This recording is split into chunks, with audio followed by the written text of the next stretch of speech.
Good numbing. Hello, YouTube. I hope you're all doing well. We're back with what will probably be the last stream of 5.8. I say probably. I can't imagine why there'd be a reason why we would have to stream more after this. There's nothing big story based coming.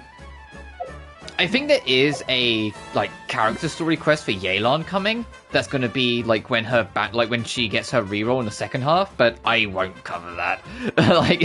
That's just going to be a fun little jaunt in Fontaine that I will just kind of do in my spare time. But last time we left off, last stream we did the Nodcry prologue quest, but the last time we left off here, we were helping set up the giant amusement park that is this Easy Breeze holiday resort. You see, I'm at 95%. I haven't really been exploring Teta Island, because I said I didn't really want to too much until we got a chance on stream, which we didn't last stream, but that's just because I was really tired, to be honest. The past couple weeks have been kind of brutal on me, so I just kind of needed to stop after that. But we should be all good today. But today we've got Act 3, if I actually bring it up on the thing.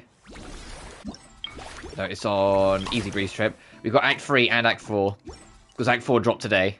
So we can just hit both and get this all done, and then see how we feel as we go on. Oh, it's you guys! Good morning! How's everything been these past few days? Fantastic! Awesome food, non-stop fun. Living the carefree vacation life has been pretty great. Did anyone just hear that voice on the wind? Oh yeah, right, Venti's here too. A voice? I didn't hear anything. Seriously? Listen, there it is again. Venti, Venti. Oh, it's the Aphemide calling my name. Oh, come on, Venti. At least save the drinking talk until an appropriate drinking hour, will you? Think of it this way. Your bard friend could be in a bar somewhere right now, but instead he chose to be here with you. Yeah, Venti could have just continued being a raging alcoholic, but he spared a minute to be here. Isn't that nice? Just like a cuckoosaur indeed. Looks like the Asha's in a good mood too. Want to tell the others about our little friendly competition just now? What's with that reaction? Now I'm intrigued. Well, I was just getting ready to head out when the Asha started bouncing around the room, full of energy, and kept showing off his badge. All right then, let's have a little contest. How do you want to do this? I said. The last thing I expected was for him to stretch out his little hand and challenge me to an arm wrestling contest. So, Paimon's guessing you won? Yeah, it was no contest. The size advantage was really unfair. I feel kind of guilty, honestly. So I was thinking, how about a graffiti contest instead? We can do it in a little bit. I've got the paint covered. Well, sounds like the fun isn't over yet. I'm glad to hear it's been a good stay so far. So, the main challenges in the 4 areas. I'm guessing you've completed them all? Here's the album. Great. Let me take a look. It's gonna be like, actually no, there's the extra challenges. Hmm? Something wrong? This is some kind of joke, right? Jeez, Paimon! Why'd you scream like that? Scared the life out of me. What's going on? Sorry.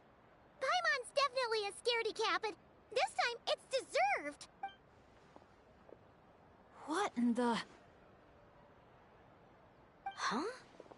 How on earth did the photos turn out like that? Right? It's like a whole different bunch of people. Just calm down for a second and take a closer look. The clothes, the poses. It really is us. Then what's going on here? Did someone paint over it? But there's no trace of anything like that. The photo looks like this is exactly what the camera captured. But that doesn't make any sense. What about the others?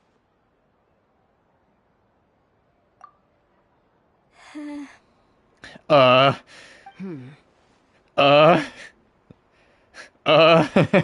photos have changed. You guys have fun with that. Paimon's just gonna float over here and try not to think about how creepy this is. Could it be some kind of prank? Is that the last one?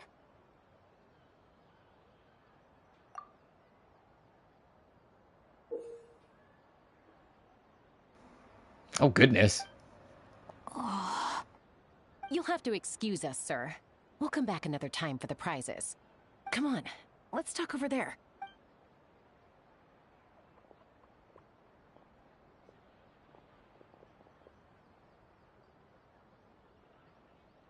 So, notice anything useful? I can't make out the faces, but the outfits are unmistakable. They've gotta be from the People of the Springs, the Flower Feather Clan, the Collective of Plenty, and the Masters of the Night Wind. The Tecpotals Flint Blades Adventure Team. It's the Tecpotals Flint Blades Adventure Team. We read about them back in Villa Guitzli, remember? A group of friends from different tribes, united by a single goal. To make the name of their adventure team, the Tecpotals Flint Blades, known throughout all of Teyvat. But then a couple in the group had a baby, and decided it was time to move on. So, they planned one final journey as a farewell to a life of adventuring. Mind if I take another look? Here. I knew I'd seen that place before. It's right here. What do you mean? How's that even possible? Bennett said the events described in those notes took place a long time ago. There wasn't even a resort here back then. Doesn't mean it's not the same place. Just look at the terrain. Well, that place doesn't look at all familiar to me. I've flown past that area every day on my morning loop. I can show you exactly where it is. Then, should we go take a look? Yeah, let's go. Now hold on just a minute. Why don't we think this through one last time before we head out?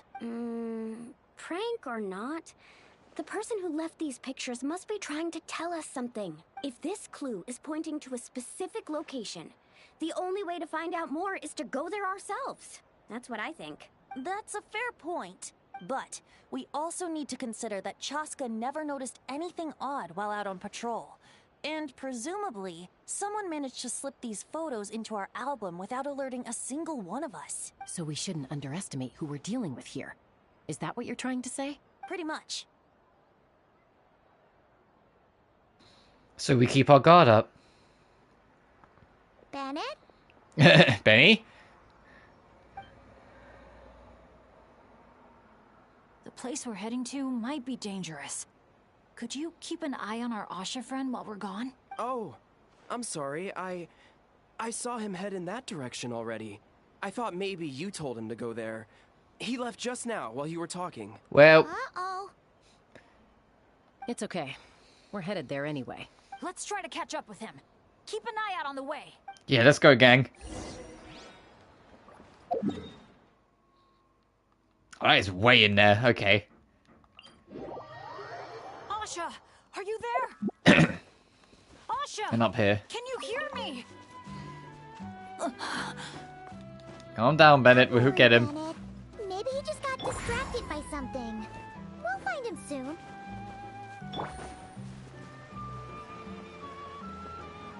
Oh, I didn't even get that close.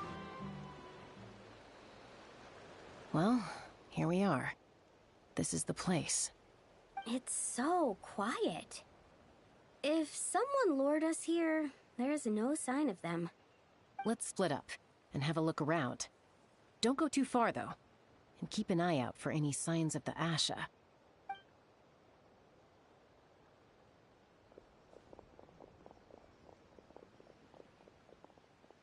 It doesn't look like there's anything here. Asha! Come out, wherever you are! Oh, was that? Guys, get over here! I hear something. Voice keeps calling out to me. What did I tell you? The Aethamine! Just shut up, Venti. They're not talking about your fucking drinking habits. It's not the mead. But it is calling my name and asking me to walk towards...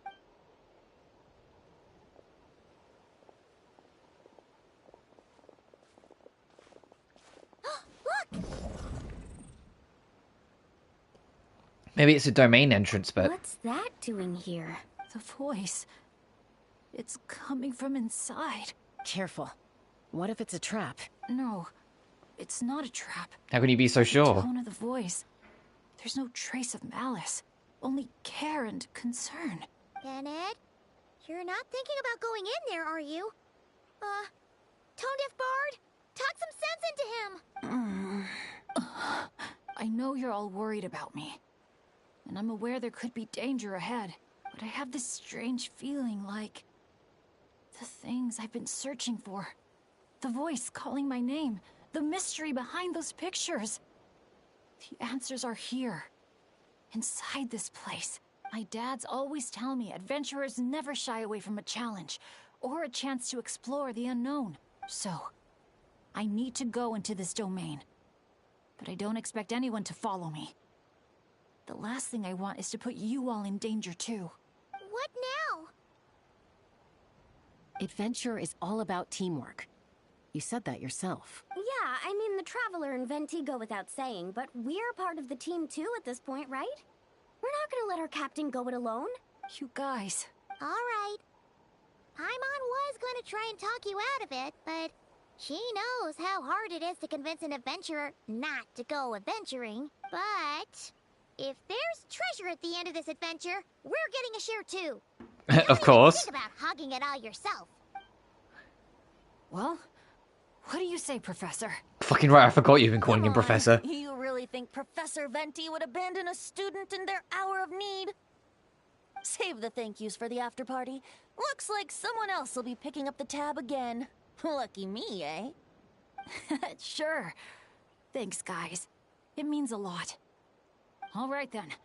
Is everyone ready? Let's go. Oh, literally is what it says. Let's go. Well, so I don't know how long Act 3 and 4 are going to be. Like, if it's going to be a couple hours or, like, not long or super long or whatever. Just because Act 2 was kind of huge of this. Okay. Act 2 ended up being, like, way longer than I thought it was going to be.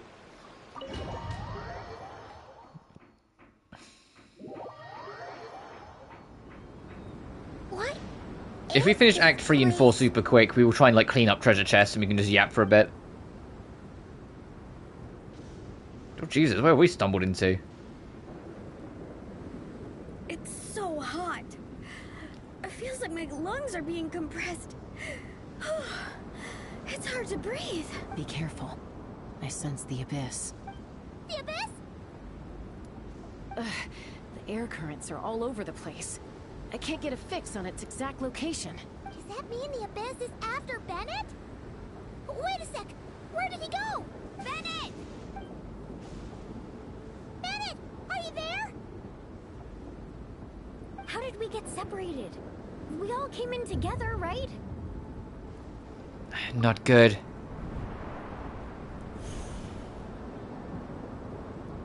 Where is this place? Feels like I've been here before. Why does it seem so familiar? Traveler? Oh, Jesus. Come on! My throat. It hurts. Anyone there? Still no response. And no sign of anyone. Am I the only one who got separated from the others? Or did we all get split up? No, no!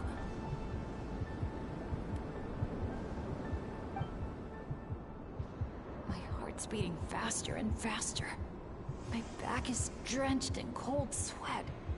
And I can't remember anything. At this rate, I could pass out at any moment. Feel like I need a moment to catch my breath. I can't figure out if this counts as good or bad luck. If I've ended up in a dangerous situation like this, even on my lucky streak, the others are probably in even greater danger. I need to help them. I have to keep moving. Come on. This pain is nothing. Just gotta keep pushing forward. I can do it. I'm fine. Absolutely fine. Everything is gonna be fine.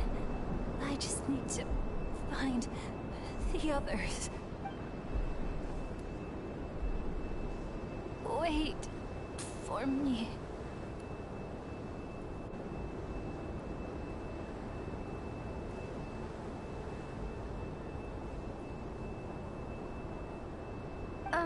Is it just me, or did those weird stars just get darker? I've got a bad feeling about this. We can't just wait here. We have to keep looking. Oh no, things are bad if Tone Deaf Bard's getting serious. This wind is so strong. Paimon can barely stay in the air. Oh, the minimap's just perma-red. There, Paimon. I've got your hand. This morning wasteland hums an unknown latent power. Its continuous damage when stepping on ash-covered surfaces. Also, it's pushing me like shit. Oh god.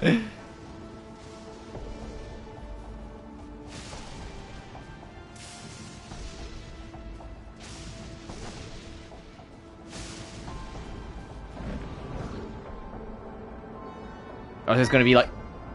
Are we teleporting? Paimon thought she was gonna get swept away there. Ugh, this place is so creepy.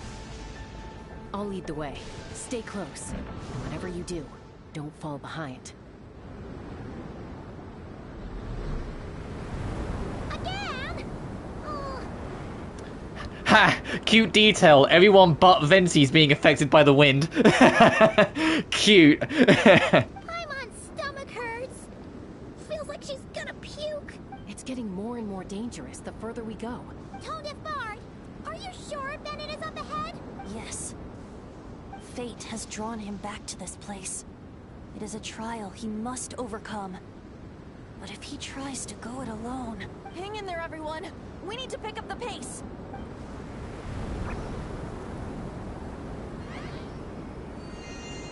Paimon can't go any further.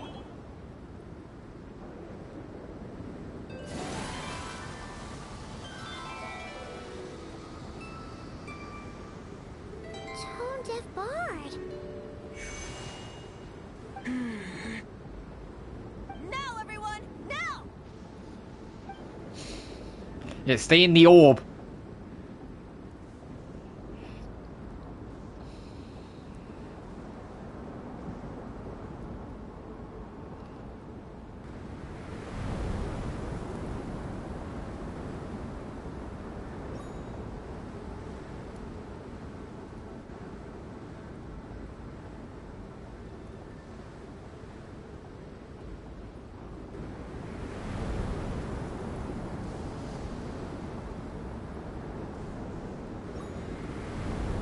So ominously quiet. It's just like the wind that you can faintly hear something of music in the background, but it's just like...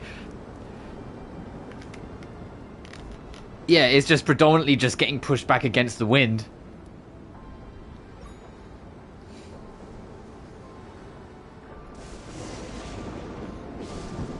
You're saying this place is my final destination? Yes, precisely. Lucky little Bennett. The boy who cheated death itself. You once slipped free from the grasp of fate and fled to a place beyond my reach. I imagine happiness came easy to you there. It was sheer happenstance that allowed you to escape. But at last, fate has brought you back to face the death that should have been. That's what you think. But I believe we all have to take fate into our own hands. Being an adventurer means rewriting the rules. It means Bennett would make a great trailblazer challenging. if he was in Honkai Star Rail. His heart's in the right place. Always the amusing bunch, you adventurers. So much passion, so much spirit, yet in the end, so little to show for it. Just like your parents. What did you just say? Tech Puzzles Flintblades. What a laughable name.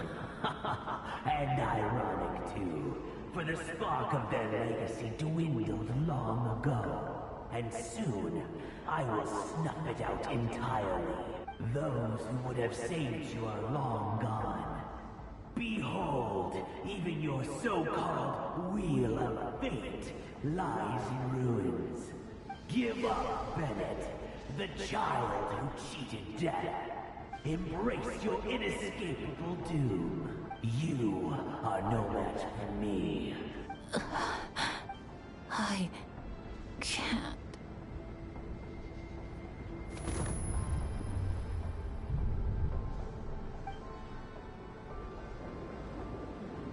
That light. Is that? The Asha! And look, one of them is Bennett's companion. Huh? Bennett? Bennett! What's wrong? Please, Bennett, wake up! This isn't working. His vitals are weak. Bennett! Come on, everyone! Think of something! Does anyone have any kindling on them?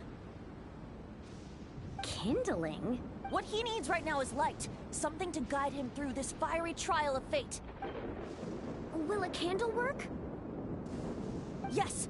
Light it up, and the sun will guide him. You sure that's gonna work? I have faith in Venti. All right then. Let us pray for him as the sun sinks beneath the western shroud. Let the sparks of flame guide us home. And a blazing light burn anew to cleanse impurities of old. Lost wanderer, hear these words. Behold the sunlight, this blade of dawn. Listen to the wind sing a familiar song. Inhale a fragrance so sweet, so known. Follow me, please. Follow me home.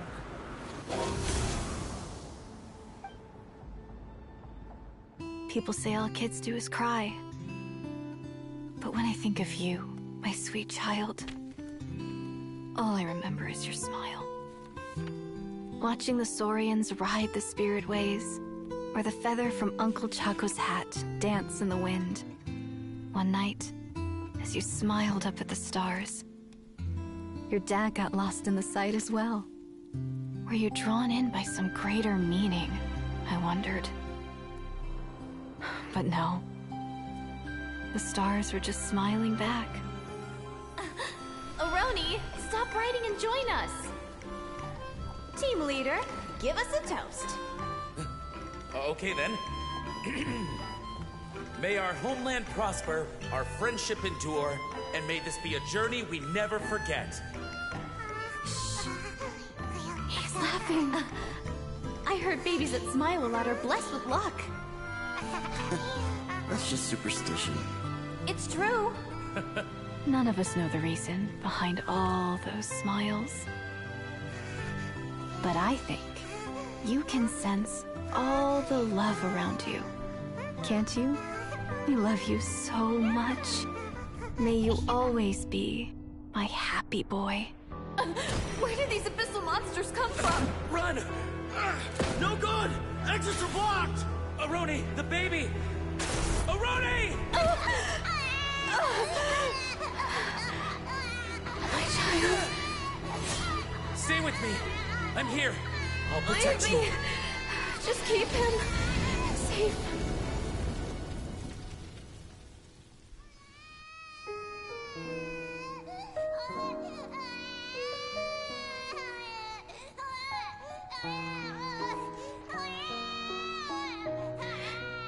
Gods, if you can hear my prayer, take my body, my love, and my memories as fuel. Even if my soul is barred from the Night Kingdom, doomed to wander the desolate wilds, I offer up all that I am, that this child might live.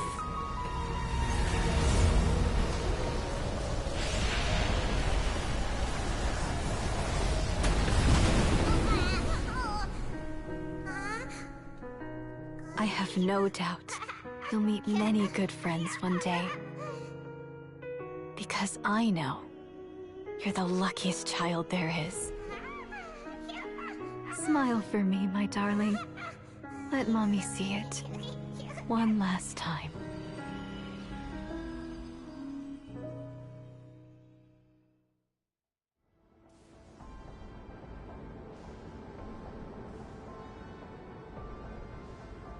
Mom! Is this a dream? It's not a dream, my darling. Not at all. Oh, Look how much you The Asha that was so close with him was his mum all along. Come on. Mom! It's really you!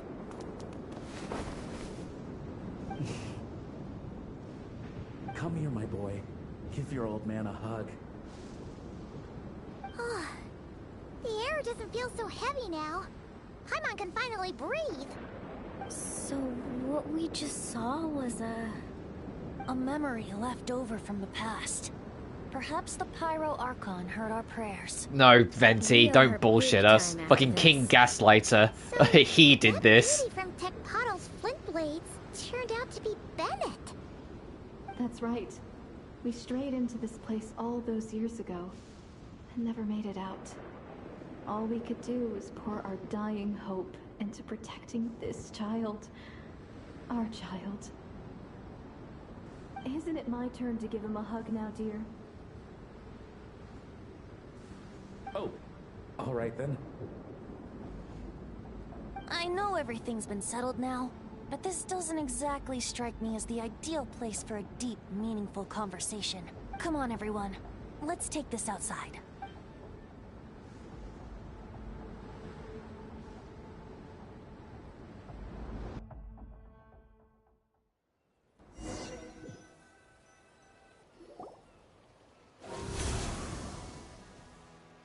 Alright. Oh, we just what left? should we do? I thought we was gonna, you know, like, fight the darkness and shit. It's like there was a treasure at the end of this after all. You mean Bennett, right? Bennett. That's what your friends call you? Yeah, it's the name my dad's gave me. A group of older adventurers from Mondstadt raised me. Bennett. Bennett. Blessed. That's what it means. Having a name like that. It shows those people care about you a great deal. It's a fine name indeed. I'm so happy for you, my darling Bennett. Seeing the strong young man you grew up to be. Knowing you're surrounded by people who love you, it means the world. Don't worry, Mom. I'm doing great. Everyone's always been so kind to me. Be sure to thank them, son, on behalf of myself and the rest of Tecpato's Flint Blades. Just look at us, together like this. I've seen more than my share of miracles, it's true. But after what happened, I never thought I'd get a chance to talk to my son, let alone... Oh, What is it, Dad? our adventures together over the past few days. All the memories just came flooding back. And speaking of, how could you call that arm wrestling this morning? That was full-on wrestling, my boy. Oh, so no, the actual Asha that's been with us was his dad, but the Asha that was with him, like, when it mattered was the mum. Got it. Really? Wait, bit of a tangent, but Paimon just realized. This means Bennett's from Natlan, right? Oh. And he's been disconnected from Natlan's ley lines all this time. Which must be why he's always been so unlucky. Until he finally came back. What are your thoughts about staying in Natlan? It all makes sense. He's always been stupid unlucky. I mean, we kind of, like... Because we theorized that Bennett's from Natlan, like, since literally almost since launch. But it was the fact that, like, when we learned about how, like, leaving Natlan affects Natlanese people, especially, like, during, like, the Sovereign's rule, like, back when it was in its prime, we all kind of gathered this. Like, it's like, oh, okay, no, Bennett's, like, turbo unlucky because he's disconnected from the ley lines, he's disconnected from Natlan, and he's a Natlanese-born person. And now, like, in this update, like, in this event, since the moment he got here, his luck's been good. Like, I wonder why. Oh, yeah. I could help introduce you to the Wyub. Would you rather go with the Masters of the Nightwind or the Collective of Plenty?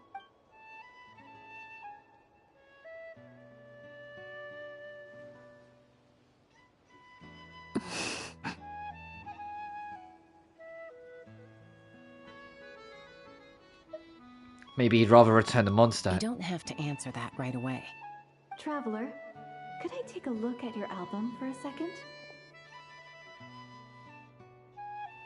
I mean, sure. Here you go.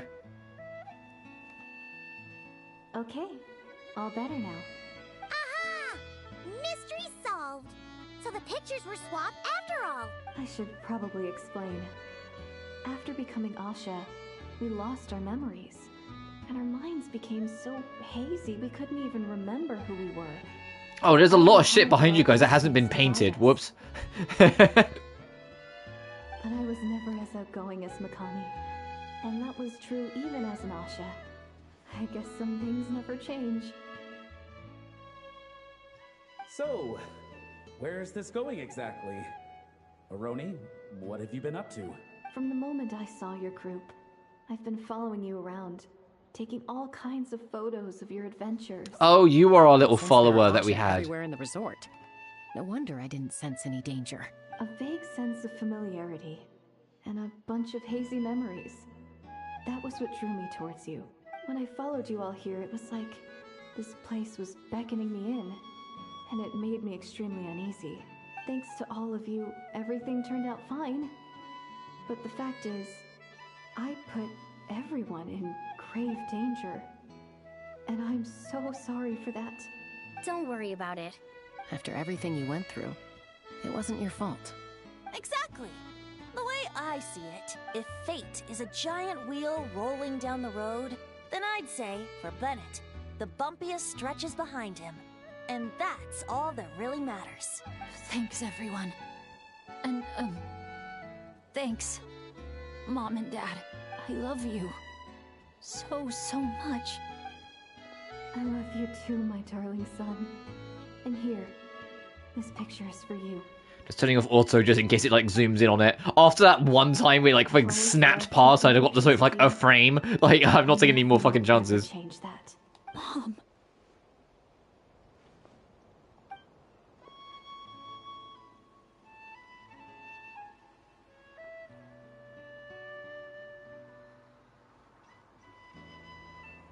Oh, Mualani. Yeah. I like how Mualani's such like a touchy person. Like if anything like makes her happy or anything makes her sad, anything makes her feel like all warm and snuggly and whatnot, she has to grab someone. Child of reverie. Like it's really cute. It's a constant thing with her character that she always kind of gets all grabby. Like she always needs to be slightly close to someone and grab a hold of someone. Till such gaze, enduring and unspoken, cascading from on high, ushers in the break of dawn. You sure pick your moments to shine, don't you? Of course! I would hate for us to miss the next chapter of this story, after all. The wind is blowing it this way as we speak. And by that you mean... Oh, I found you at last! Someone actually showed up? Quick, don't let them see! What's up? Good heroes, sorry to interrupt. I'm just here to let you know that the grand opening of the resort is about to begin on Tete Isle. We're just waiting for you to join us, and then we can start the show. Oh, no. I totally spaced out. What time is it? Oh, forget it. Let's just go.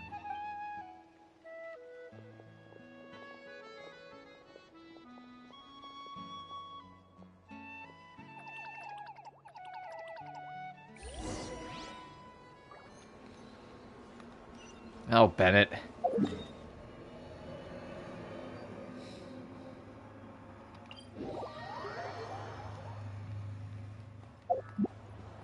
Oh, right, I forgot about this fucking thing, the giant DJ stand. Oh, am I gonna have to work this thing? Uh-oh, I can't remember what we did on Wednesday. We'll go get into position. The moment we've all been waiting for. You've got it, guys. Professor Venti and I will be in the crowd cheering you on. We'll also be... Shh. Oh. Choo-choo, choo-choo!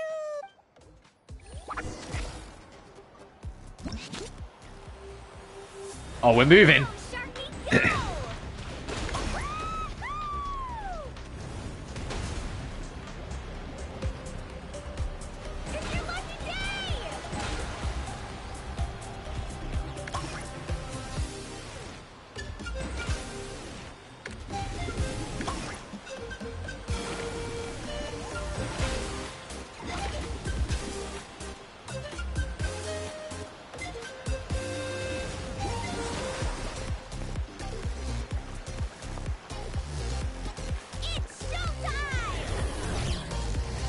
I've got my hands on the controller, I'm ready for any bullshit. Of course, Venti's up to something.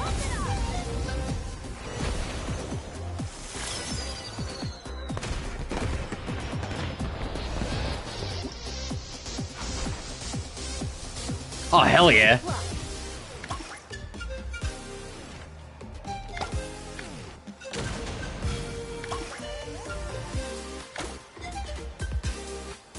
So she'll shoot them, yep.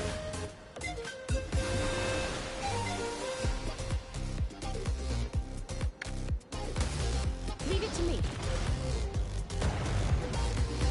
Cool. Wouldn't it be funny if like the whole thing like burnt down as well by accident? It's like, oh shit, overshot it.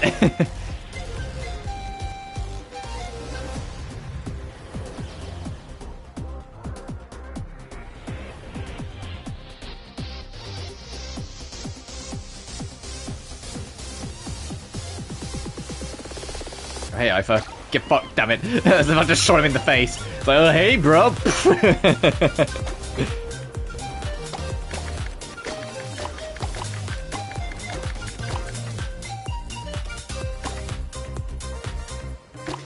What a genuinely great way to, like, kind of send off Natlan. By having, like, a big festival that kind of celebrates, like, just how colorful and, like, how just beautiful that a lot of Natlan is. And the fucking, I'm seeing Lumine do the fucking DJ shit.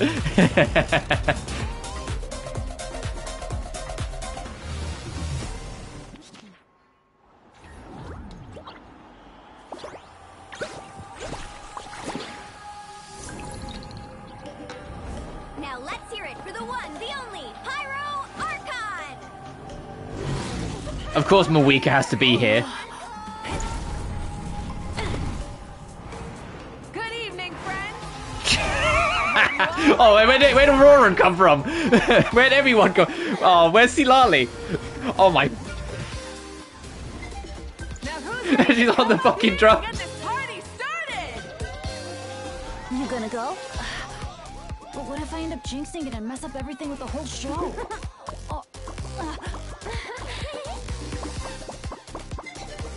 A lucky star. That's who you are to us.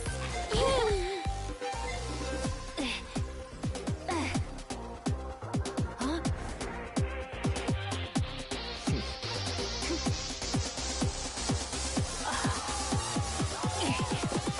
Let's hear it for our friend from afar.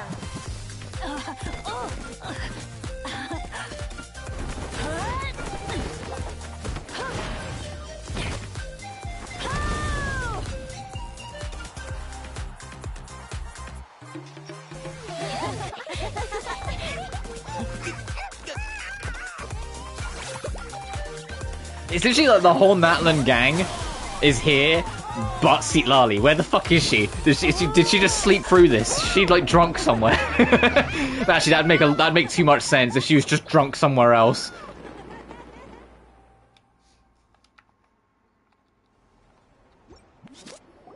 That'd make way too much sense if she was just like passed out drunk somewhere else. Very often. Why don't we take a group photo? Oh, I'm absolutely turning off auto things. I want to be able to catch this. I'll get the camera set up. Wow, when did Mililani become such a natural photographer? She's taken so many pictures on this trip. She's practically a professional at this point. Come on, scoot in towards the middle, everyone. Asha friends, you too. Thanks, Pyro Archon. Is a Howlin another timeout? Well, he's prone to unending rants whenever he's around Kakuku. And I think we can all agree... Even Varesa's showed up. Where the fuck's Silali? Wait, where's Kakuku then? He's still having fun on the Asha trampoline. I wouldn't be surprised if he's speaking Asha by the time we get back. Another language under the belt. Little fella's turning into quite the polyglot. So, no flaming hair today, Archon? Isn't it hot enough already? Yeah, hot as a volcano. Enough with the chit-chat! Everyone looking this way? Ready for the countdown? 3, 2, 1... Party time! Yeah, Everyone but Seat Lali showed up. She must just be drunk somewhere. That's what happened. She must just be like passed out drunk somewhere. I like that the bros are together on the side. There's Kanish, Aurora, and Aoife on the side. Moeka and us in the middle. Bennett's in the middle where he should be. Venti's on one side. Varessa's kind of sitting behind. Janssen got a hand on the shoulder. And then all the girls are like the rest of the girls are on the right.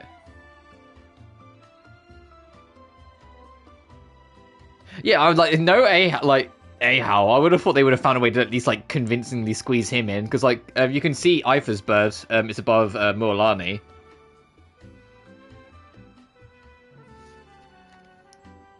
Cute. And that would have faded away in one frame. Yeah, I'm glad I caught that then. We always hoped you would have good friends around you. And it seems like that came true. Yeah, they're the best.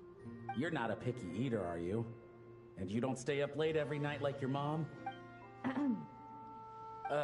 Alright. I'll stop with the nagging. Dad. Come here.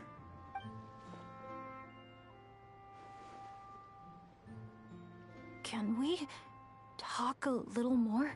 You got it. Listen up, son. And this is coming from one team leader to another. I know you're strong. And I know you're hardworking. But when it comes to leading a team, that alone's not gonna cut it. Remember what I said to you earlier when you were down in the dumps? Every journey is a lesson. Never lose sight of the bigger picture. Your team is going to look to you for guidance one day. It'll be up to you to earn their dedication and trust, and offer them words of comfort during times of struggle. I understand. The name of our own adventure team, Tecpato's Flint Blades, embodies a particular idea. The striking of a spark and the passing of the torch. But then we brought you into the world. A little spark of our own. And our thinking began to change. And we knew that what we wanted most of all was not for you to be bound to our mission or legacy, but to forge your own path. Dad. As a father, there are things I want to say to you, son. So humor your old man for a bit, okay? Even though I'm not actually that old. Son, your mom and I have loved you all your life. Even since before you were born. And as you grew up, you had friends to offer you love and support where we couldn't. Never forget them. And never forget your dads back in Mondstadt. It's thanks to them, after all, that you're blessed with such a... Yeah, because, slight correction, because, you know, it's been forever since I last engaged with, like, Bennett's background and story, because it's not like it's something that gets brought up all the time. I knew he had, like, multiple dads. I forgot that it was basically just, like, a whole guild of men that basically just took him in and raised him. So he has something like 7 dads, technically. Or something like that, like 7 or 8 dads. I just did not remember any of that. I remember that he had more than one dad, and I was like, oh yeah, he has multiple dads, because yay. But I completely forgot that bit, so yeah, slight correction from the other stream, because I saw a tweet about it, and it's like, oh yeah, right, it's 7 dads, and I was like, oh yeah, right, it's like a guild that raised them. No matter where you go or what path you choose, as your parents, we will It's the only trouble, where there's over 100 characters in this game, I don't remember the exact details of every background within every single character. Some odd details here and there might get lost on me as time goes on. Especially because Bennett isn't the most, like, prominent character across these past 5 years. And be brave, my boy. Just like your friend said, you are our lucky star. Forever and always. Look what you've done. You've upset him again. Come on, that's not my fault. Not your what? Nothing. I'm just gonna quit while I'm ahead. Bennett? Yes, Mom? Don't listen to your old man's rambling. I was always the smart one, and he knows it too. Mom.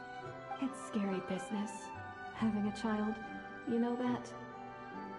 But the moment I laid eyes on you, I was at peace, because in your eyes, I saw your dad's courage and my curiosity, and I knew you would be able to overcome any obstacle.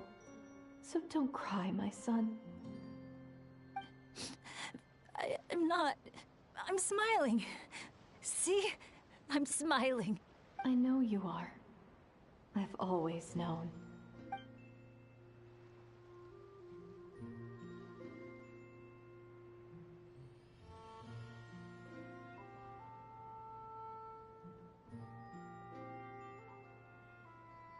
Is it time for you to leave already?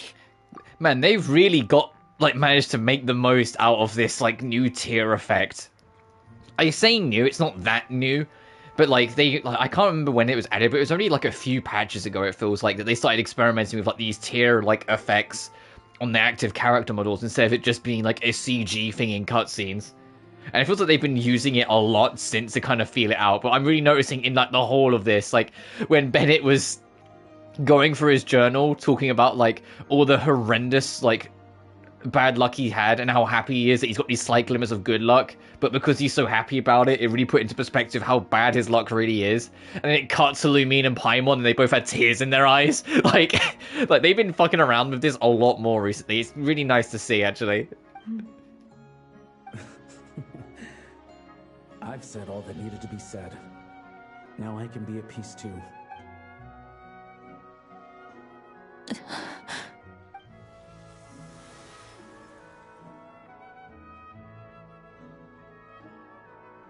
Trust me, Mom and Dad. Someday, I'm gonna be the most legendary adventurer in all of Teyvat. Bennett. Come on, let's go keep him company. Bennett, are you okay? I'm fine.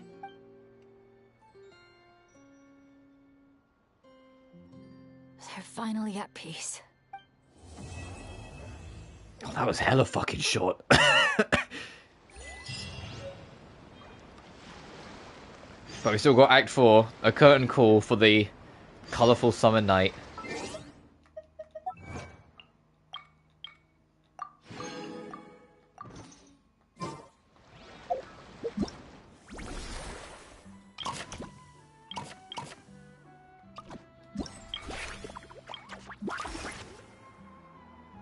Oh, we can do that then, if that's another thing to do.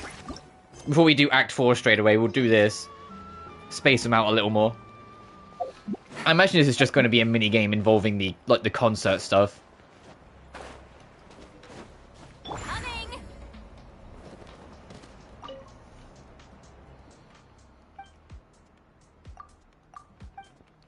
They...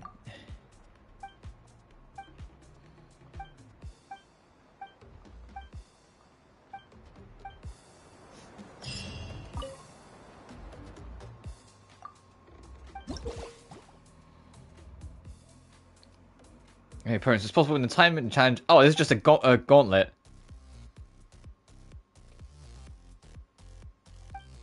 It's gauntlet with with gimmicks. But smoke shock system when it light burst shockwaves. Okay.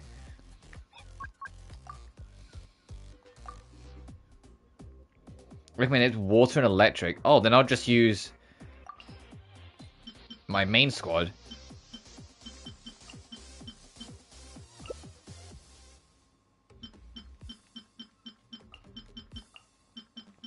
I like how you can kind of just looking at this, you can see who I've built, who I haven't, who I've kind of mostly built.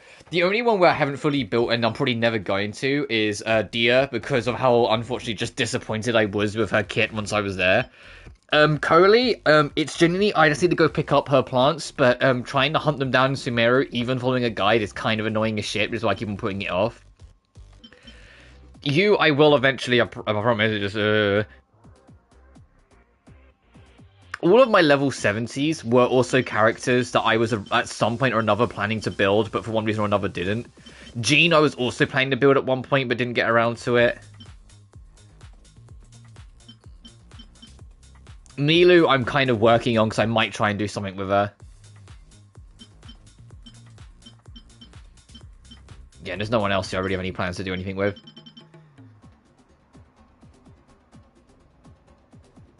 Oh, I like how it says Lunar, Electrocharged or Lunar Charge. It's like, hey, just in case you're using a Nefer.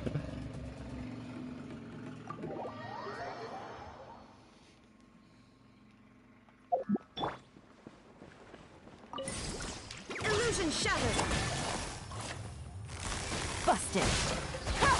Things are about to get dicey.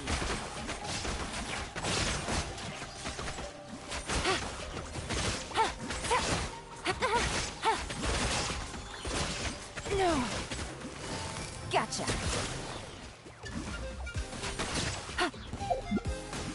Shine down. Oh, come on, recharge.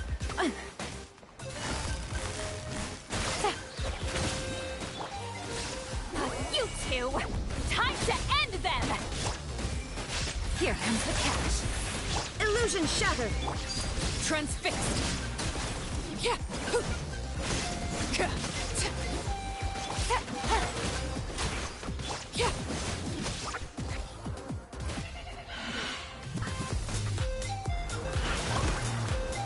Oh!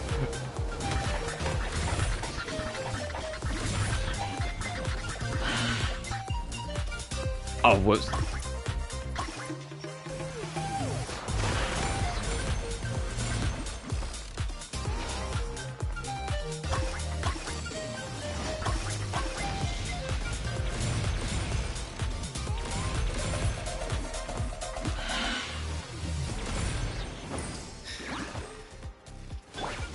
What an interesting fucking, like, gimmick. But I can see like, how, like, no, using my full squad's not the wisest. Like, when it says Electro and Hydro, it means only those, really. I should have brought in, like, Farina. Gotcha. Maybe, like, Yamiko. Quietly now. Speaking of, since we can do this, once we're doing this, there is a lot of Honkai Star railing that we need to talk about, because the we had like the big showcase on Friday that not only like teased the next version, but kind of teased like how the rest of it's gonna go. And we saw Evernight, we saw basically like Evil March, and she looks amazing. We also saw Alicia, and I know some people like proper new form Alicia, and I know like, yeah, she does look very fucking similar to how she used to, so I get the people pointing it out and being like, she's kind of just Alicia, but I think there's still just enough that it kind of, she gets away with it and she looks great. Okay, so let's see what this one is. Melt! Oh, so this one actually will fucking work out for my squad plan. So I'll nab these two and then just nab these two and call it.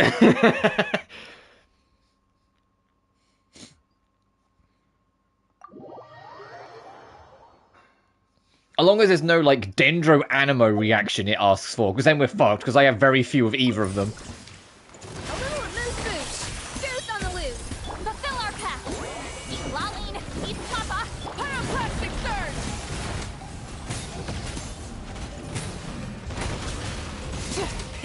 Rev the engines.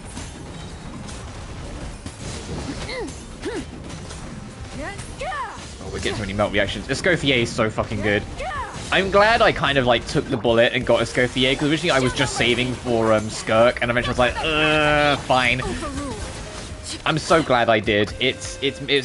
She's such a good unit.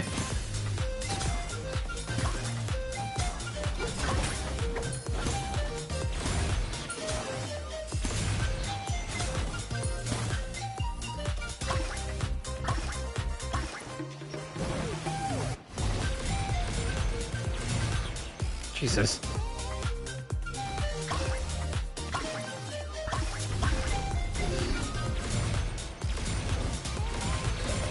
Oh my god. Get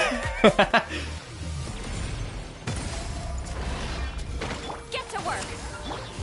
The pinnacle of excellence. Laser bear.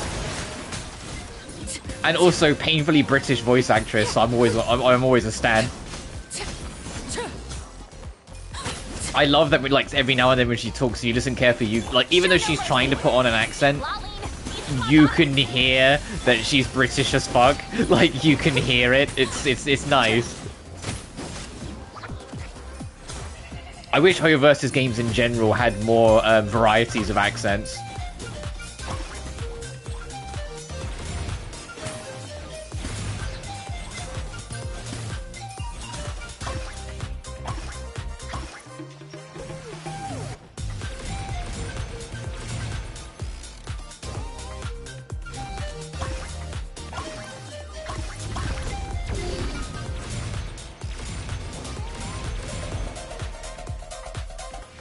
God, the amount of like white dots I'm seeing like pull in. Get to work. Adaptive process. Also, we're getting like a gazillion more points than we need to. Okay, actually like committing to having just one element really goes the fucking distance with this, huh?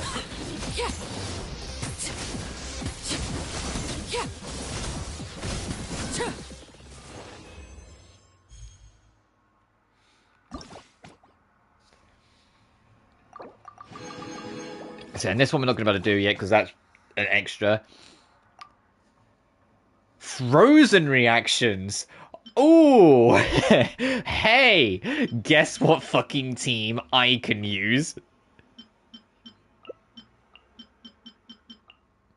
The fucking my Skirk Ultra Kill team.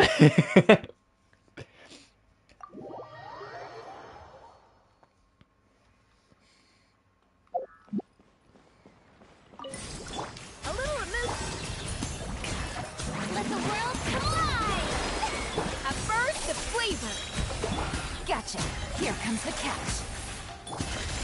Into the vault.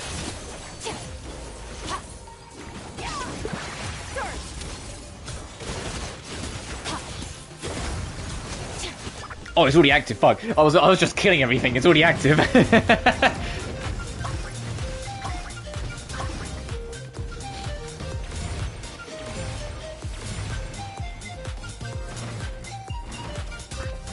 Oh, whoops, I was looking at the wrong button.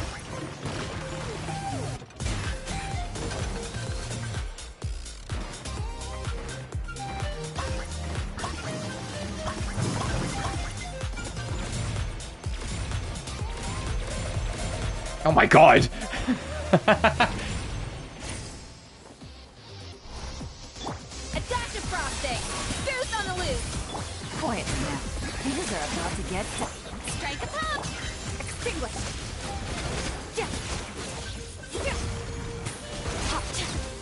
Oh yeah, that bar fills up lightning fast. Oh my god.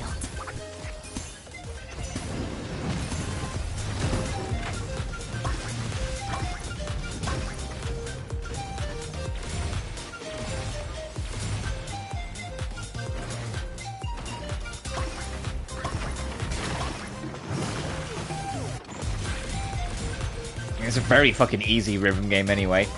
I only fumbled that time earlier because I just wasn't paying attention.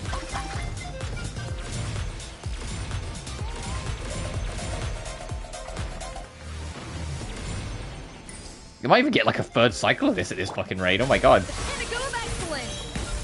Busted. Gotcha. Annihilate.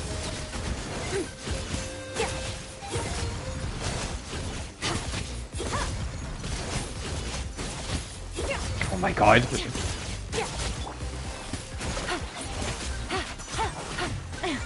Here comes the catch.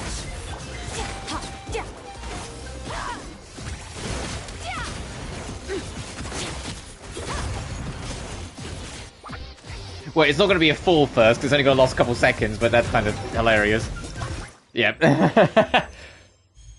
Oh my god, 32,000. And so you can't do the last one. Yeah, you see, 19,000, 28, 32. Can you figure out when I worked it out? Okay, that's a cute little challenge.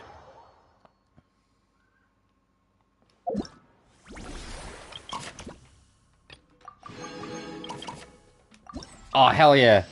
Grab some paint and let's get graffitiing.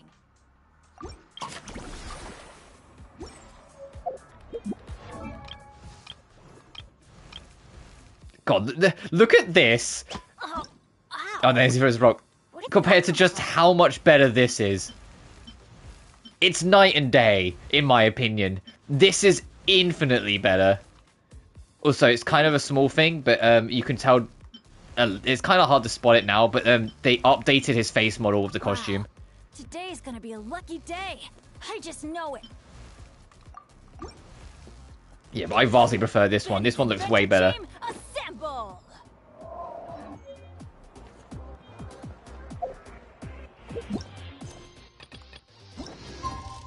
Oh.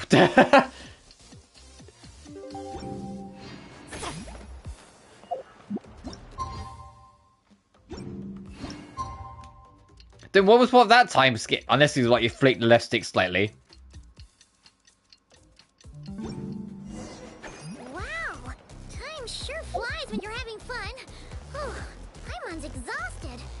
Guess it's about time to head back and get some rest.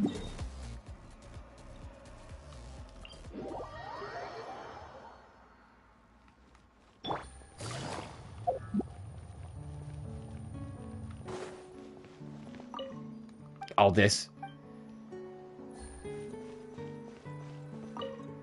Time for rest? Alright, let's get some rest. Morning, traveler. Morning, Paimon. Thought I'd come over and say hi, puffer, floaters, and all. Morning, Mualani. How are you so full of energy? Weren't you the one partying the hardest last night? That was last night. I got a good night's sleep, and now I'm good as new. I wish I could be like that, Mualani. It's your prize for completing the album. I picked yours up, too, to save you the trip. Wow! Thanks, Mualani. That was so nice. When it comes to helping people, a good guide always thinks one step ahead, right? Oh, and speaking of work, I guess our vacation's almost over, huh? Probably for the best. If I don't head back soon, I'm worried my little doggy won't even remember me. And after talking to the others, it seems like everyone is just about ready to get back. Yeah, that makes sense. Holiday's nice and all, but after, like, you're on holiday for, like, long enough, you kind of reach that point where you're like, okay, I'm ready to go home now. Chaska seems to be feeling it. Not that she'd ever admit it, but I have noticed her gazing back towards the Flower Feather clan at night. Oh, I completely understand. But summer's not over yet, so I say, we squeeze a few more unforgettable moments into the time we've got left. Like another group photo. Hey! How about taking one right here? After all this time, Paimon's grown kind of attached to this place. Great idea! Why don't you spruce up this wall, and I'll go gather the others. See you over at the plaza!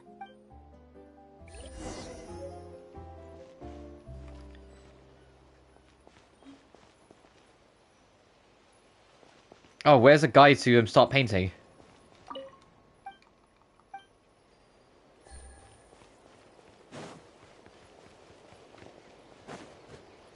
It's all well and good telling me to paint, but give me a fucking brush.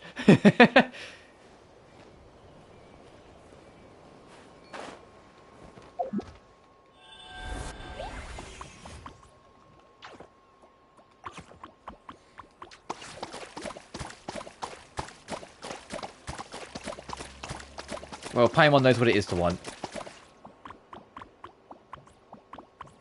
Cars of the Flower Feather clan?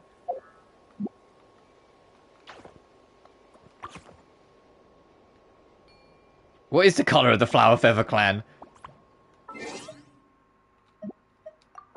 What's this? Oh, is this for doing the thing? Oh, this is for Bennett's costume. Got it. Hell yeah. God, remember Evil Fischl? God.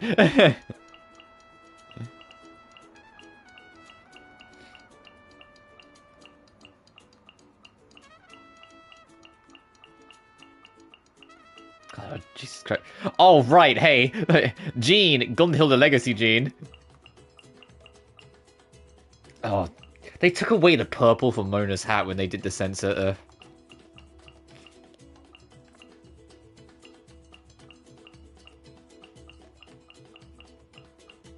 Fucking Aloy. Most forgotten about character in this game by far.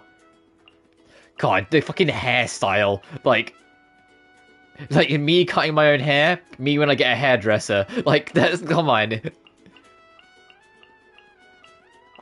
Apparently, like, there's certain 1.0 characters that, like, might be getting, like, model updates and shit. And I'm sitting here like, it's not just the 1.0 characters that I think could benefit from some of it. There are certainly some, like, 1. Series and some early 2. Series characters that could probably, like, do with a bit of a cleanup to catch them up with some of the more modern designs. I'm just gonna go with blue. Actually, no. I can see that that's red over there, which makes me think she wants it red.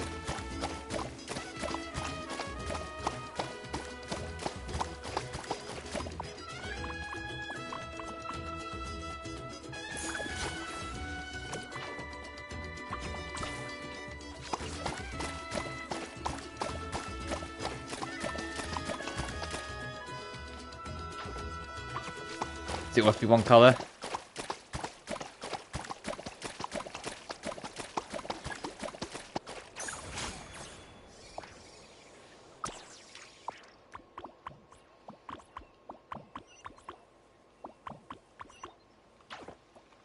Blue it is, Milani.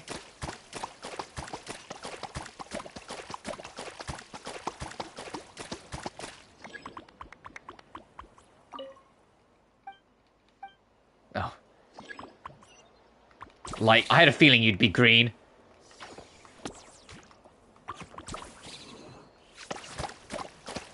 Also, yeah, I did pick up all the colors. I have done all the quests. It's not doing enough. It's doing specific quests. And so where I just did everything, I eventually just got them. Oh, I also... there's some treasure chests in here.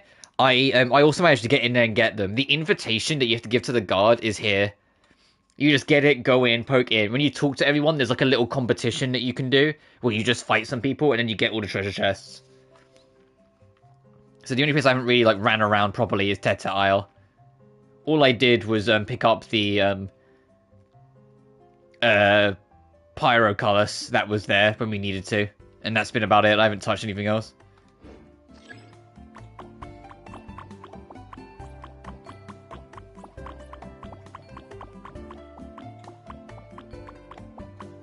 Is there anything else that needs to be painted?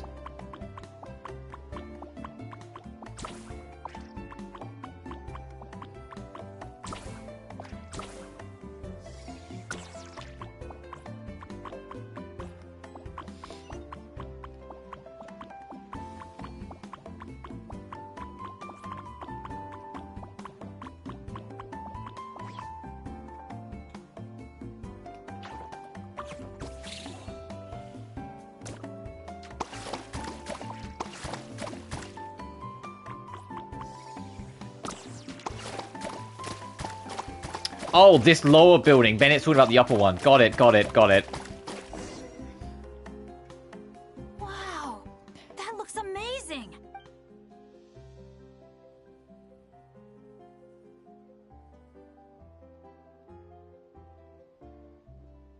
Guys, over here. We're gonna take a picture together. So I'm going to take the auto off just in case it tries to skip it again. Oh, not bad, not bad. You're all looking full of energy this morning. Not a trace of bedhead or dark circles in sight. Oh, you even look out for stuff like that? Well, what kind of guide would I be if I didn't pay attention to the details? Yeah, and what kind of bard would I be if I didn't appreciate a good drink? What's that got to do with anything? Somehow, though, I know exactly what he means. Friends that talk nonsense together stay together. Do you really think that? Or are you just playing along to keep tone-deaf Bard happy, too? I see no harm in a bit of nonsense. Here, put on this Asha headband. It's a souvenir from the rest of us. Oh, thanks. I can't wait for this cutscene to end and it just vanish and not be on my head ever again, like every other fucking accessory we ever get given. It really suits you. Alrighty then. 3, 2, 1.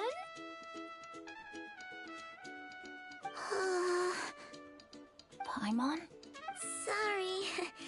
All that nonsense has got Paimon's head muddled. Her mind's gone completely blank. Don't want it all to end, huh?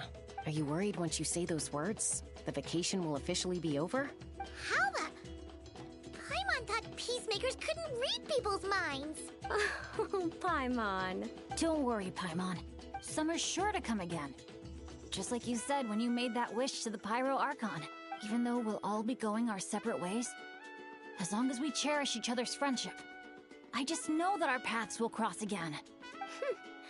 Bennett's becoming quite the talker, huh, Professor Venti? Well, I wouldn't dare take credit for something like that. Your tone would suggest otherwise. Come on! Paimon was just starting to feel inspired! Why don't we just give it another try? Yeah, let's do it all together this time. Huh. What should we shout? Lucky Star? Sounds good! 3, 2, 1... Lucky Star!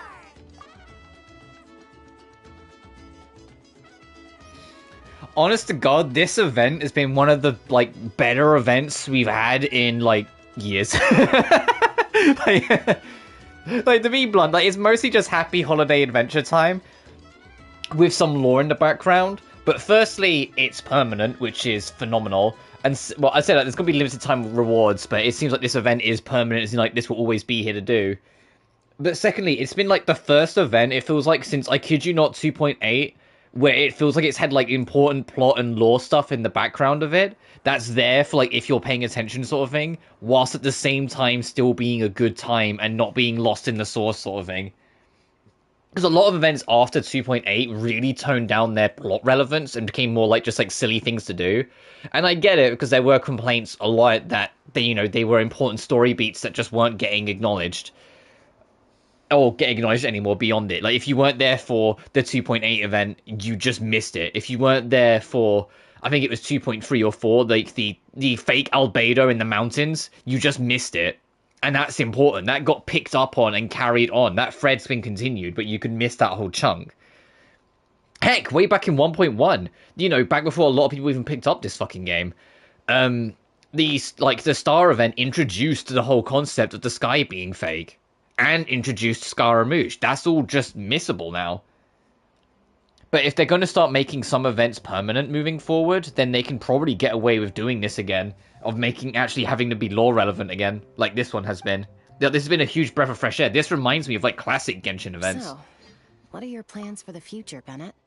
If you're having trouble deciding, you can always park it in the People of the Springs for a bit. Or however long you want, really. Thanks for the kind offer, Moalani. I actually went to see the Pyro Archon to tell her how grateful I am for everything she's done for me. She told me that the domain we entered was an abyssal simulation of the Mare Javari.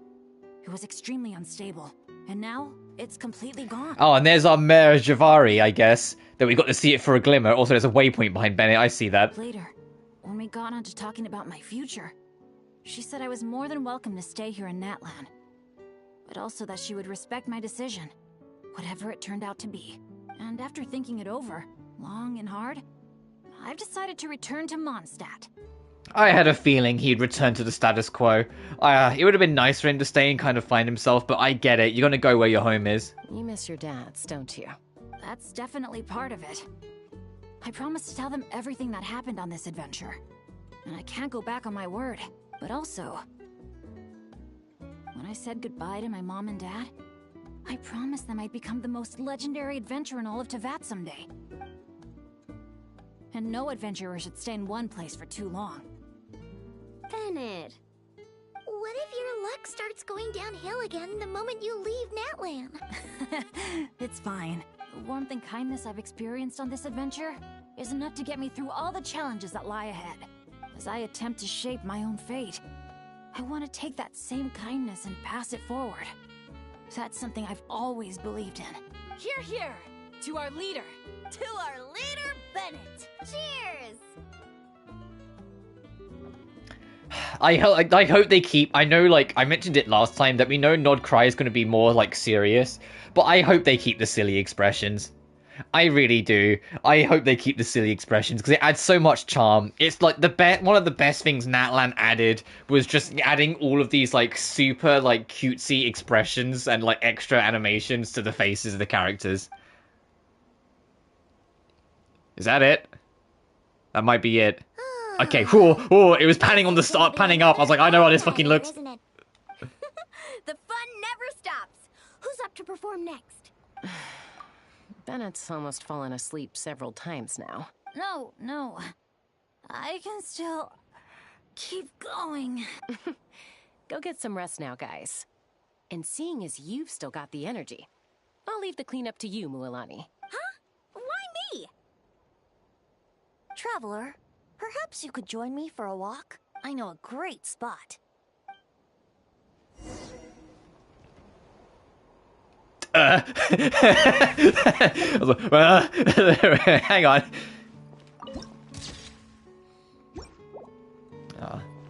Is that all? I say that. The fucking geography tracker thing in this, like, kind of says you've got them all the time, and then you find another one. It's like, oh wow, you found another one. Oh, I guess now you really do have them all. So I will trust that this says I have them all, but God knows if I actually do. But it's also as well, some of them, they get updated. Like, you get the waypoint, but then, like, if you come back through and like fix the problem or solve the quest, they change and there's another waypoint that should replaces the image. I think Sumeru had a few of them like that. Damn.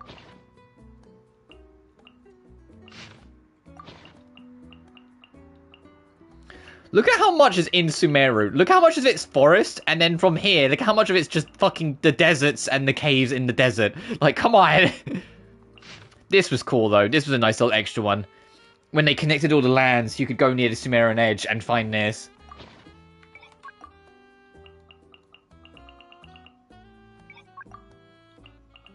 It's actually kind of crazy how many are in Sumeru compared to, like, even the nations that came afterwards. There's not as many. This was gorgeous. I wish we could go back here easily.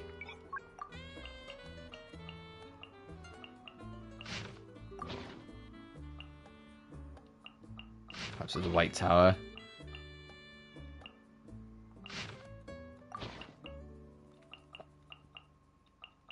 It's so, like, I don't know how else to put it. Like, it's so weird being at the end of another large version, or like series of versions of Genshin. It feels like every year it comes by quicker. And I know that's just life. Life always gets quicker as you go, unfortunately. Things start whizzing past you. But it's genuinely like, man, when I started like properly like streaming this, Inazuma was still the newest region. Like, when I started streaming this every version, I think the first one I streamed was the Raiden Shogun weekly boss. Like, I think it was like 2.5. Because I kind of mostly skipped 2.3 and 4 anyway, because I was unfortunately, like, riddled with COVID and like, just being very busy scheduled beyond that. And then when I finally got back into it properly, it was back in, was it 23? I think it was 2023. Like, when I started streaming properly. Oh, I haven't done this. I can do this quick. And then Sumeru came out, and then last year... Well, going over last year ended up being the whole Fontaine. And then now this. It's like, and now suddenly we're in fucking Nod Cry. It's like, oh my god.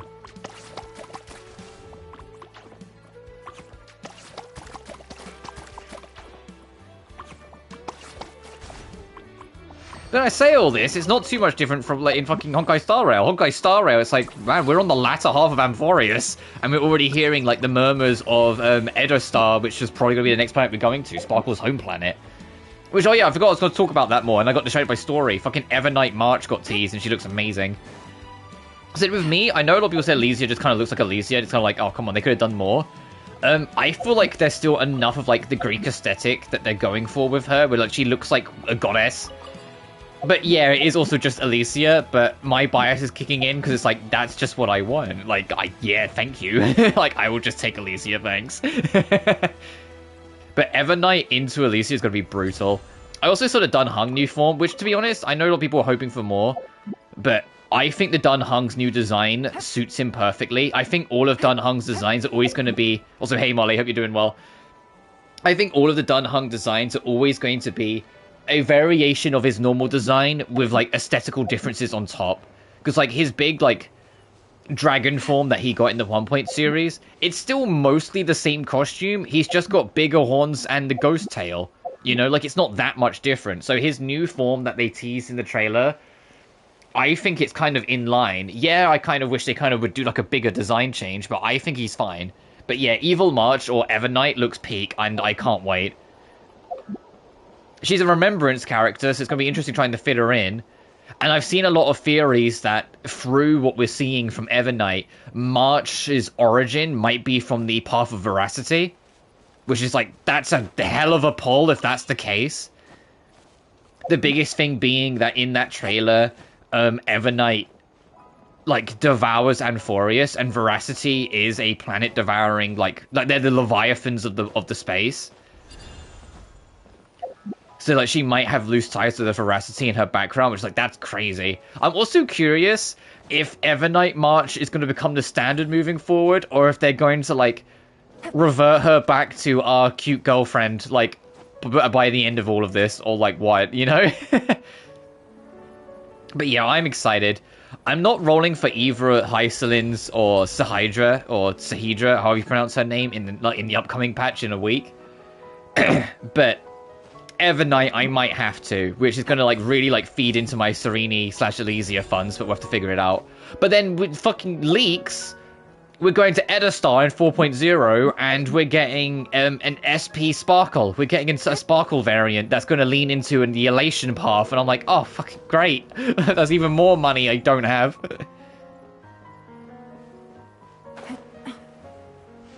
Never mind, lesbian Jesus. Yeah, absolutely. I can't wait. It's like the fact that it's just straight up Elysia. Like, I know people like, and I think I get it in the sense of like, I get the complaint that it's just Honkai Impact 3rd Elysia. You look at like her design in her full form, it's like oh, they literally just like copy pasted.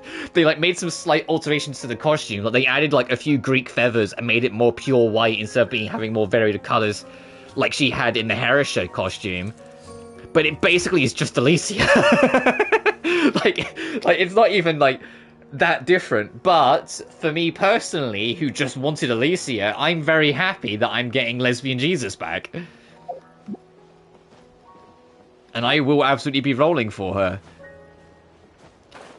All they need to do, unironically, all they need to do is play true when she shows up. When she transforms into that form, just play true again. Like, why not? But yeah, 4.0, according to leaks, we're going to Edistar, and Sparkle's going to be like the premier character of that version, like a Sparkle variant. They also talked about, according to leaks, but this is far off, that there's going to be a Sampo 5-star variant at some point in the future. There'll also be Elation, which I think makes sense. If Elation is going to be a new path available in 4.0, the two people on the path of Elation that currently aren't Elation should probably have a variant that are Elation.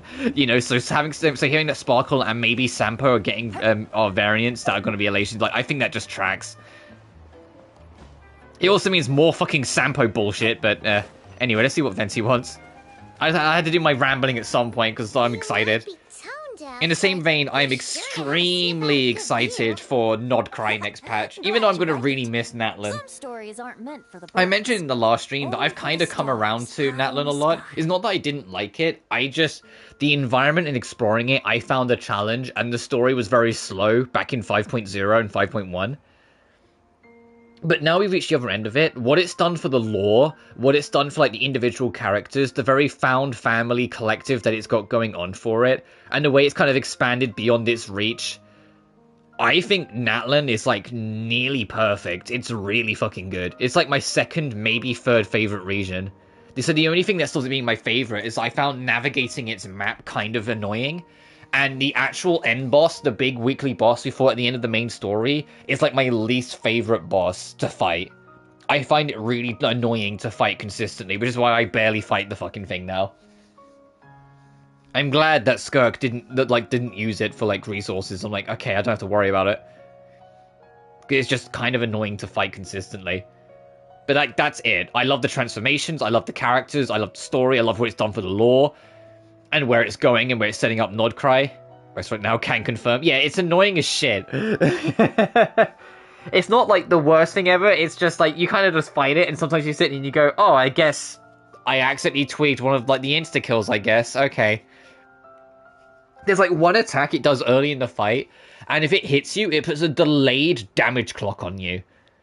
And I always forget about it. Because it has like a little purple symbol it puts on your character. And when the clock hits 0, it's like a Doom timer in Final Fantasy. It just kills you. So if you get hit with it, you just got to kind of keep a count in your head for when it's around 0. And then drop a burst so you like iframe through the IK. And it's just like, Or you can just not get hit, but I'm not that consistent. More like a story that begins with time itself. Long, long ago, time Istarov, who's also voiced by you, Venti, so I'm onto you. Speaking of, I wonder, like, now that we've seen the Shades appearing solely in anime form, by the way, it tells me that their models, or actually physically seeing them in-game, is a long way out. They might not even have models yet. if they're only in anime form. But I wouldn't be surprised if now that they've made a point of showing them in the anime form, all of the shades, or at least the main three, because Asmodee I think is Paimon, so they're probably going to keep that on the back burner for a while. I wouldn't be surprised if we see or have them be more present moving forward. We already had Renova be present in a main Archon quest with, you know, the Natlan quest. Easteroth's been mentioned a lot. We know about Gold's Rhine-daughter and how she's kind of sharing a soul with a shade. Because she kind of sort of ate them, which is, like, kind of hot, but that's besides the point.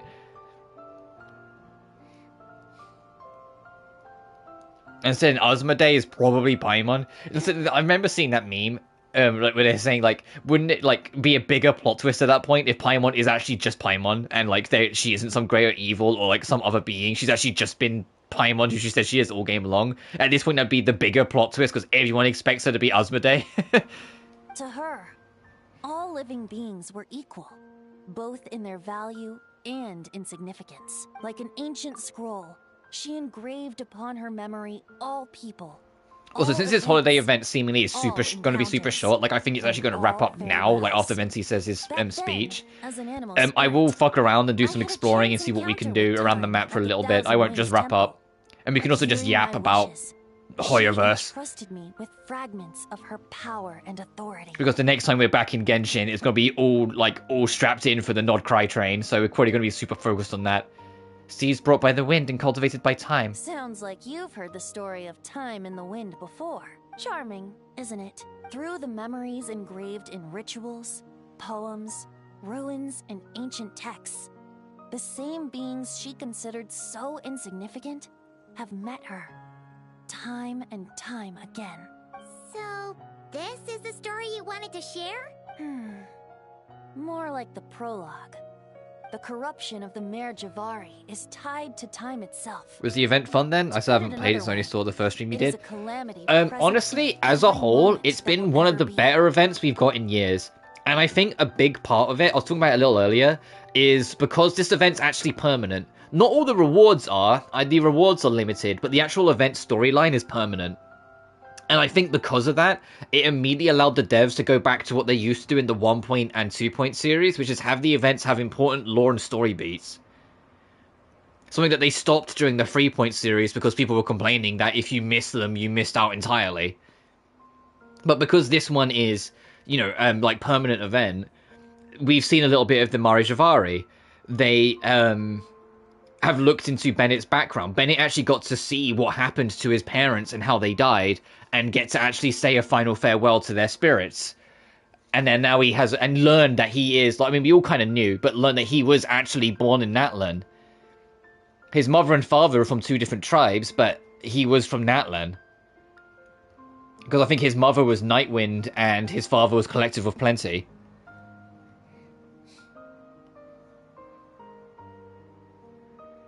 So I'm going to bawl my eyes out on it. Yeah. And the Abyssal Force that was tied to the Mare Javari, because Bennett found it by accident, because the same Abyssal Forces that killed his parents and trying to lure him in, it allowed Mawika to realize it was there and seal it, to stop anyone from risking getting into that danger. But it's kind of funny, like, we get to like, the thing where, like, the whole, like, family of Natlan come together. Like, we see even Varessa and Janssen, like, we have Ifa show up, we have Auroran, like, we have everyone there, except, Citlali. Citlali's the only one that didn't show up to the party we did at the end of the last act, so my theory is that, because it was a big party, she was just, like, drunk somewhere. Like, she was just passed out drunk, and that's why she wasn't on the stage dancing with everyone like everyone else was. Because she was the only one absent. Like, it was noticeable that she was the only person not there. So we had, like, Mawika, Morlani, Chashka, Shakina, I guess Ahau wasn't there technically, but who fucking misses him? Kanish was there, and said Ifa was there, Shilonen was, like, poking fun at her girlfriend, like, Mawika was obviously there. Like, everyone was there, but Citlali. It's like, okay, she's clearly just fucking, like, spaced out drunk somewhere. Venti was there. He's not... Well, Venti's right here. Also, there was a cute little detail, and I'll mention it to you because I know you'll appreciate the kind of detail as well, Molly. When we was in the Marijavari, there was an extremely intense high wind that was like super hot and like slightly burning and pushing against everyone. It didn't affect Venti at all, but they didn't mention it. They didn't actually draw to mention that the wind wasn't affecting Venti whatsoever. He was just standing straight whilst everyone else was leaning forward with their hands covering their face. And it's like, that's kind of a cute detail because he's, you know, the Animo Archon, so of course the wind's not going to affect him. But a residential drunk won't show up to the party. I mean, like, so my theory is that she probably did show up to the party, she just didn't come up on stage because she was drunk. Like, that's kind of where I'm at with this. Either that or Skylar Davenport was like, hey, look, guys, I've got to go voice Evil March now, so I've got to go. So I can't voice Silani. And like the Genshin devs were like, got it. Good little details, I swear, yeah. But they don't bring mention to it. It's just one of those things that I noticed, that everyone else was leaning forward, yet Venti was straight back, kind of just walking onwards. Like, it wasn't affecting him at all. It's like, well, yeah, of course it's not going to. Unlike Time herself, I have always cherished many wishes in my heart. 500 years ago, to prevent the corruption of the Mare Javari from spreading beyond Tenochtitlan, I blew it off the time. Alright, Erica Harlatch, you're just so casually pronouncing Tonexicog. Or however the fuck you pronounce it. I don't even think I pronounced it right then, and I just heard it. Tonexitog, okay. So that's the truth behind the Mare Javari's disappearance. Oops. Seems like I may have confused you. If you're asking about how the Mare Javari disappeared from Tenochtitlan 2 or 3 decades ago, there may be someone else better suited to tell that story. You know what I've also liked as well, just with the passage of time? Listen to Erica's performance as Venti now versus her performance originally. There's a softness that's crept into Erica's voice as the years gone on that kind of like, I think helps Venti's character, because yeah, he's a goofball that always looking for his next wine to drink, but he's still an Archon, and he's still a very wise one at that. And I think as time's gone on, like this softness that's come into Erica's voice with the performance has just added to Venti. I think it suits him a lot better as it's gone on. The Mare Javari has been the bearer. Like, it's still Venti and it's still Erica's voice, but you can kind of hear what I mean. Like, there's like an extra softness that's come to it that wasn't there originally. Like, it was a lot like higher pitched and sharper, like 5 odd fucking years ago when this game came out. And the choice I made 500 years ago came with a price. Some souls were unable to return to Mondstadt as a result, while others stayed to settle in this land. And yeah, I kind of gathered this. The Munito that you find around Natlan are the resident spirits of the departed from Marijavari. Correct. And the Asha, an extension of that. They're people who died from it. Pyro Archon Mawika. I'm comparing the different versions' voice lines. Yeah. I genuinely like, especially characters that are like legacy characters at this point, because we've got to be real with ourselves. Genshin isn't brand spanking new anymore. Like I said, it's celebrating its 5th anniversary in a month. The legacy characters, when they come back, hearing how like the characters have grown with their voices, and like how some of them have changed, like not changed actors or actresses, literally just how their performance has grown, where like they found more comfort, or like in some cases, like the biggest one was, hey, did you know when the English voice actor started voicing Dottore, he didn't actually know all the lore for Dottore?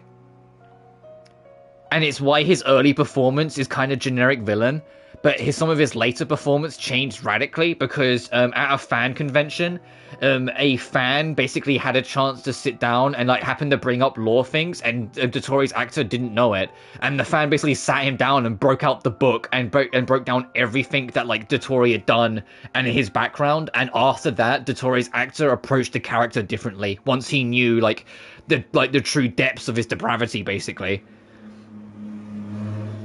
And you can hear it if you listen to like Dottore in like the very first appearance he ever made back in the I forget the name of that trailer, that one trailer that first revealed all the Archons, and then you hear his performance in like newer-ish stuff.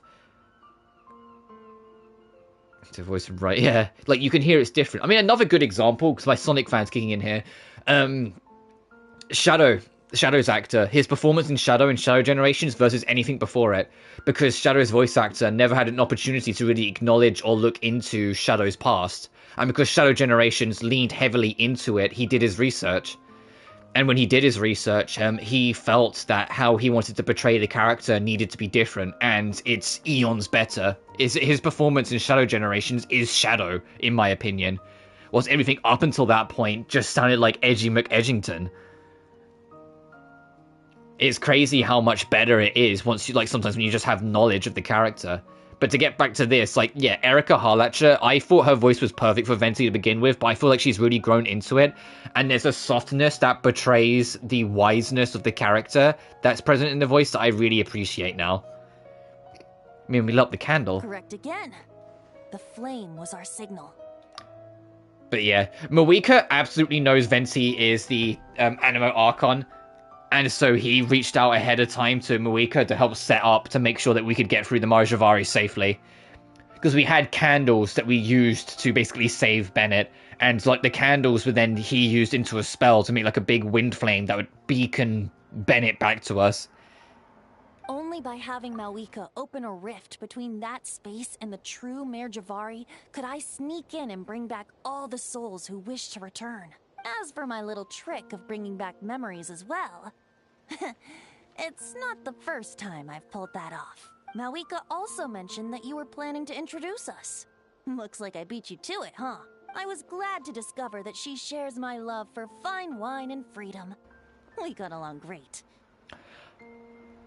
You know, I like in the back of my mind, it's like we've never seen Moeka drink, but at the same time, yeah, I can imagine she can knock it back with the best of them.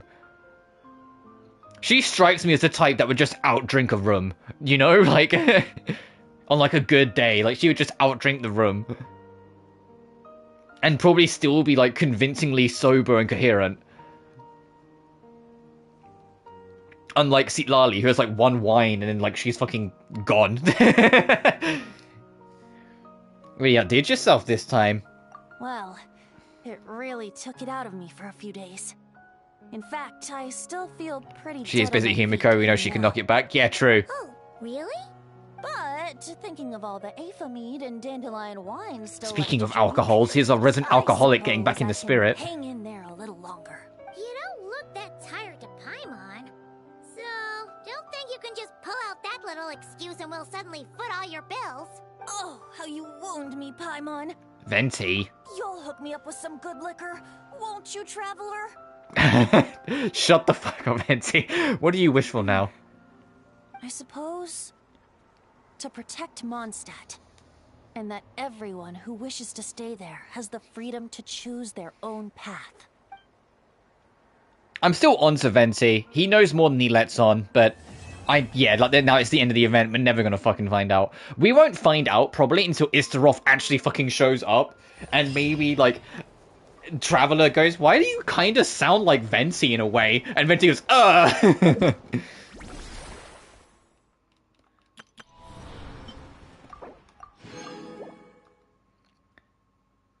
It was his good liquor, yeah. So yeah, we've only been streaming for an hour 40, so I'm not going to wrap it up yet. I thought, because, you know, Act 1 was like an hour long, and Act 2 was like 3.5 hours long, that Act 3 and 4 collectively would be, you know, not an hour and a half and we're done. So we're going to do the story, but we're not going to wrap up completely yet. I'm going to try 100% the island, and we can just kind of yap for a while. Oh, I can also check my plants. Oh, if I have actually shown off my teapot, I could do that too.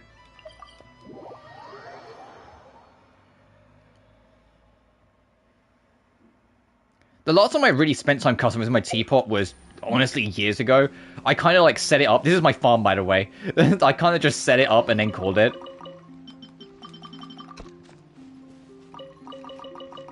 It was really fun back when this came out, back in, like, was it 1.4 or 1.5? I think it was 1.5. And then it was 1.6 when you could start inviting people in.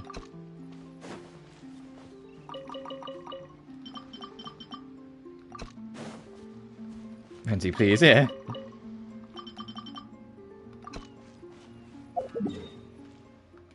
But yeah, like I can show you, this is like my farmland, and I just kind of chuck my extra stuff here. my god, they're so cute. My teapot is a Meslam out. I just found a bunch of stuff to get rank 10. I mean, if you're on...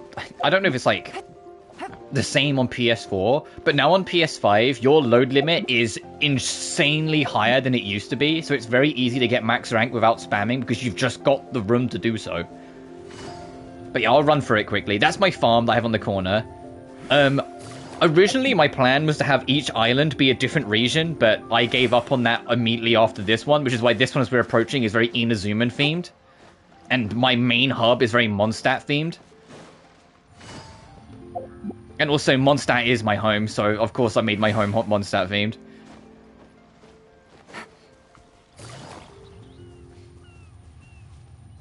But like over here, you can see I put the warp there, put a fountain there, but this is all very like Mondstadt-esque, and then I've got my palace here with some animals that I just kind of scattered about and in the main building.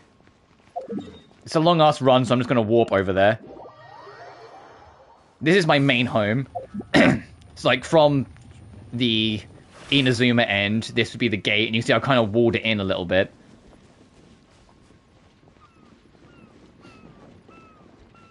Oh, this is kind of my dumping ground from like old events. Can you tell? Can you tell this is like where, like any old event, I just kind of dump shit here.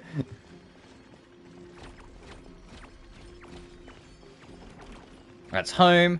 You see, I've got my mailbox. I've got this right here because it's literally on the path to Tubby. I've got my music corner because this is where I put all my music shit.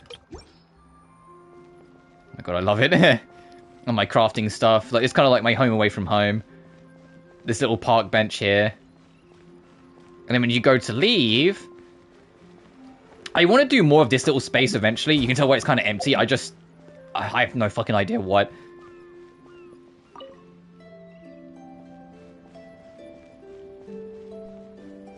And down here is my own beach resort. So you run down the path. There's the gate.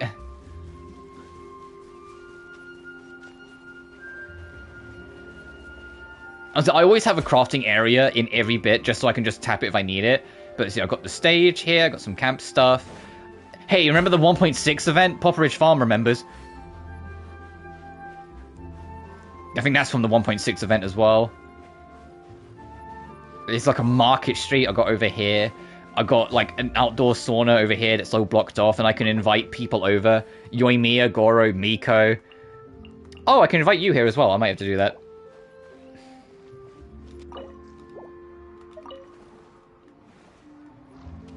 See what I've seen. Oh, thank you. Hey, this is called I'm Autistic 1 and 2. I grew up with The Sims. and so these things happen. But it's kind of like my festive zone. This is from this event, like the event that's currently active. I picked that up literally yesterday, and I was like, oh fuck it, I'll chuck that in. Here's the main stage. I kind of like just chucked a few things around here and there here, but this is kind of like my holiday area. But I genuinely, like, I spent more time in 1.5 here than I did anything else combined. Like, Zhongli's second story quest at the time, fucking the weekly boss. Fuck that. I want to go have a home. I was really invested in this because I grew up with The Sims, so this was like second nature. I can show you inside the house as well, actually, while I'm at it. The inside of the house isn't as impressive. I don't think so, but eh. And the waypoints, I put the warp waypoints here long before they put a default up where the windmill is. Where I put the windmill. So, like, I don't use that default. I just use my one because it's more convenient. I literally just spawn here and I can just go do my daily... Pick up my daily shit from the teapot. You know, I can just do that and then leave. Also, I know I have a lot of characters maxed, but I like just having them around. Yeah, it's also very blatant when I go in, like, my ships. Like, you will see them, you go, uh-huh, uh-huh, uh-huh. It's the main hall. The kitchen, I'll get to the kitchen in a minute. Right now, like, because I only just realized I have Nilu, Nilu's here, so I can build her up. I got Mawika here. This is my main... like, resting area with my cat. There's a second cat around somewhere. I don't know where he's wandered off to. Warden ships too here. The kitchen, if you can believe it, I chucked a Scofieri in the kitchen for now. I do want to re-customize the kitchen because there's way more kitchen-esque tools and things that you can build, but later. Over here is kind of my, like, indoor event dumping ground with all my little statues. Oh, and my cat thing if I want to stroke the cat, because I've got my 2 cat. Yeah, I've got my Jedi and I've got Sheriff.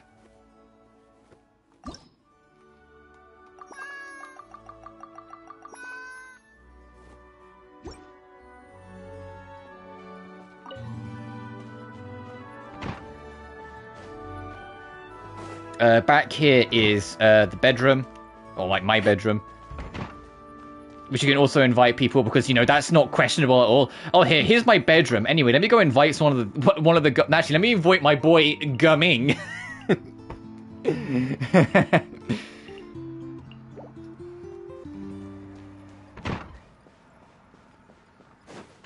But upstairs, oh, there's the other cat trying to get into the hungry. It's like my real fucking cat just sits in front of the kitchen and looks at me. Oh, up here, I have all my hangouts on the wall. Around the corner.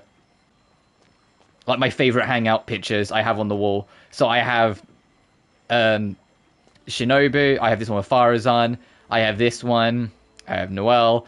I love Beidou getting like squished. Ningguan. Over here, I have Napping with Layla. I have the one with Barbara. Mind the Girlfriends. I have that with Toma. It's, everyone's so cute. Stop. Sorry. I have this with Lynette. I have that with my boy Carve. Listen, I have the girls together because of course I do. This room, I genuinely don't know what to do with it. So that's why it's like just kind of like just random shit in here. At some point, I'll come up with some crazy idea and put something in here. But this room's just kind of been here for ages. I don't know what to do with it. Skirk's in front of the library range because I need to put her somewhere to build her up easy. And over here is like a meeting room that I also kind of don't know what to do. But there's a, hey girls, how we doing?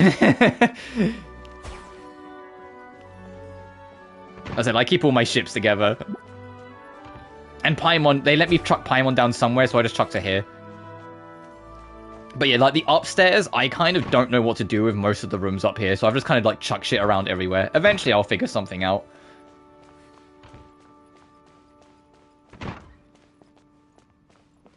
But yeah, it's genuinely, this wall is part of the reason why I miss hangout events, because I want to expand the wall. But I want a good reason to expand the wall.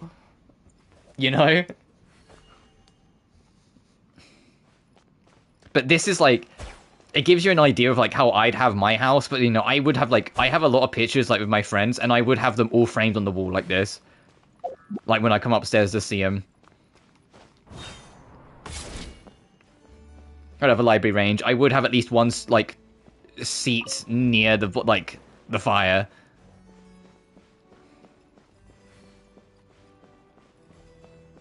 Fucking the cat hanging out at the kitchen is so fucking funny at some point.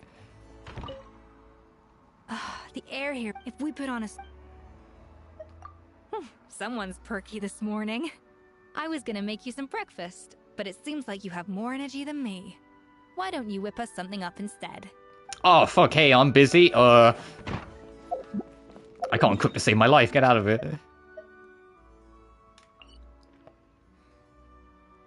I say that. I had a very bit of a lazy breakfast this morning. I literally, I have some salt and pepper tiger bread, and I literally just had 2 slices of that with some butter and call it a day.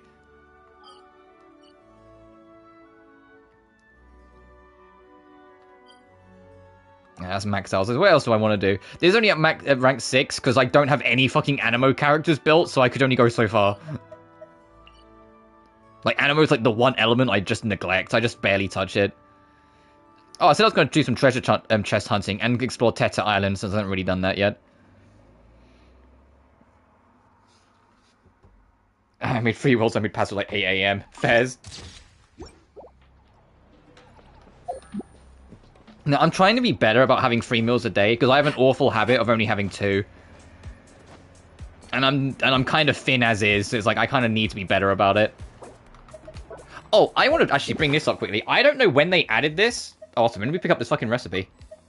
But I appreciate it. Did you know on the treasure compasses and the resonance stones, you can make them in the settings that when you're in your quick menu, it will auto swap to whatever region you're in? Because I didn't. But now I do, and I was like, I realized that the other day, and I was like, oh, that's actually very helpful. So I don't have to, like, re-equip them if I want to go explore different regions. If I go to Inazuma, it will default to that one. But let's do, yeah, we'll just do some, like, treasure hunting. We can yap a bit about Hoyoverse, or if there's other things people are excited about, because it's kind of early in the stream to wrap up. And it's nice to kind of just sit and talk and smell the roses, because I rarely do that in Hoyoverse stuff, because it's usually just story, story, story, story. And I don't really like talking over the story stuff too much when it's moving, because I don't want to miss anything. I get invested. Illusion shattered. I said I have kind of decided... I have kind of decided I am going to, when Nodcry drops, I am going to roll for Luma, or Lauma, or how you pronounce her name. Because she's the launch character of Nodcry, so I think for the sake of, like, getting a feel for how Nodcry is going to be, and, like, she is egregiously attractive, that I guess that I will roll for her. Also, like, it's crazy, we mentioned this, like, this was mentioned a few times during Matlan, but I think it bears repeating. Back in, like, 1.4 or 5, whichever one it was, I've actually, might have been slightly later, there was a huge wave of censorship that Genshin got hit by, and they had to change a bunch of the costumes. Like, Rosaria got changed, Mona, Amber, and Jean got changed to, like, be slightly less revealing. Even though I don't think any of them... Okay, maybe Mona, like, had her butt on full display, let's be real here. But none of them were really anything I would say was, like, egregious. We've had way more, like, skin showing and revealing character designs since then. Like, especially with Natlan. Like, Morlani's just in a bikini, let's be real. So, Lorma, her name is in reference to a deity of fertility. And she's got, like, Rosaria, when we saw her in 1.2, sized boobs. And also, like thick hips into fires, and I'm like, oh, we are a long way away from, like, that era of Genshin, huh? Like, she's got, like, nearly, like, a Wuthering character design in terms of, like, they are just boobs and thighs. Like, holy shit. It's like, it makes sense for the character if, like, she's in reference to a deity of fertility, and so, yeah. But at the same time, I was like, oh my god. I also saw in the beta the side angle of her costume. You know, her costume is basically like an apron. Like, she's got the front piece, and there's a bit at the back, and there's, like, nothing down the side of her. And I was like, oh my god. Genshin. I also love, I don't know if you saw it, the horns on her head actually change size depending on the moon phase. And I was like, that's insane. That's, like, another, like, we were talking about insane attention to detail. That's insane. Like, on a full moon, her horns are huge, and by a new moon, they're kind of tiny.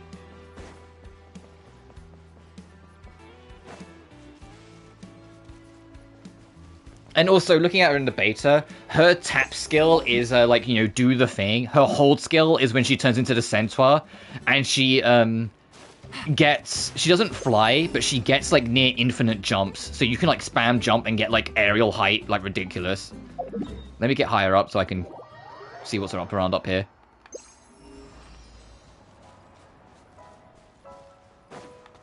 But it's going to be, like, brutal for, like, man enjoyers, because Flynn's is 6.0 as well, and Flynn's, like, he is aura on another level.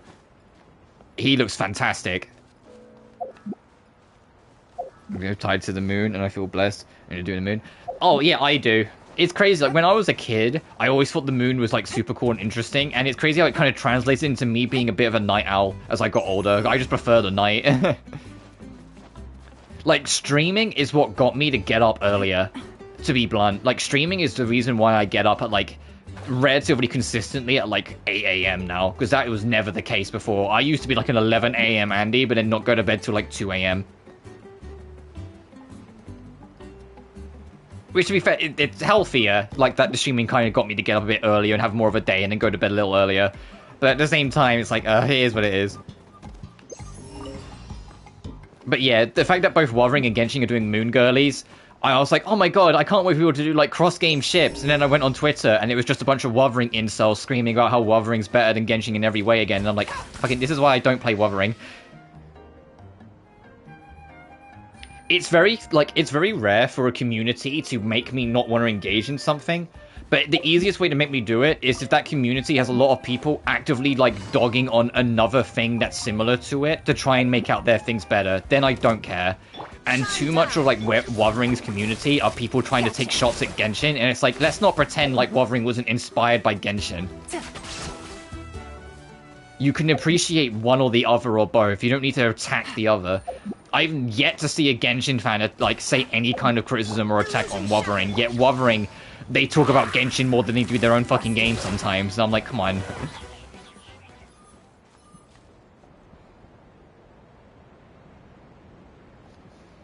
Like, Wuthering has great character designs, and I love its art style. But I just have... Aw, that's with the heart, but I have, like, no real interest in playing it.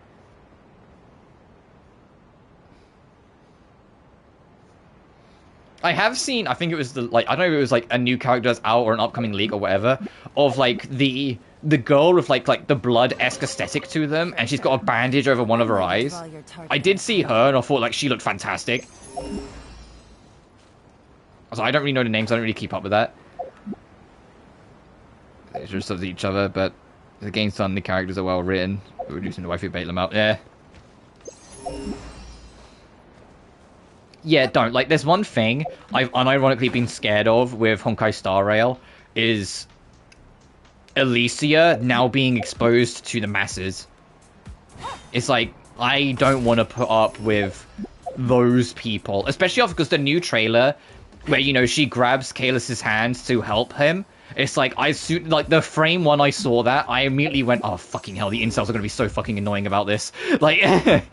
Like, they can't accept that women can have friends that are male, but she is lesbian Jesus, and now they're gonna, like, immediately start screaming from the rooftops that she's, like, turbo straight and, like, the wife of Kaelus, and it's like, I don't want to hear it. I don't want to put up with that. They're gonna be so fucking toxic and annoying.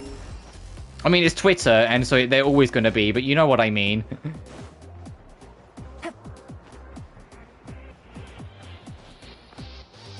Revise the opening set. Oh, you can redo, like, the big thing. That's cute.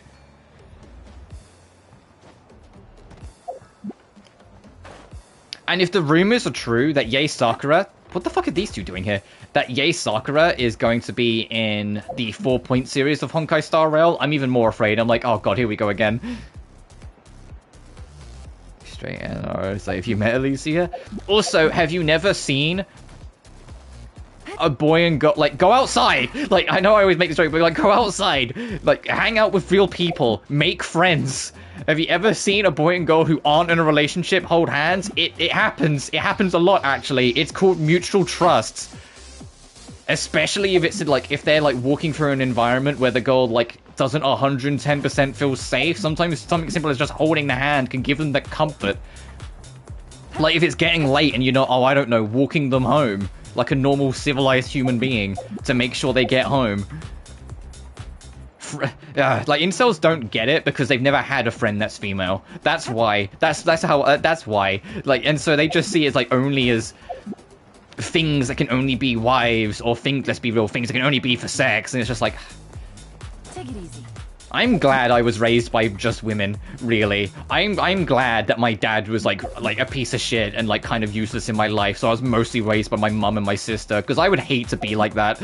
Like, I would hate to be that kind of person. I'm glad I grew up with women, you know? A lot of who I am, I can thank because I was raised mostly by my mum and older sister.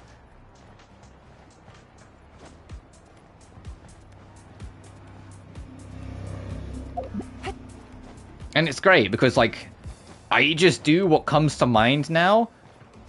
As a human being, like, I do what I think is right in the moment.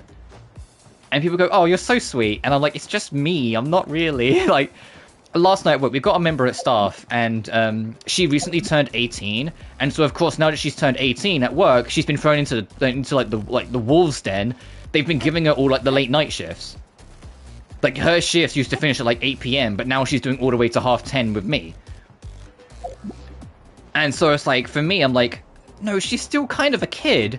In my eyes, at least. I'm 26, so you have to give me a minute. But in my eyes, I'm like, no, she's still kind of a kid. So, like, I make sure she's okay and keeping on top of it and not, you know, passing out of exhaustion. Or, like, when we went to leave work, I saw her, like, walking off at, like, you know, 10:30 at night, and I chased after her, and I just went, hey, how are you getting home? Like, I don't want you walking home on your own. She went, no, I drive. And I was like, okay. I just wanted to make sure you're okay. Because, like, I had that fear, and I was like, I'm not letting this kind of, like the sweet, kind of naive 18-year-old girl just walk home at 10:30 p.m. at night alone. Fuck no.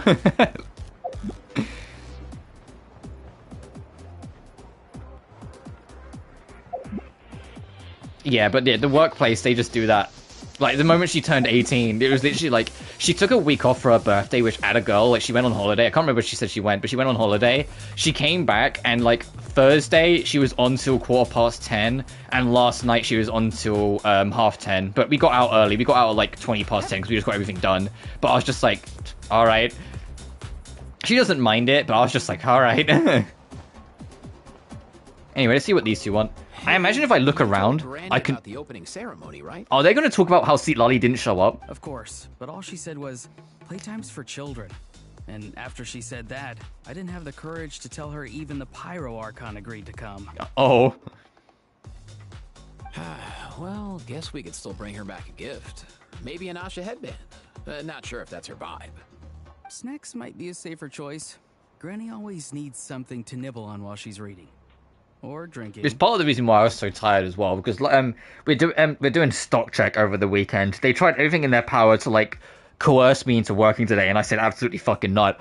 But it's been, like, super stressful and busy anyway, like, over the week trying to get through it. Like, it's been a long week, so I'm just like, I'm glad I took Friday and Saturday off because they were testing. Where even is that dude? Still hanging out with the Asha? Don't worry, bro. Kakuku can take care of himself.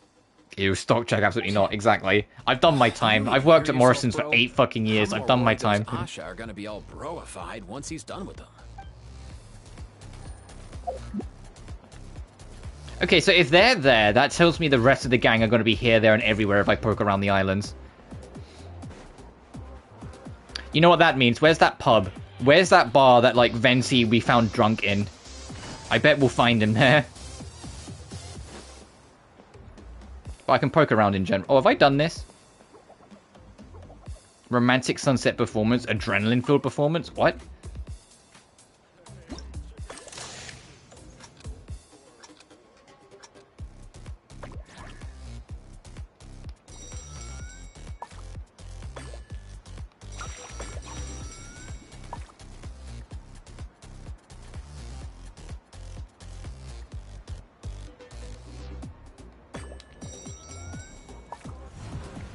Oh, okay.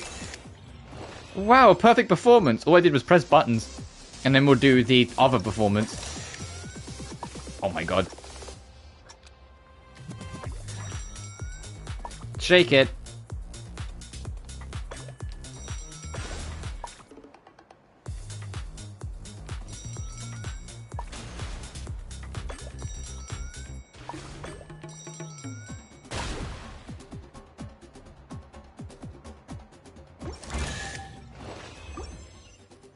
All that for a luxurious chest? All I did was press square a bunch of times. You know, I'm not going to argue with it.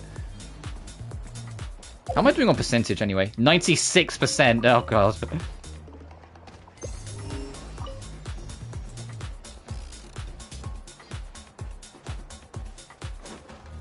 But yeah, I've only got 2 more weeks of working and I got some time off work again. For a week. During that time off, I'm not going to take the whole week off because I think I've got to accept that's probably not going to fucking happen much at all this year. But I am going to take like maybe 3 days off during the week so I can like kind of spend time with family and shit. But so I'll get back to you guys on that one. I'm not sure because there's still a couple of weeks out. I haven't really planned that far ahead. Take it easy. Like I might do the Metaphor stream on Monday and then take Tuesday, Wednesday, Thursday off and then come back for Friday and then do Sat Sun.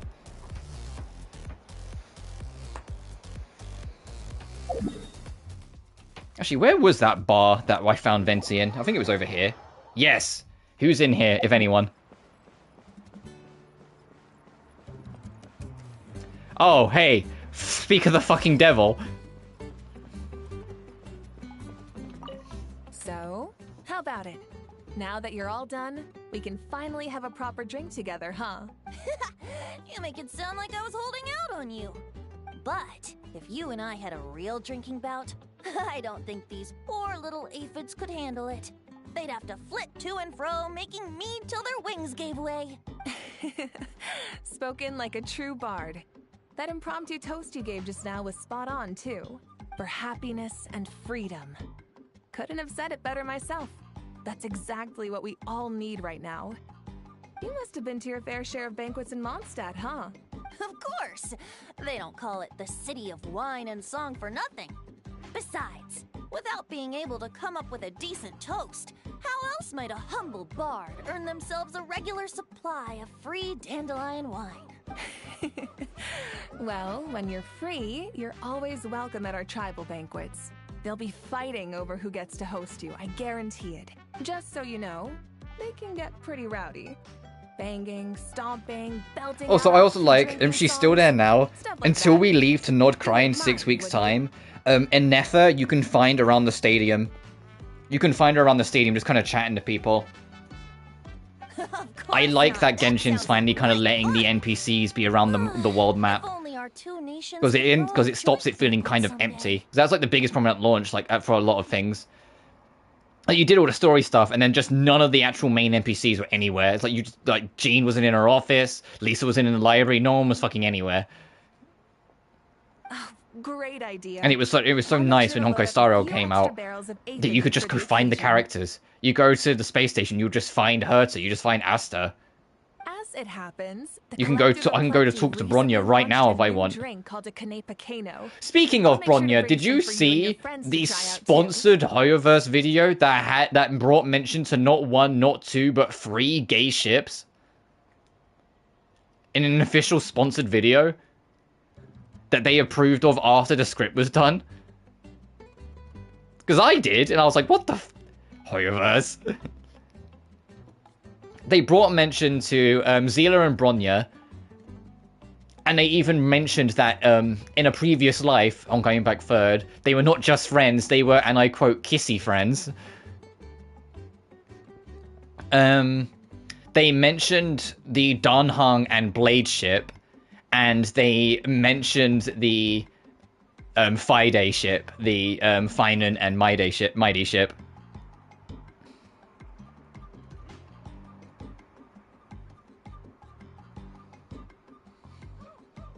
And I was just sitting there like, this reminds me of the time they sponsored a video that had Black Swan and Acheron making out in the background of it.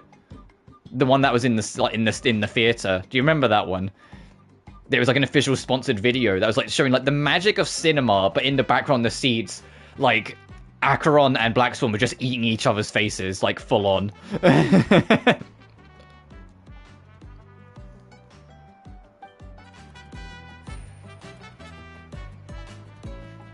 And I remember it because everyone went, oh, hang on a minute, because partway through it, it cuts away to the screen, and when it cuts back, Acheron and Black Swan, you can only see their feet poking up, like implying that like they got so into it, like they're laying down across the chairs.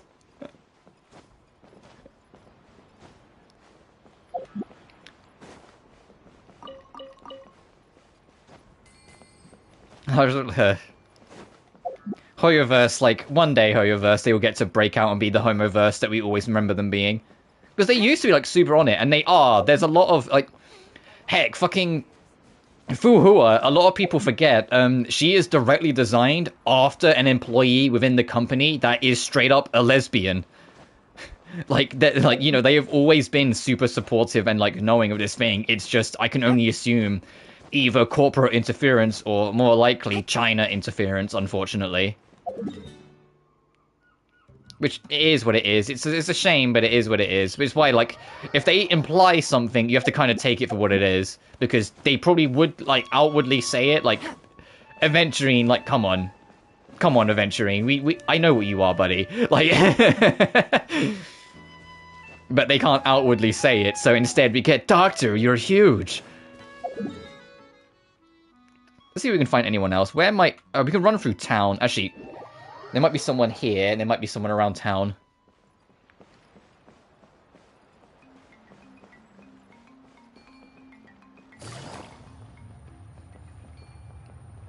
Oh, there might also be someone around our home, or like up in the rest room that we had. Take it easy. By the pool.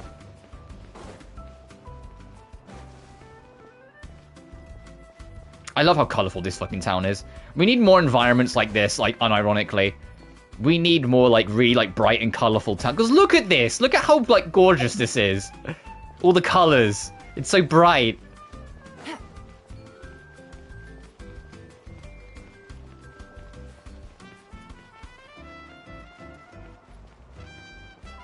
Oh, and I didn't max out the statue. I got all the colours to put on the statue to get the treasure chest. The fucking, like, Super Mario Sunshine Challenge.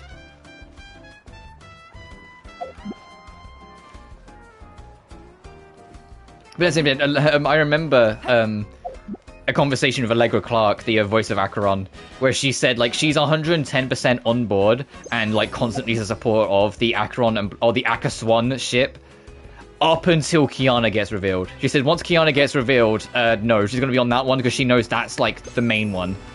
But until Kiana's officially revealed, but until we see Freebus, oh hey Molani, until Freebus is actually shown off, no, she's on Team Akaswan. Just in time. Can you take a picture of me? Sure, why not? Thanks. How about this pose? Say cheese. Let me see. Wow, it turned out Get him, Kiana, yeah. You got the angle and composition. Well, they're the OG. They're the prophesized lesbians. Let's be real. The only, like, the fact that in Honkai Impact 3rd, the only reason either of them are alive is because of their love of each other. And literally, like, basically nothing else. Also, like, I remember... It's been 1 hour and 32 minutes and 15 seconds since I last saw May. I should go make sure she's doing okay. Kiana's so down bad for her girlfriend, she had it down to the second how long she'd been away from her. I remember that fucking line. I think I'll put it right next to my bed. Oh, or hang it on the wall. Maybe I'll add some pink and blue paper as a backdrop, and a few seashells for the frame. It's gonna be awesome! Oh, and one more thing. Thanks for making this a summer I'll never forget, Traveler. If I bagged May, I'd be the exact same, lol. Yeah, right? Amazing!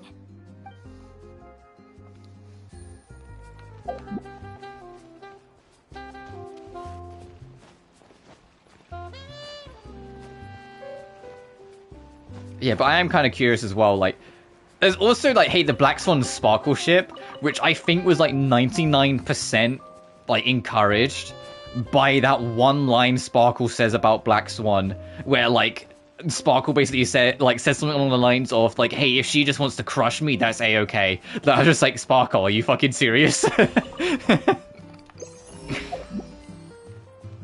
can't remember exactly what she said, but it was something along that line.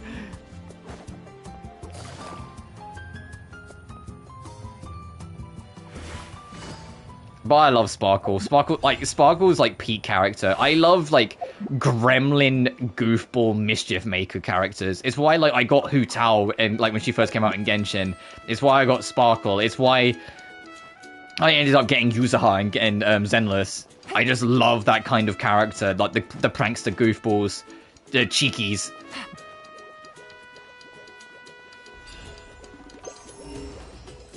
The hee-hee-ha-has of our society. Oh, all the paint went. Oh, I spent so much time painting it. Hang on.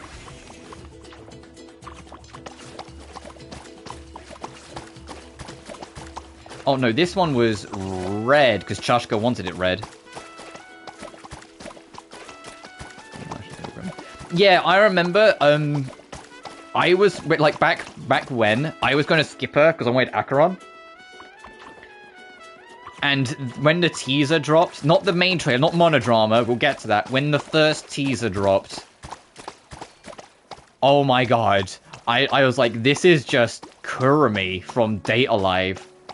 And Kurumi is like one of my all-time like favorite characters. So I'll make this yellow and I'll clean up the red there. And so I was like, oh, I might have to get this girl. Uh-oh. And then monodrama dropped and she was doing all the bullshit with the gun. And I was like, oh.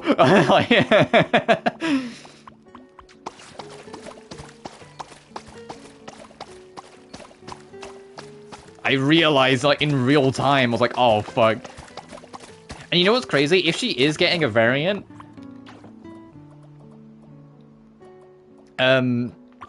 If she is getting a variant, then uh-oh, even further, because she's absolutely going to get another trailer, and they're probably going to lean even further into, like, the monodrama aesthetic. They're probably going to make her out to be even more, like, batshit crazy.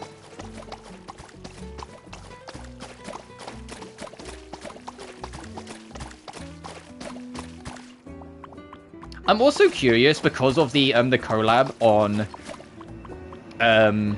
Impact Third Side when Vita's gonna show up. Because I feel like that's an inevitability. I feel like Vita's gonna show up at some point and be Elation. And then if Sparkle and Vita tag team in Honkai Star Rail, we're all fucked.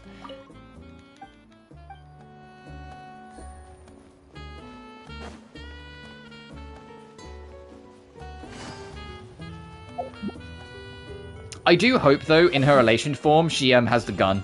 That was, like, the only part that's kind of disappointing. Like, she has the gun so active in her trailer, and yet when she came out, the gun's just not there. And so I'm hopeful when I can... Yeah. That... They add Vita, I'm so cooked. Yeah, right? But I hope that, when her Elation form, whenever that is... I also kind of hope that her... Like, the costume from the teaser she wore, like, that, like, the suit, like the kind of suit with the glasses, I hope she gets that as an alternate costume. Because Lord knows Honkai Star Rail needs alternate costumes that are worth a damn. Because the March one was free, and Firefly's costume's kind of bad. Mostly as well because you can't even see it 99% of the time. Because she never gets out the mech.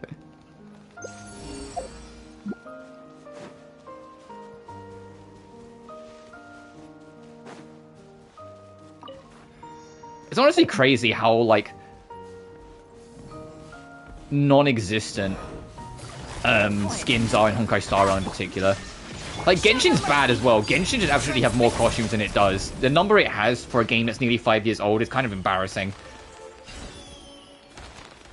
Like, Zenless is the only one where it's like they got the memo. Like, Zenless is, like, kind of on a roll now and adding a new costume almost every patch. Go on, take them. I'll thank the stars for you later. What percentage are we on? Still on 96%. Oh. Oh, easy breezy night stage. Cool.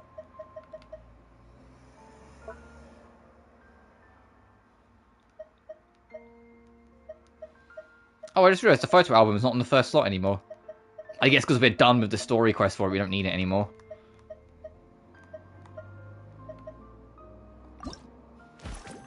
Yeah.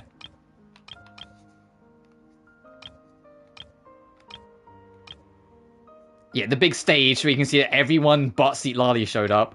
And then the final photo we took before we left. And the good skins too. So you're definitely winning. Oh, absolutely.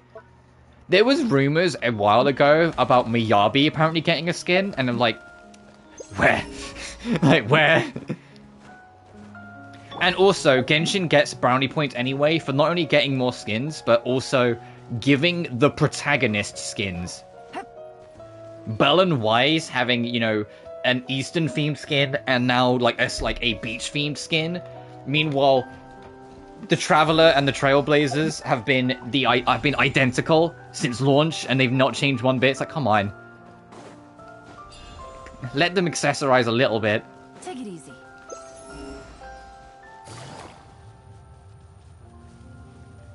Oh, I'm starting to fear that this map's going to be one of those maps where, like, yeah, she's like really annoying to get 100%, and there's like a lot of very like loose one-off little things hidden away.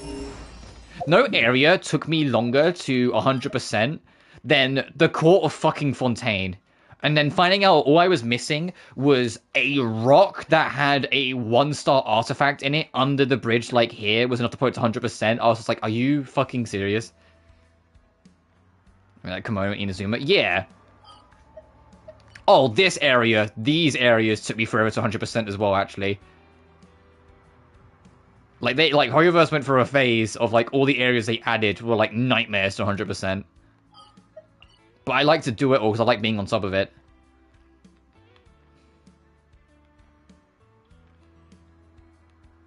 Oh, I should probably check the Gweetsley Ridge. See if there's anything up here treasure-wise I missed. There is! I'm glad I checked. Oh, it's in sight. It's over there. Oh, hey, Chashka. I'm glad I checked, then. Another challenge? How about I take a picture of you? Sure. Let's go with that.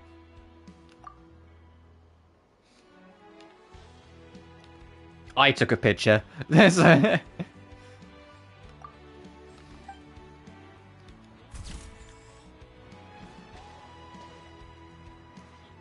I was thinking of giving something like this to my mom, but knowing her, she'd probably just raise her wings and give me a tongue lashing for not visiting her more often instead.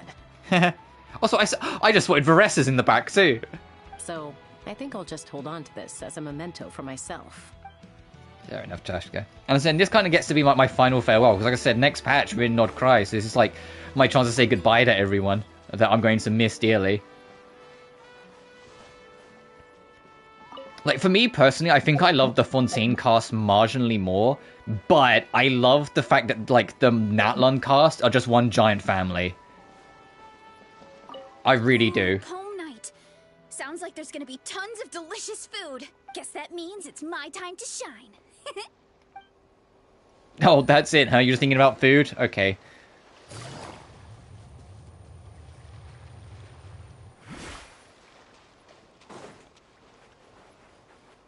What plan?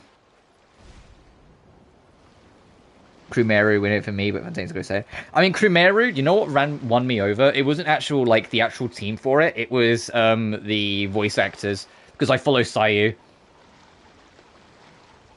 Navigating the world is a whole lot easier. And, like, some of the times he's hung out with, like, the rest of Krumeru. I mean, he doesn't do it as often now, because I think they, like, especially with the strikes, they were just kind of busy.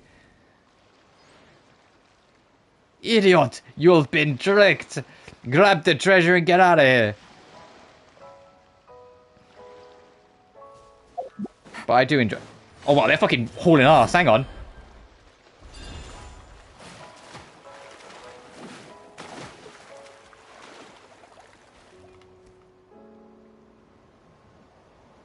Guys, catching up. Blast the path open. Got it, boss.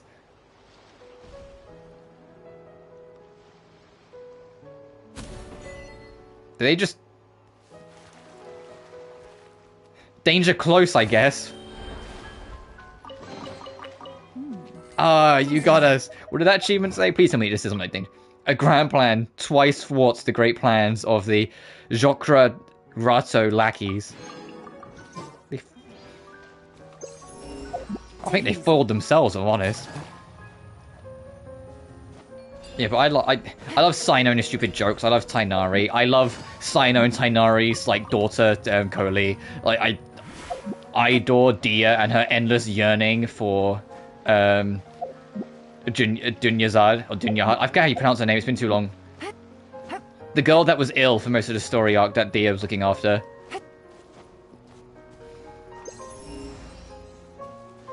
Candace's design is still peak. I love Candace's look.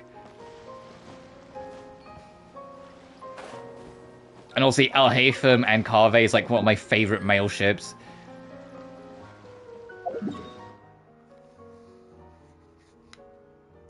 Oh, sorry, shit. Oh, I'm more tired than I thought. Let's go over here to see if we can find more people. Because that's that. But there was an event over here we did, which is why I think there might be people here. I know where Bennett might be, or at least I have an idea where Bennett might be, but we'll go there in a minute. Because I want to see Bennett one last time. Take it easy. My boy. Assuming he hasn't gone back to Mondstadt already to tell his dads about his journey.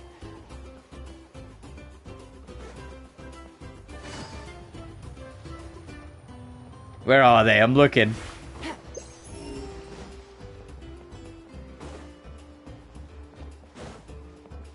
Maybe up near the main stage?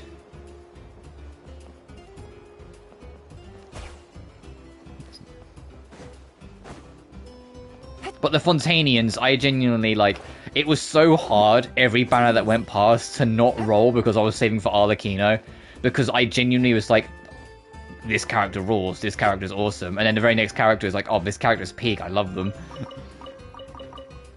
Like, how do you go from Lily, Lynette, and Fremine to Nervaled, Rivesley, fucking, like, Navia, Clarand, even, like, Shiori, even though, like, Shiori was kind of, like, just kind of there. Like, Shiori was great, like, she stole the show of her own little event. No, I'm thinking about it first. Like, you know, like, they were some heavy-hitting characters. And I think I loved it more, too, because, like, I mentioned it before, but the Traveler was not the main character at all of, Fontaine. Navia very much was the protagonist, and Farina was the secondary protagonist. It was definitely, it was, like, almost entirely between those two. And it wasn't even just the main story. Navia is present in every single event across the entirety of the 4-point series. She was never not involved with something, even when it left Fontaine. Like, she showed up in Leeway for the firework festival. Oh, see, this is what I mean. This rock can count towards 100%, which is why it gets marked now. 97%. See, it counts. And that's what I mean. Like, getting 100% nowadays is a lot more annoying because shit like that counts.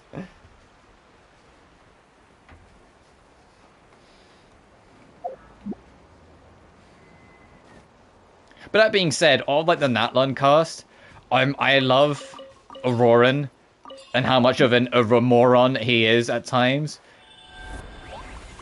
Citlali, I adore Citlali. She's such a fucking goober. She's my wife. I love her. Mawika is a fantastic and, in my opinion, deeply misunderstood Archon because she's not a Mary Sue. She sacrificed basically everything, including her own family and life to live, to protect the nation. And it deeply traumatizes and affects her, but because it's subtle, people don't notice. Paint buckets into field and sign before they explode. Okay. And the giveaway is, if you ask her about herself, she says, don't worry about it. She never lets you talk about her.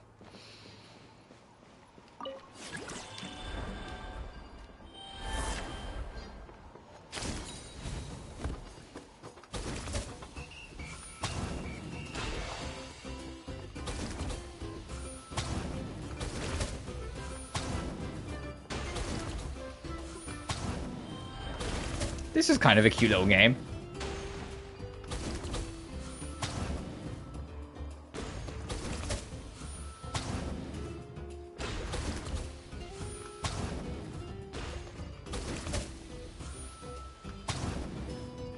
More than Fontaine as a complete wreck. God, it was such an emotional pile driver. It broke my heart at the very end of the story. Like, when the flood started coming in. Even though we, like, managed to solve it and save them in the end. Farina didn't know that. She didn't know that until, like, the water completely subsided and she left. So as the water was rising and everyone was making all the efforts to save each other, save themselves, you know, like, protect the people, Farina was just at the bottom of the court, completely catatonic, thinking that she had completely failed her nation and everyone was about to die as a result. Like, she was just completely catatonic after 5 years, and I was just like, Jesus fucking Christ. Like, the trove of potential clues.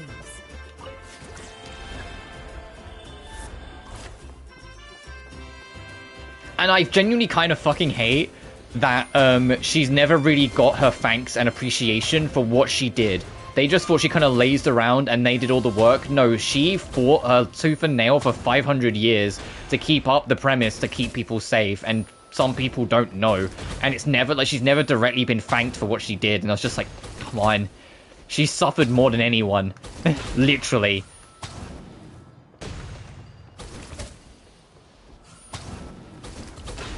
She did 500 years, like, just having to pretend to be someone else. Pretend like she's not who she is, to keep up an illusion in the hopes that it might one day stop the apocalypse happening. And then the whole thing with fucking Navia losing her father. And, like, trying to, like, plead and beg to Nervalet.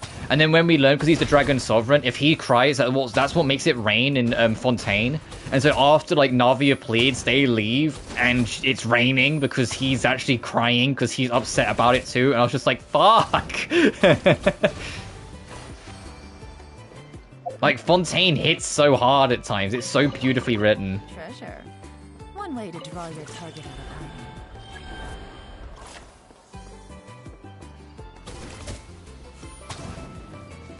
Oh, I see how this is gonna work.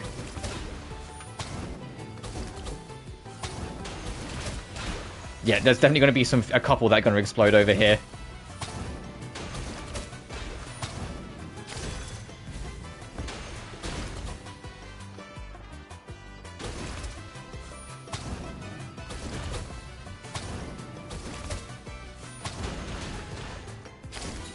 No, fucking grab it, you bitch.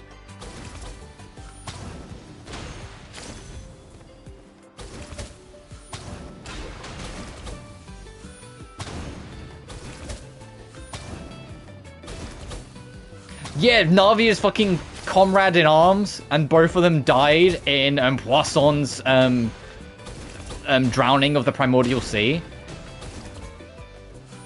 Which was so fucking sudden, because they were such, like, a strong part of, like, the comedy act, so to speak. That was, like, Navia's kind of personality in the early half, and it was just like... Oh, then they're both just dead, huh? Like, oh, fuck.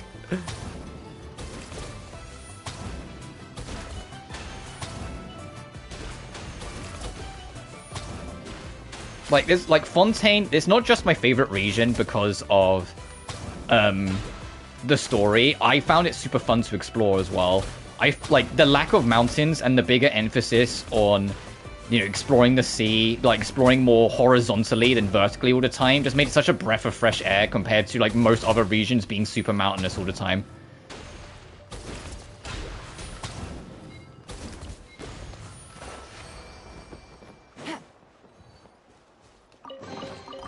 Treasure. One way to draw your... Fuck, it's still 97%? Are you kidding? After all that. Just satisfying too. Oh, absolutely. There's anytime any game's like, hey, you're gonna be able to swim underwater. I'm like, okay, is this gonna be underwater controls or fun?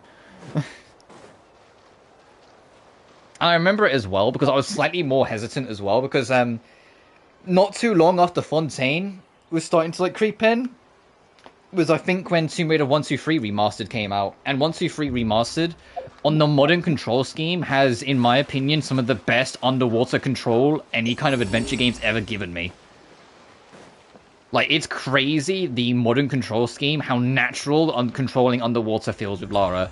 And so going to Genshin, I was like, please don't be stiff, please don't be stiff. So the fact that it actually felt really good too, I was like, fucking hell yeah. And the thing is, Fontaine's map, and we'll pass it in the bean-eating shark, is technically not finished, because there's a mountain that we haven't got to explore yet. There's still a little bit of Fontaine we haven't seen.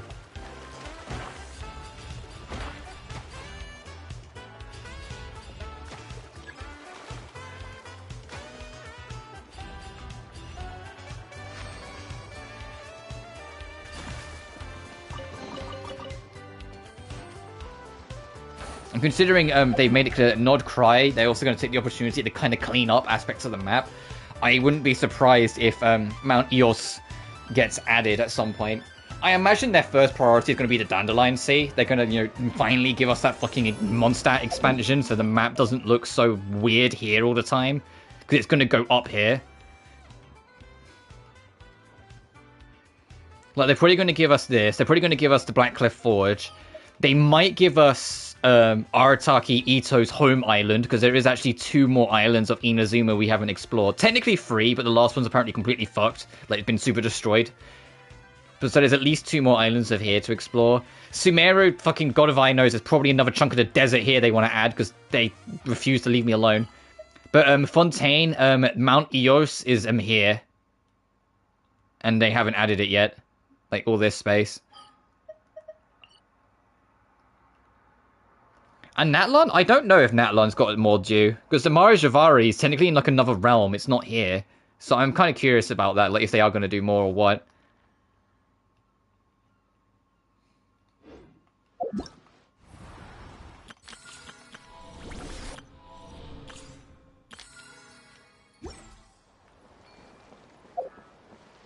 Alright, let's try and find where I think Bennett might have gone. I think Bennett's going to be down here.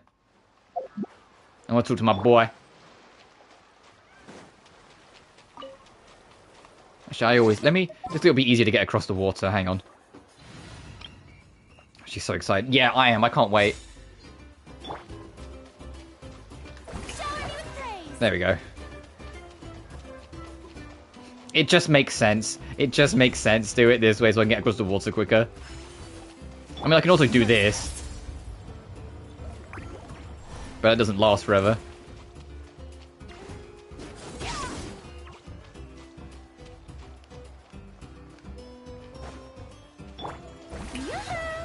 Yoo-hoo!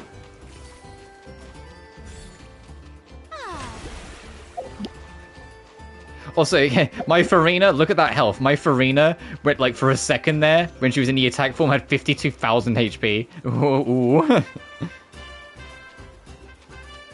Oh, is Bennett not here? Oh, I would have thought he would have been here for sure. Oh, so he might actually be back in Mondstadt then. Because he was part of this challenge network.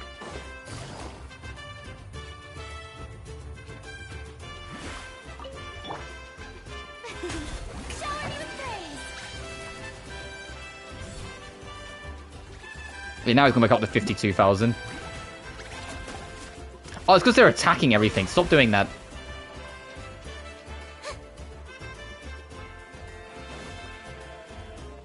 Oh, Kanish is here, though.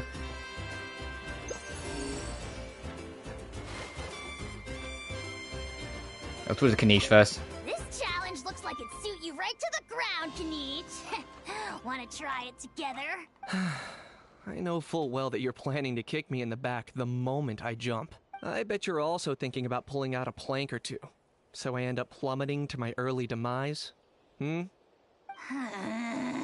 You already tried that over at the Scions of the Canopy, remember? You should know better than to think I'd fall for that one twice. Curse you and your stupid vigilance! Who else acts like that on vacation? Absolutely insufferable. Fucking a-how.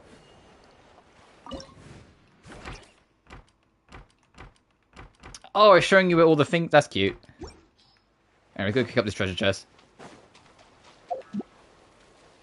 Found out with Risley, you can punch your way through the water. It's slow, but it's... Oh, yeah, like, you know, isn't it like you do 3 hits into charge attack or something? Like, you do, like... into charge, and then you can carry on, and you can take a couple steps forward, do it again, couple steps forward, do it again. I mean, at that point, it'd be quicker to just Kaya Bridge, but... Oh, there's something closer? What? Oh, God, these count as well. Oh, God.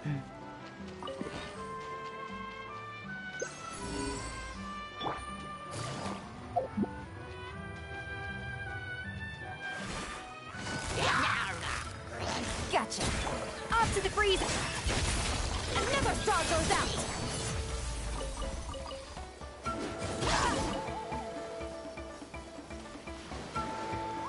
Where? Are they on the fucking slide? They are! It's easy, you can just attack and that's it. Now, I still prefer I just get Farina out. I just get my princess out. Splendid! More interesting trinkets for me. The show begins. We at 100% yet? 98%. Fucking please. Fighting for my life here. How many gems have I actually got up on my head now?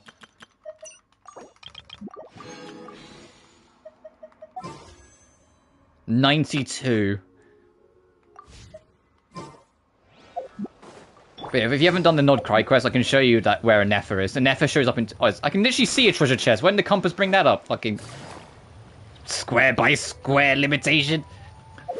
Which, for those who don't know, the way the treasure compass works, this entire map is technically a grid.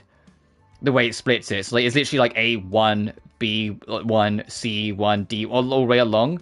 When you do a treasure compass, it searches everything within the square range of it. So if something's on the edge of the square, even if you're right next to it, it won't get it. Which is why sometimes you can be real close to something and just not pop.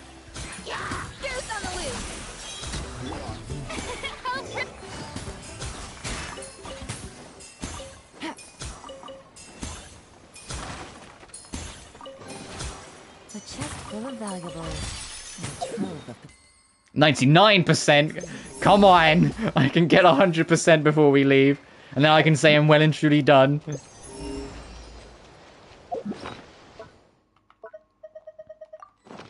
I'm glad that the treasure compass has been buffed so much over the years, though. Take it easy.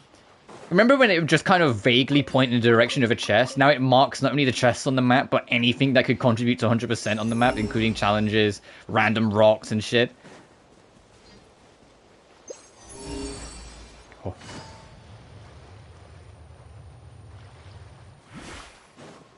Oh, case in point, random rocks. Quietly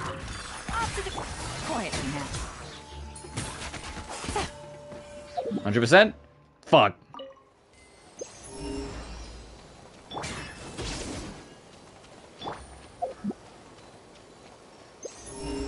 This is all I end up doing. I just walk around doing this. It's like, this is the game of like the most consistent 100%ing areas. Honkai Star Rail, I really have to be in the mood for it because some of those treasure chests, mostly in that giant prison that Hule was in, they were such a pain in the ass to get. I was just like, I don't want to do this yet. I eventually did it, but I really didn't at first. And Zenless, I still don't think I've 100%ed any area technically. Because I haven't found all the coins. All I've got.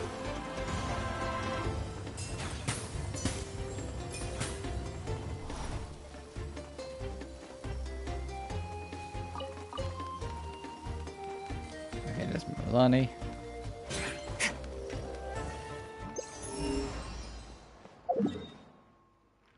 But yeah, I'll show where an Anefa is. She's in two spots. You can find her in the stadium. This one's easy because it's right in front of you. She's literally right here talking to people. Big and juicy grain fruits. Why don't you try one, ma'am? Oh, wait. Do robots eat grain fruit? Analyzing. Grain fruit can be added to a krumkake recipe to significantly boost dietary fiber. One grain fruit, please. If Aino consumes only smetana... Also, for those who missed it, at the end of the Nod Cry prologue quest, Anefa says when we leave for Nod Cry, she'll come with us. So she's going to basically be our tour guide. She's the one that's going to walk us through Nod Cry when we get there. But she also shows up with the Flower Feather clan. Because that's where they looked after her. So she shows up here if you warp here. Here she is. Who I did end up pulling. I am kind of partially tempted, but there'd be nowhere to put her in my squad. Like, I love in the story. I love at the end of the story when you find out that the note came from Varka, and she hints at who it is, and she goes, he just said, and that saved the best surprise to last. And she like perfectly replicates his voice and laughter, whilst it's still clearly just being Anefa's actress. And I was just like, that's so fucking cute. Oh. I crushed it again. In fact, I'm gonna dig up that voice line right now. Because it's so funny. Travelogue.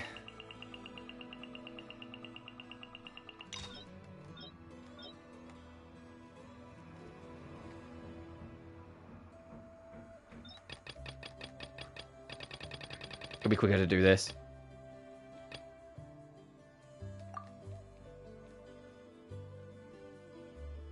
Here it is. Her impersonation of fucking Varka. The Sunder said, "Surprises are best saved to the end." Okay, now your memory's getting a little too good. I love that fucking... I don't know what it is about that performance. I don't know what it is about that performance, but I love it so much. Surprises are best saved to the end. Okay, now you're... Yes. The Sunder said, "The most secure code is one that you can write down, and no one would think it's a code." Who is this person? Sorry, one last time for the road, just so Sunder they... said, It's just the laugh. Surprises are best saved to the end. It sounds like she's doing her best impersonation of fucking Seth Rogen.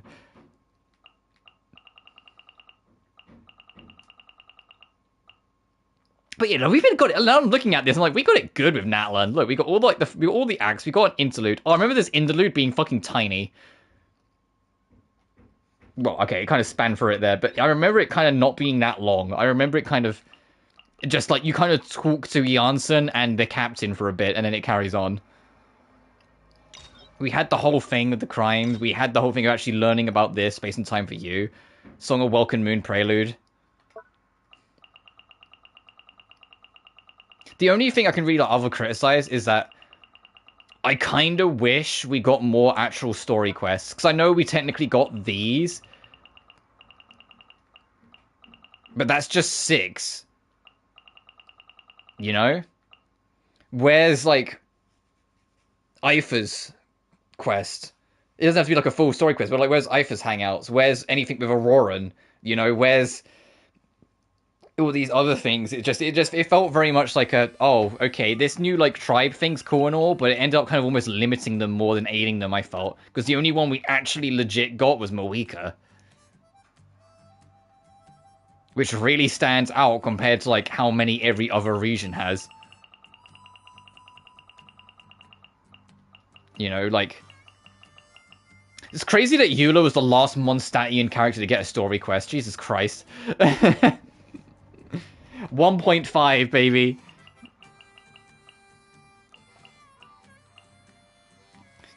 Shan Yun. Yoimiya got 2 quests. And she deserves it. She deserves all of them because Yoimiya is peak. I love Yoimiya. She's so happy. Sino got 2. Oh, I remember. I didn't end up covering Sino's second one. I thought his second one was just alright. I know a lot of people really liked it, but for me, like, I was just kind of like, oh, like, not indifferent to it, but I just thought it was just okay. Millie, Nervalet, Risley, Farina. Oh, apparently, Farina is going to get an Act 2 at some point soon, according to leaks. Like, it's not going to be, like, major story, but there's going to be another story act with Farina to give her an Act 2 at some point in the future, which would be nice.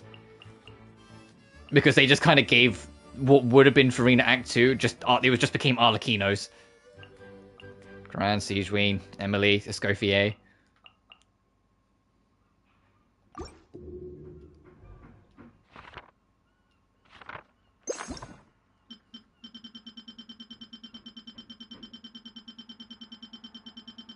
Oh, I know the only other thing I'm missing, I haven't looked into it, but I don't know if we can do it now or I have to wait. There's a world quest that's supposed to be available in this series of patches, but I'm not sure where that is. That eventually leads to you fighting like a one-of-a-kind unique monster that you then don't fight again. You just like fight it the once.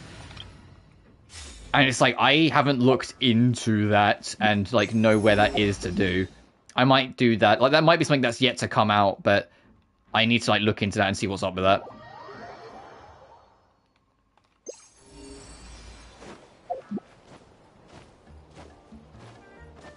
Oh, this treasure chest. Back before I realized how this gimmick even works. Right.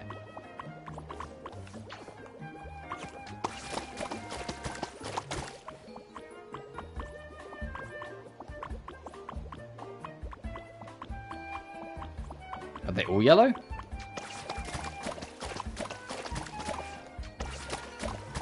Yes. When we first got here on Wednesday, I didn't know how the gimmick worked, so I tried to paint this, didn't know what was going on, and left. 100%? Fuck!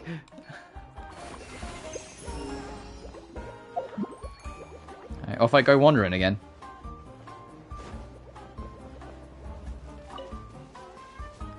God, I know I can mention it. I genuinely can't get over this fucking skin for Yelan. I love this skin. This is my new default for Yelan. In the same vein that,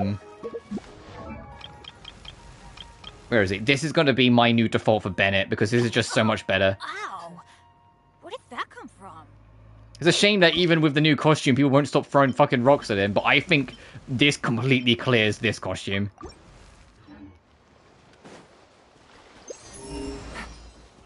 Take it easy. Take it easy.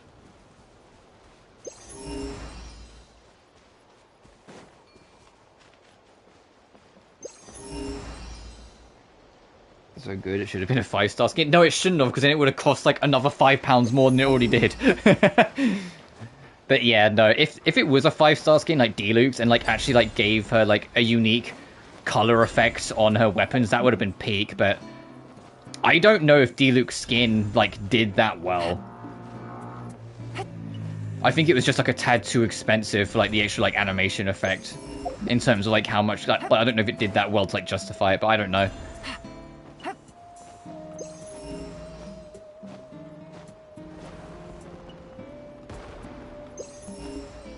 Where haven't I been on this island? Like, let me go over here. Like, where haven't I been where I might have missed, like, a treasure? Oh, hey, Yansun. Hey, Yansun. I wish you had literally, like, more fucking screen time than you ever did. You got so little throughout Natlan, and it's kind of depressing. Maybe I should just get rid of the rat tail. Oh, fairs. Around about my 3rd lap, a few Ashas started trailing me out of curiosity. But by the 10th, they all had collapsed by the roadside. I'm letting them rest. For now, at least. Let's hope we see some progress tomorrow.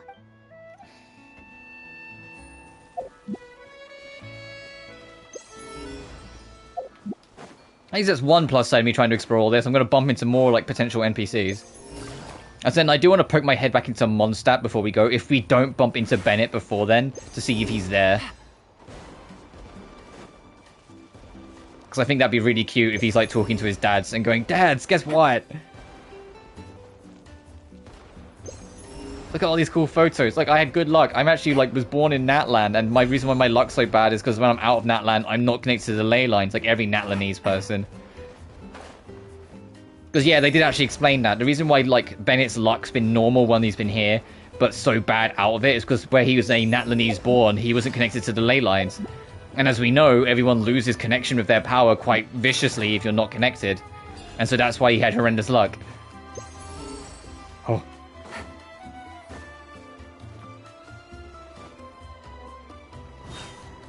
Shine down. Fulfill our pact.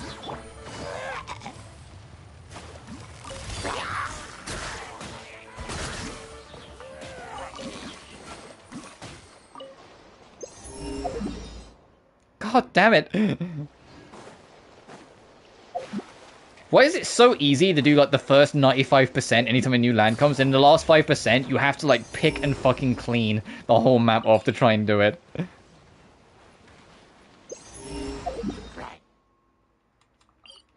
Go back up here and go the other way.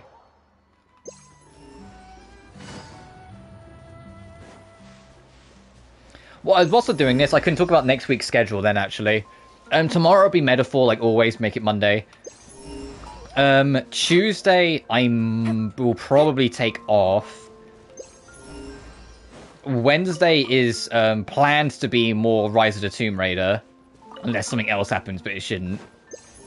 And we'll probably do most of more Rise of the Tomb Raider for most of the rest of the week till we either finish it or we get to Sunday. Because on Sunday I'll stream more Atelier Shaylee. Get a bit further in that.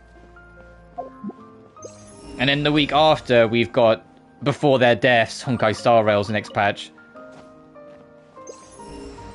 Which I can't help but notice the amount of story content's getting smaller and smaller, so no guarantee, but we might get that all done in one stream when that drops. Like we kind of did last time. The only thing I didn't do like on one stream was like the Aftermath stuff, which is why I did an extra stream of it afterwards. like the day after. Zen is like the only one where I consistently like, no, they keep their stories around like 3 to 4 hours, so they're kind of consistent to get on top of. I said, and when we're done with Rise, I'm not going to go straight on the Shadow, because I actually want 100% Rise in my spare time. And when I 100% Rise, then I'll go on to Shadow. I am going to wrap up soonish, though. I want to at least get like to 100% chess, because I'm just rambling really at this point. We did all the stories I wanted to do, and it's been nice to like just kind of like shoot the shit and kind of hang out with Genshin instead of always worrying about like the next story thing to cover. Because this is, like, to me, this is what Genshin's about. It's just kind of exploring, like, shoot the shit, maybe have a podcast on in the background, do that kind of thing. It's how I spent most of, like, the first year of Genshin when I first started playing it. It was just, like, podcast or the game's, like, soundtrack.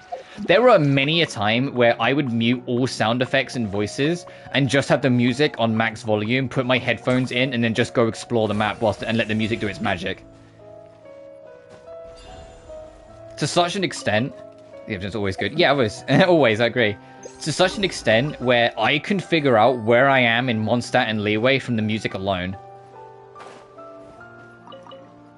And to be fair, you can still kind of do that. I'm not as consistent with it, but you can still kind of do that because Genshin's musical language is phenomenal. They do such a fantastic job at making the music have an identity regardless of where you are or what you're doing. You always know you're in Mondstadt. You always know you're in Leeway, Inazuma, Tsumeru, etc., you know? And I can't wait for Nodcry to add to that. Especially because Nodcry has got a Nordic as shit soundtrack from what we've heard from the beta. And I am so down for some Nordic. I am always ready for that. There's a little bit of Swedish in it. There's a bit of Nordic. There's a bit of everything. And I'm like, oh... There's a glimmer of, like, Finnish in it. It's also going to be crazy when we eventually get to Snezhnaya and get, like, some proper, like, Slavic fucking music kick in.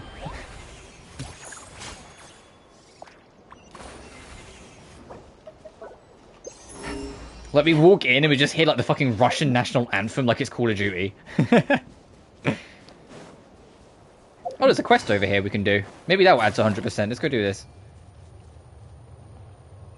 There's a Pippin. Wow, his clothes really stick out. Want to go over and take a closer look? The crisis emerges, yet the tribal leaders bicker endlessly. Hi there, what are you doing here? Yet Tenno Yolzin brings his talking stick over. Let it meditate the discussion. Or mediate. Wait, Tenno who? Tenno Yolzin belongs no longer to any tribe, yet his fury still burns unquenched. When we stepped foot on the path of fate, the first to come forward and receive him was the great runner Wanjiru. Wanjiru? What are you talking about? Wanjiru! It was the moment that left no trace in the annals of history. At the very instant those two met, Wanjiru bolted without much of a backwards glance, if startled by some unseen force. Wait, what's going on? Who's he talking to? Tenno Yolzlin's suspicions surged as he glanced around, and he spotted a snaggle-toothed child lurking by the side of the road. The child had been the one to scare of poor Wanjiru. A snaggle-toothed child? Hey, Paimon, have you know? Her teeth were in perfect condition. The instant child provoked Wanjiru, and even went far as to bare her teeth, an act of utmost sacrilege. Tenno Yolzlin is filled with rage. Oh, but Paimon, sorry if she disturbed you. Don't be filled with rage. But with a single word, the valorous veteran frightened the churlish child nearly to tears. Yet every warrior knows this truth. To forgive the enemy with flowers is to loose an arrow into one's own heart. And so the last survivor of 10 Shitsoltok raised his cub, brandished it at the rocks and prickly pears, and declared, "Let my stick talk bloody sense into this brat for Wanjiru." There will be no fellings of any Paimons unless you get past me. Oh, a gold-head child appeared. Oh, fucking Christ. 10 Yolzlin would teach her the might of the heavens and the earth. Gotcha. Lunar Charge will bring up paralysis points. Oh, so hey, having not crying characters helps. I mean, they dead anyway, so it doesn't matter. Yeah, but Lunar Charge can stun them. Hey, stop fighting! Who are you? Terribly sorry, I'm Pulsley. The insane supervisor at the resort, but I can wait. No one's hurt, are they? He's hurt. I'm quite right, too. He deserted for attacks out of nowhere like that. Oh, Lieutenant Yolazin was wounded in both body and heart. The joyous battle had been halted, leaving him unfulfilled. Like a brief storm, a faint thunderclap, a hiss of flames, a thin veil of smoke. The last survivor of Noshitzotik swung his stone club with fury, rendering heaven and shattering earth. The volcano in his heart about to erupt. Did he hit himself on the head with his own club or something? If anyone's going to erupt here, it should be us. It's a very long story. I need to take him back to the hut to rest. I'll explain everything later. The hut's not too far from here. We can meet back there. Oh, I guess we're doing this now, then. The last survivor of Tenoshisotsitok.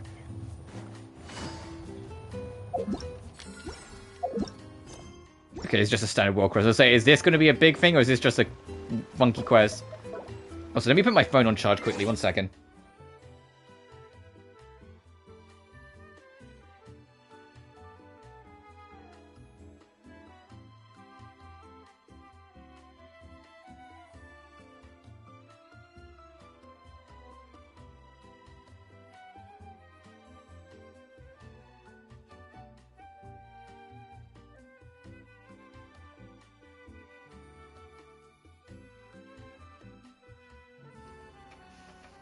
Alright, let's go. Just kind of adjusting my seating. I wasn't sitting completely comfortably right there. I didn't realize until I stood up, my back went, ayo, that I'd need to adjust. Where am I going? Oh, below.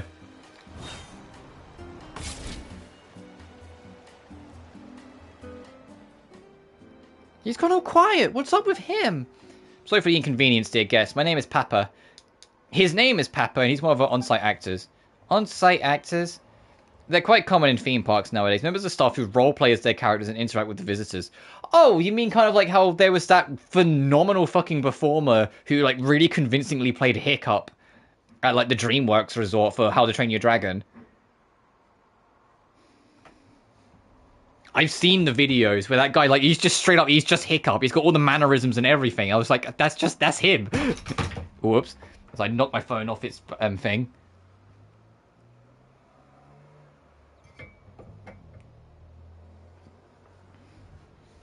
I remember because I showed it to my sister, because my sister and her husband actually bonded of their mutual love of How to Train Your Dragon to such an extent that it, Toothless was actually on their wedding cake. Like, their, like, relationship was actually built off the back of their love of that film trilogy.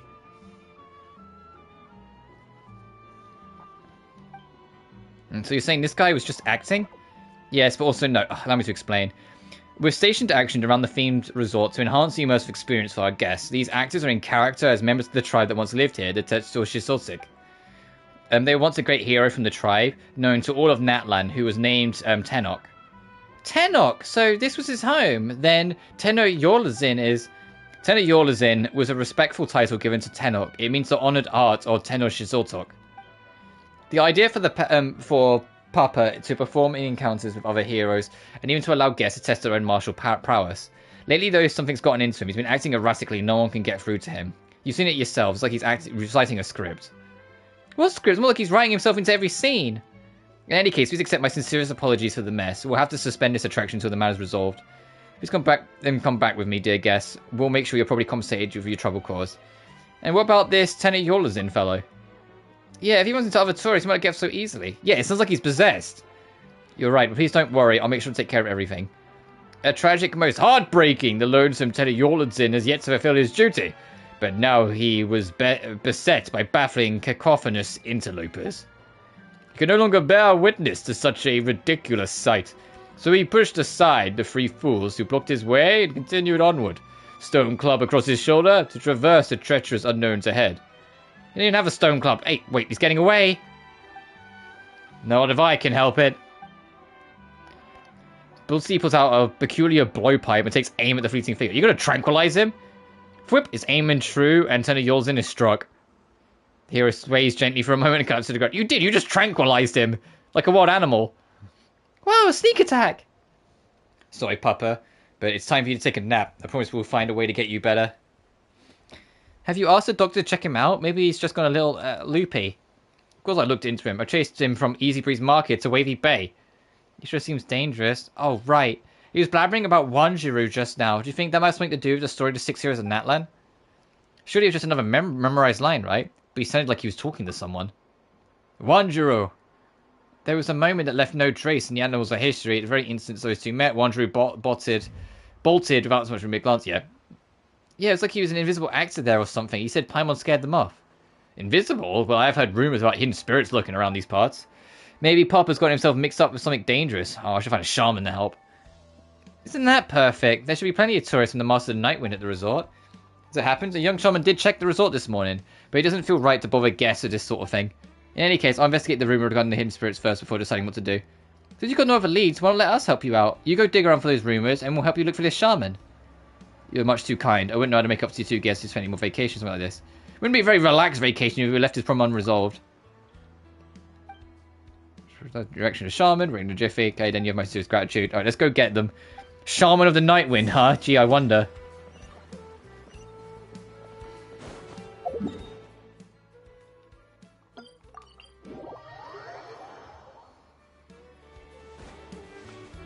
Okay, no, it's not Sitlali. I was going to say, could you imagine?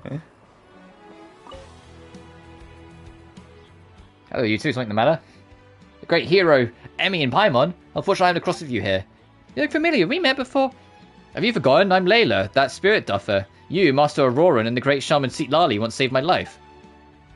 Recounts the event that happened not too long ago, where you helped a member of the Master of the Nightwind return his lost spirit to his body. Yeah. Oh, it's you! Well, you're looking healthy, Layla.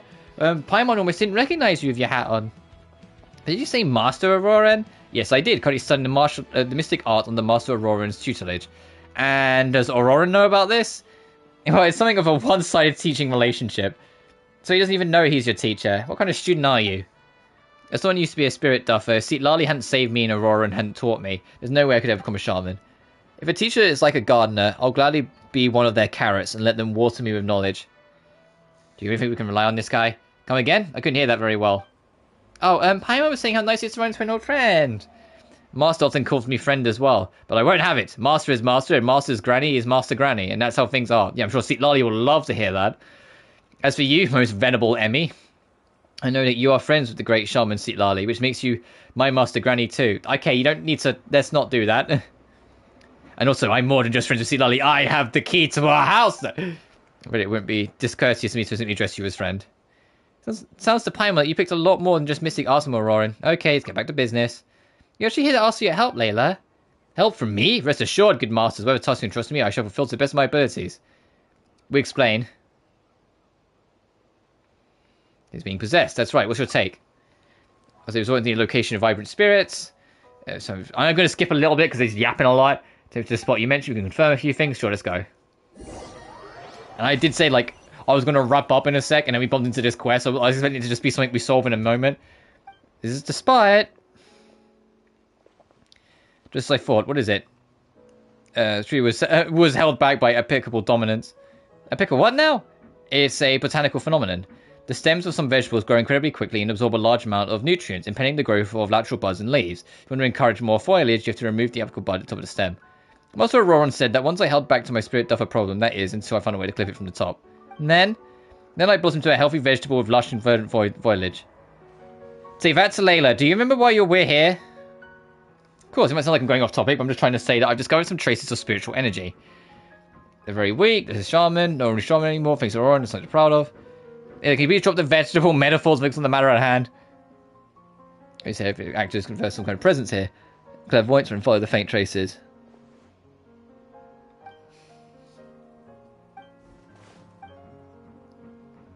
Oh, fucking enough of the carrots. We can eat once we've finished our work. Even once we've finished, and these are not for eating. These are a medium of divination. For carrots, what are we going to fucking summon? Pekora? This isn't Death Stranding 2.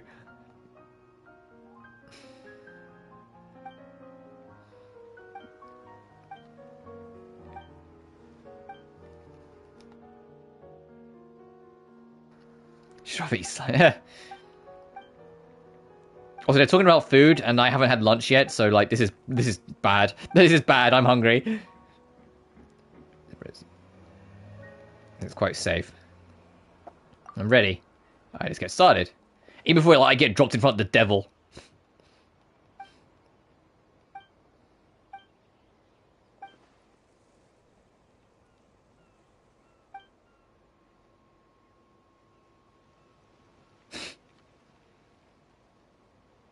Oh, that makes sense.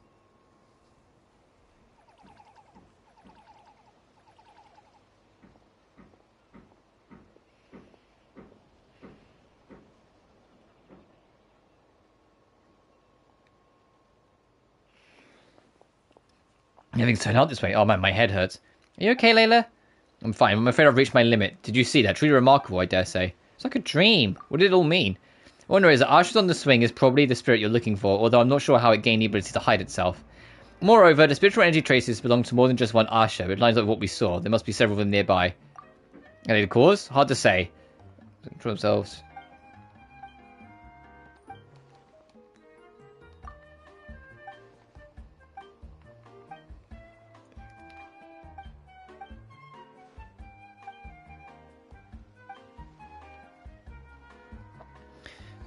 Yeah, he's done his bit, so he's not going to help us. Keep the carrots. No need to worry, you got nothing wrong here. Yep.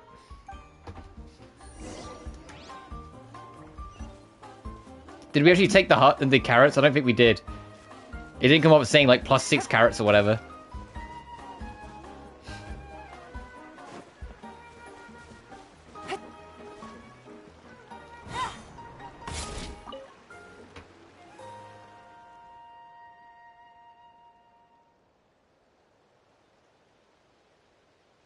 I was taking a sip of my water for a second. Then got forward and embrace. Oh, yep, he's doing his usual rambles. The cunning Sahaj Kompor. The fourth was Bakina. The fifth was Sanjada. What do you want to do? You can't go looking for them. They've been gone for hundreds of years. I'm supposed to explain to your mother how you ended up like this. Oh, no, he's awake. Go back, don't worry, he's just reciting lines again. The witch doctor's sedatives are very effective. His right behavior earlier was probably due to something agitating him. Professor Shami told us what to do. What happens with Layla? Because of the Asha. Well, that's a surprise, but knowing that should make things easier. The resort's huge. How are you supposed to track down a bunch of invisible Asha? I'll handle that. I'll get my staff to investigate supernatural occurrences around the resort. Things like empty swings moving on their own. Then we might find invisible Asha. Given our lack of knowledge on the Asha, it's the only right choice now. Release the soul.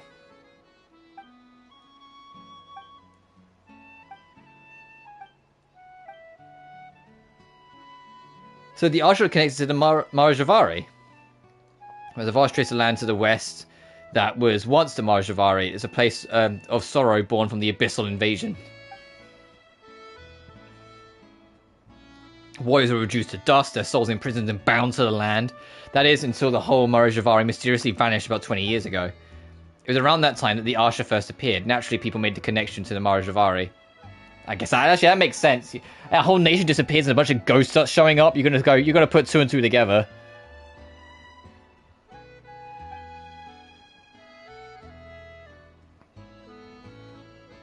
We've searched for Bennett before, don't you think it's possible?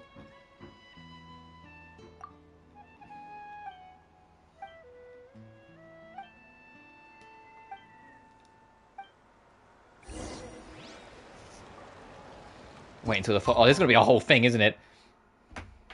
I wonder if this will lead to that one-off boss that I was talking about.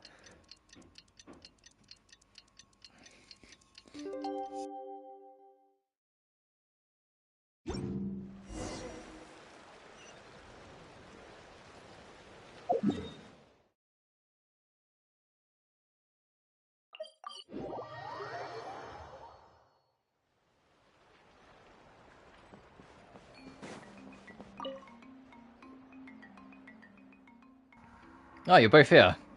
Any news? Surprisingly, no, but I did come across some suspicious information. And back to the Easy Beach Holiday Resort. Often complained about materials have gone missing. Were found in the wilderness nearby, no one ever admitted to moving them. There are also rumors of both being frightened by waters rippling. Okay, so general, like, ghost business. It's a better contact for them from field work.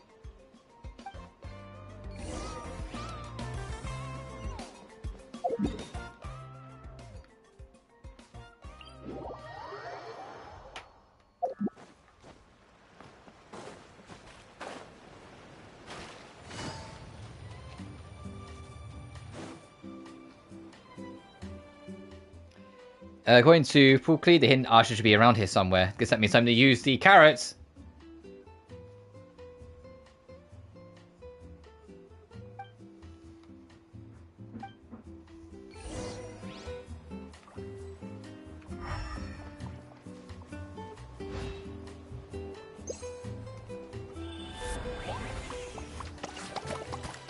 That's clever. Cover them in paint so you can see them.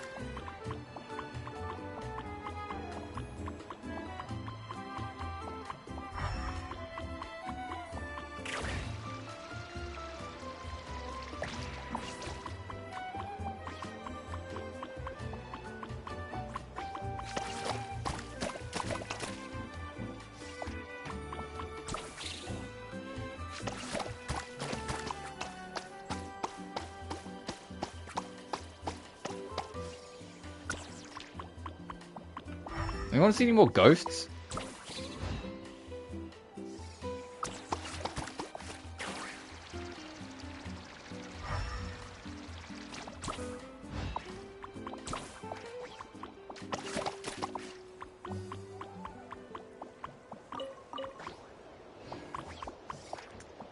Oh, it's literally hiding.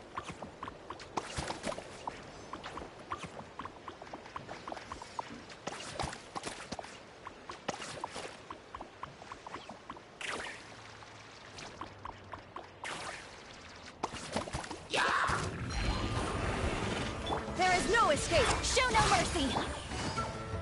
Quietly now. Gotcha. 101. Jesus Christ. I remember there were rumors that when Nod Cry came out, they might have be adding the upping the max level for the characters, and then instead of doing that, they just up the max level of all the fucking enemies. That was a bait and switch. And back to the huts. Huh? Emmy? Paimon? Lali, what are you doing here? I'm just as surprised as you two, but it's a welcome surprise. I'm happy to see you too, Lali. Were you also invited to the resort to kick back and relax? If I wanted an easy breezy day, I'd have just stayed in bed. Preach! Are you just acting cute? So you're here because of Layla, I take it. Strap as always. Layla told me everything he saw. Everything points towards the Marijavari. So it really is the Marijavari. But didn't it, disappear? If it had disappeared, then it shouldn't be possible to perceive it in any way. I suspect that it was hidden by some kind of power, which would explain why Layla could see it. But enough of that, I'm not here for Marijavari either. My main target is the person who showed up in Layla's clairvoyance. Oh, so you know who they are then, Lali. Do you remember the time we helped Layla get his spirit back? The whole time he was being tricked by that Kokuchu guy? If I'm not mistaken, it was he that Layla saw during his ritual. So I looked into this guy and found out he once escaped from Kanich while using the name Sanka. It turns out he's one slippery rat. Kanich told me he even crossed paths with him before. We've crossed paths? Wait, there's no way. It's Enjo! Enjo, my boy! Enjo? Is that his real name? It could be another alias. Whatever he's called, he's a clerk who works for the Abyss Order. He's great at lying and great at slipping away. Are you here to catch him, Lali? So he's an Abyss Order goon. Well, we won't let him get away easy now, can we? That rat. You should know you don't mess with an old lady's pride. That lousy fiend took me for a fool. Just you wait, Granny Eatsley's gonna make you regret the day you were born. Hey, Lali, is everything okay? You're making a really scary face. Enjo supremacy, yeah, that fucker's always around. So have the stuff I left you with last time. Took out the Sarnhaj relic. Oh right, so in good condition. Now the other one. Take out the map. Yeah, that's the Marijavari. Doesn't it look awfully similar in design to the holiday resort we're in? I was worried Anjo might have swiped them from you. That big liar wouldn't dare show his face around us. Anyway, be careful, he's lurking somewhere nearby. You see, how can you be so sure? He may have gone away from us last time, but I made sure to leave a mark on him. That way I can track the rat no matter what hole he decides to crawl into. As long as he's nearby, I'll be able to sense him. I had a vague sense of where he was from the moment I set foot in the resort. I never expected to bump into you two while tracking him, though. So you're saying he's nearby? Yes, unfortunately, the merc only gives me a rough guide of where he is. Otherwise, I'd have caught him already. We should work together, Emmy. I get the sense that Anjo might have something to do with that employee's strange behavior. Also, if see Lolly here, there's nothing to fear. When all else fails, blame Anjo. Easy money. Where are you, you fuck? Shows up, accused Paimon of being suspicious, leaves, and that was his influence.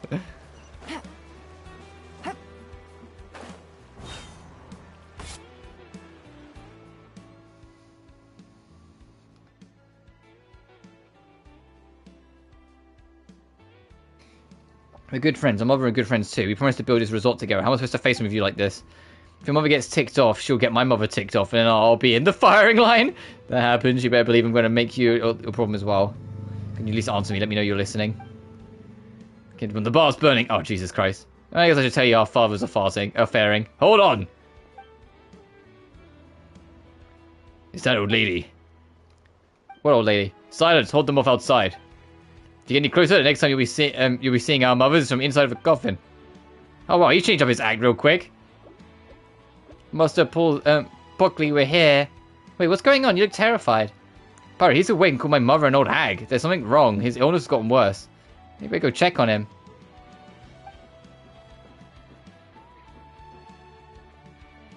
So is this our out of sorts employee? Hey, you, clothes off! Alright, Seat Lolly, kick him out for dinner first. I'm screenshotting that because that's hilarious.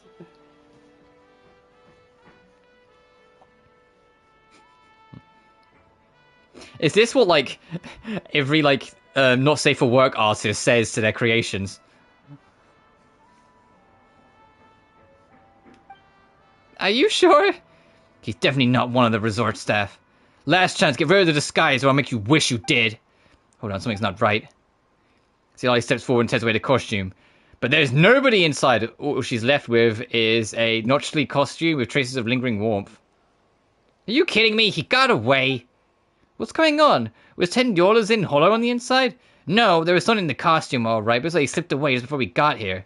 Ah, darn it, it must have been Anjo. I can sense the aura of my mark on him. Wait, so the $10 in we just now was Anjo in disguise? How long has he been playing us along? Probably since the very beginning. Wait, if that's not Papa, then where's Papa? Oh, Archons, I deserve the scolding of our mothers are going to give me. Don't worry, we'll get to the bottom of this. If Anjo tricked us again. Oh, we got to see this through to the end now. We got to see what's going on with Anjo. Since he fled in a hurry, my arrival will probably throw him off, which means he might have abandoned some things around the camp. Let's get to searching for clues. Meanwhile, Anjo's like, oh, you fucking... That old hag. She's even more of a nuisance than I am. Guess I'll have to wait and see how things pan out. Shame he's not voiced. I wanted to listen to Patrick Sykes.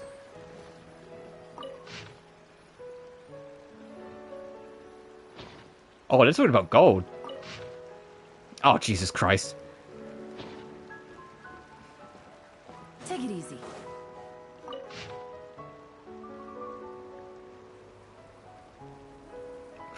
Could the transient power of the Abyss threaten even the flow of time?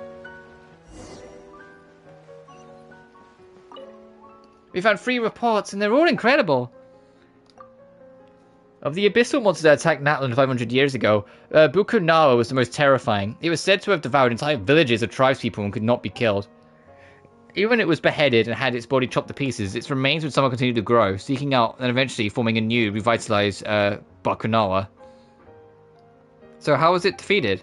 Through Tanok's sacrifice, he let Sahaj perform phlogiston engraving on his body to order to unleash the power of the Board of Spells. Then Tanok allowed herself to be eaten by the beast.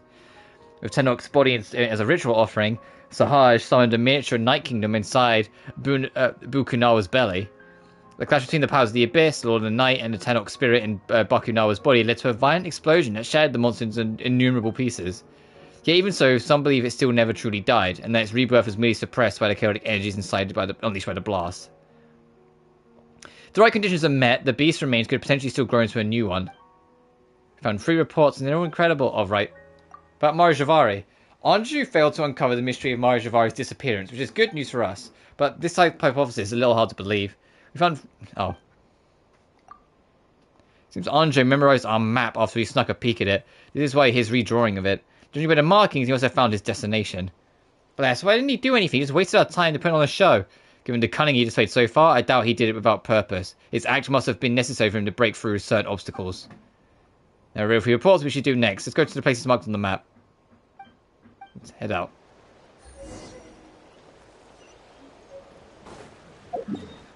Oh, it's like right fucking here. Whoops. Oh, Anjo.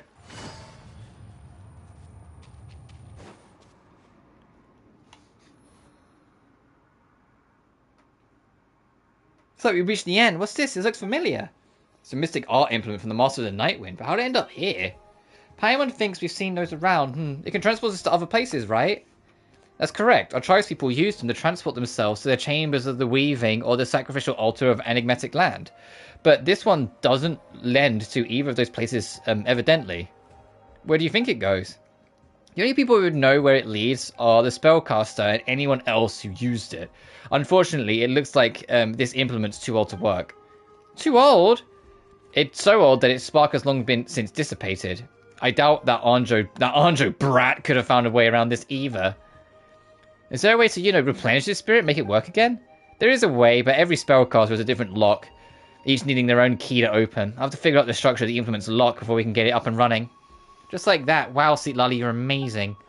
Obviously. Look up my name in the Nightwind dictionary and you'll find 3 words. The real Shadil.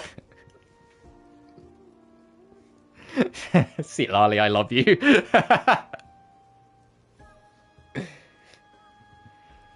Oh, Seatlali I'm gonna miss the most.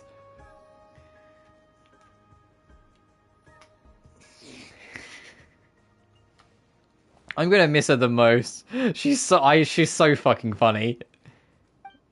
Shadil doesn't even sound like a real word to Paimon. Of course it is. It means a shaman who's the real deal. And what's the definition of Auroran? Oh, Kolshisham? A shaman with the skills you cultivated? No, a shaman who cultivates vegetables. Did you write this dictionary yourself, did you, Seatlali? That's enough jokes for now. Just give me a moment to look at... Wait, who goes there? We were followed? Wherever you are, come out with your hands up. Yeah, we've got guns. Oh. That was just some Asha. He scared Paimon half to death. She thought it was an awful Anju guy. Odd. Why were there Asha following us? Maybe they like us. Parkley told us that Asha are benevolent souls of the Marijavari. They're friendly sorts. You mean how benevolent souls is one way to interpret the word for Asha?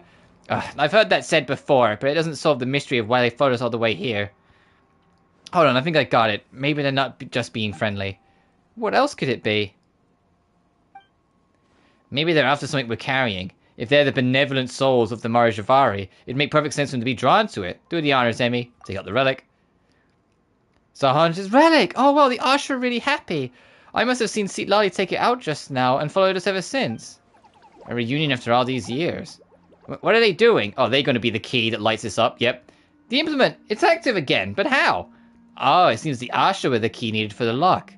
You might not know who left this implement behind, but the place it points to must have something to do with the Marijavari. Can you tell I'm tired by how much I'm stuttering trying to read this? You're going to take a look around. I am so, out of it. I am super tired. Once we're both ready, we can't wait too long. Let's go in. Let's just go. I think this is going to lead to the unique one-of-a-kind boss fight. That isn't a world boss or anything. You just fight this thing once and then, you're done. Which is so weird. I was unaware such a place existed in Natlan. Paimon can't believe Seatlali doesn't know where we are. Blast, vacation since the wire has been severed. What does that mean? It means we're probably not in Natlan anymore. Huh? But we were in the resort just a few seconds ago. I'll explain it if I could, even though I can't sense the Wyab anymore. I still sense the Night Kingdom's presence. It doesn't make sense. Let's look around, we might find something. But in standing around and gawking, let's move, but be careful.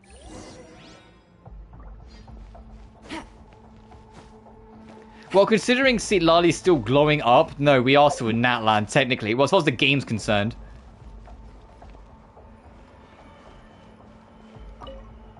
Even in Tenok, his remains are buried here. Sent with the mine, Sunjata. To the brave, Menelek. To the giant, Tupac. To the young, Bakina. God damn it, I wanted to check that one last. That's weird, there should be a weapon here, right? There are words carved on the back of the stone. It belonged to Sahaj. So Sunhaj's weapon? Where did could it be the relic? Let's put it there and see if it does anything. Take it easy. To the great runner 1-0.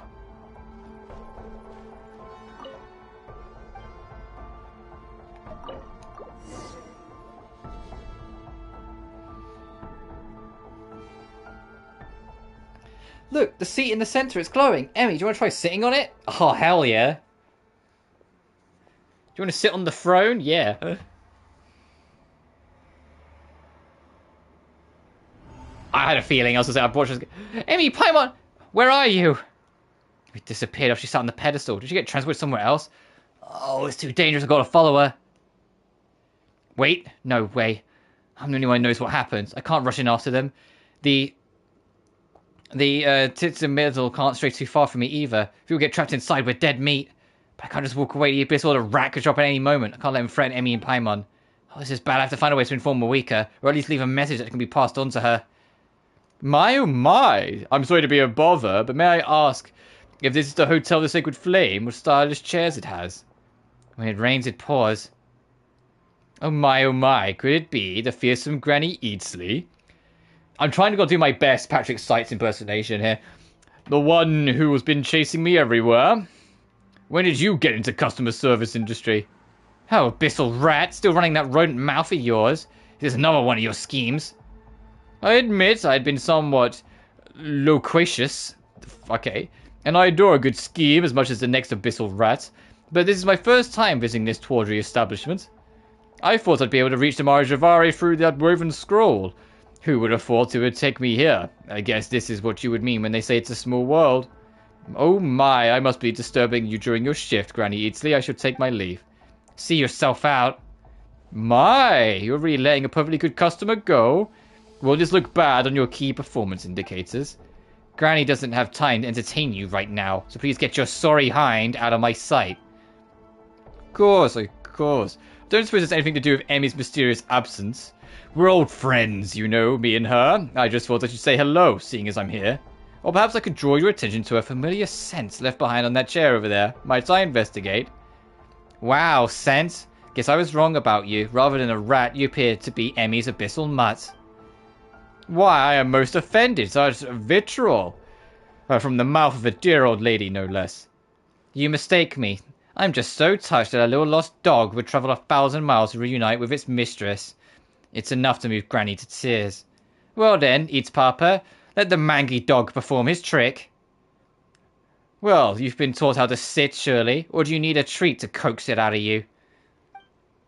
I must admit, as a representative of the Abyssal Order, I am slightly perturbed by your sudden change in attitude, Granny. So not a dog, but a scaredy cat instead. The Abyssal Order can't possibly be full of cowards like you. No wonder they're stuck wallowing in mediocrity. Fucking see, Lolly's just letting him have it. This is hilarious. Like, Andre's pride is gonna get torn to fucking shreds here. This is... Think not of my incompetence as something all of my colleagues possess. I am, as you first said, merely a rat subjugated to the mockeries of others. Being cautious is how a rat survives. No? So just to be sure that I'm not about to walk into a trap, how about we make a deal, Granny? Papa, the employee who is role-playing a hero, is currently safe. Might I exchange him for safe passage to the Marijavari? As long as I can reach the Mari unhindered, I can guarantee that Papa will return to his friend, and all will be well. What do you think, dear Granny? And what exactly do you want to do in the Marijavari? The elderly should know better than to hover over the shoulders of the youth, prying into all their personal secrets. Huh, such flowery speech. It's a pity I can't be bothered to commit it to memory. However, you do best remember every word I'm about to say. It seems to be a little unfair. It's the duty of a grandson to listen to their granny. Keep his eyes peeled, lest I peel them off your head. The throne behind me leads to a place none of us knows about. If you want to go there, you best become as compliant as a docile capybara. No vandalism, no hurting the flora, find Emmy and Paimon, and ensure their safety. Understood. I swear on Emmy's name to do as you say. You young people always have to be keen on swearing oaths. As an old-timer like me, I prefer a safer approach. I just need you to cooperate for a moment. What do you mean by cooperate? Hush, my ratty little grandson. This won't take long. Is Papa hold him down? Uh-oh. They're gonna beat the shit out of him. Where the heck are we? We just touched that stone thing and whoosh, now we're here. And see, Lali's nowhere to be seen. This place is like the Night Kingdom.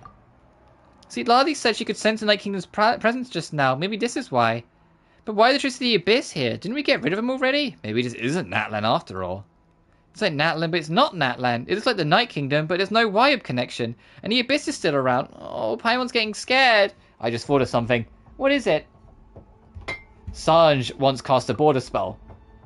But that mini Night Kingdom you summoned? Wouldn't that mean the Marjavari is right in front of us? We won't know unless we look. Yeah, this might be the false Night Kingdom that was made inside the monster.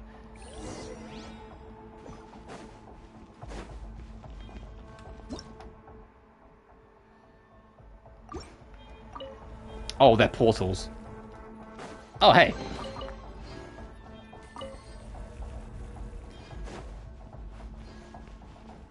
I see it. Busted. Get to work. Incoming. Shine down. Oh yeah, now we're actually out of Natlan because Lali can't get her boost.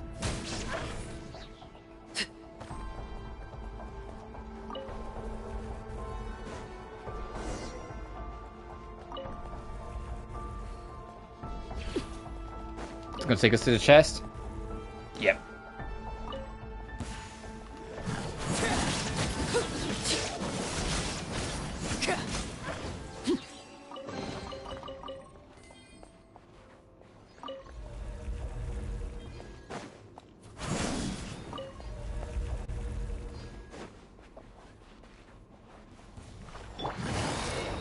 Quietly now.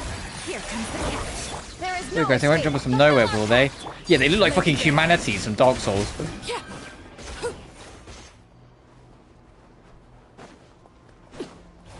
Oh, they will fucking jump you. Oh shit! This shall not be Okay, they weren't kidding. No, they will fucking jump you. Holy shit. Okay, that's why there's a portal. Just skip them.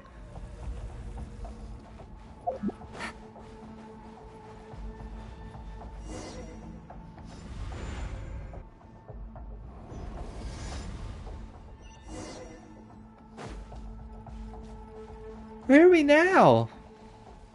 I don't know, Paimon. My controller's vibrating like crazy, though. They're from that monster roar. Oh, Paimon thinks she heard a terrifying roar. Oh, hey, yeah, that's that boss that's going to be a one more, so we are going to fight it now. Okay, I'm glad we found this, then.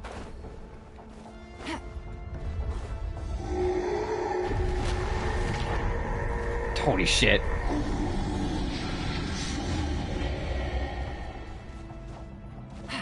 Because I've heard this thing's battle theme. Wait. It's Paimon hearing things or someone calling us.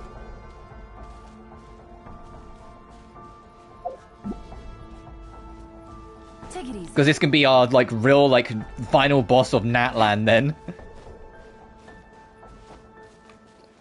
To send off the 5-point series with a bang. Because I said, this is not a world boss. This is a one-off encounter that after this, we're seemingly never going to be able to access again, which is wild. Emmy! Paimon!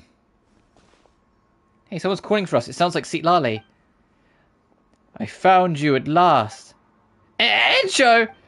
It's me, Citlali. You're, like, controlling him. Citlali? Wait, long time no see, Emmy and Paimon. I have to admit, this isn't what I thought our reunion would look like. He's gone back to being Anjo again. Hearing the voice of that old hag come out of my youthful mouth is beyond mortifying. Shut up before I make you. Are you okay, Citlali? I'm fine, my body's back in the main hall, but I used a spell to attach a part of my spirit to this fool's body. This way, I can put him to good use. Well, see, Lolly's amazing. Paimon can't believe you can actually control Anjo's body. Don't let her fool you, she's not that powerful. I'm only letting her do this because I cut a deal with her. A deal, so you sold your own body. It's a partial, temporary, and a limited transaction. One that allows me to ensure your safety and keep him from threatening us. Anyway, I'm glad you're both safe. Here. This is Sahaji's ritual sword, the Calamity of Eshu. I borrowed it from the chief before I set off from the Masters of the Nightwind.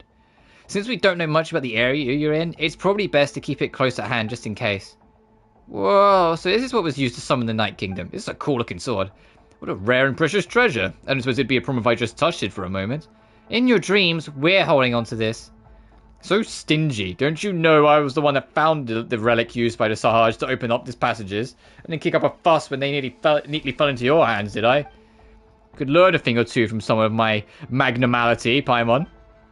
Emmy, Paimon really wants to give this guy a good slap, but he doesn't want to accidentally end up hitting Sitlali. Slap away, it won't hurt me. Well, excuse me, I'm just a clerk. I'd never heard of sold. Is it the crime of my wanting to come here and never look around really deserving of such unjust violence? He's not wrong. Papa wasn't hurt. I checked.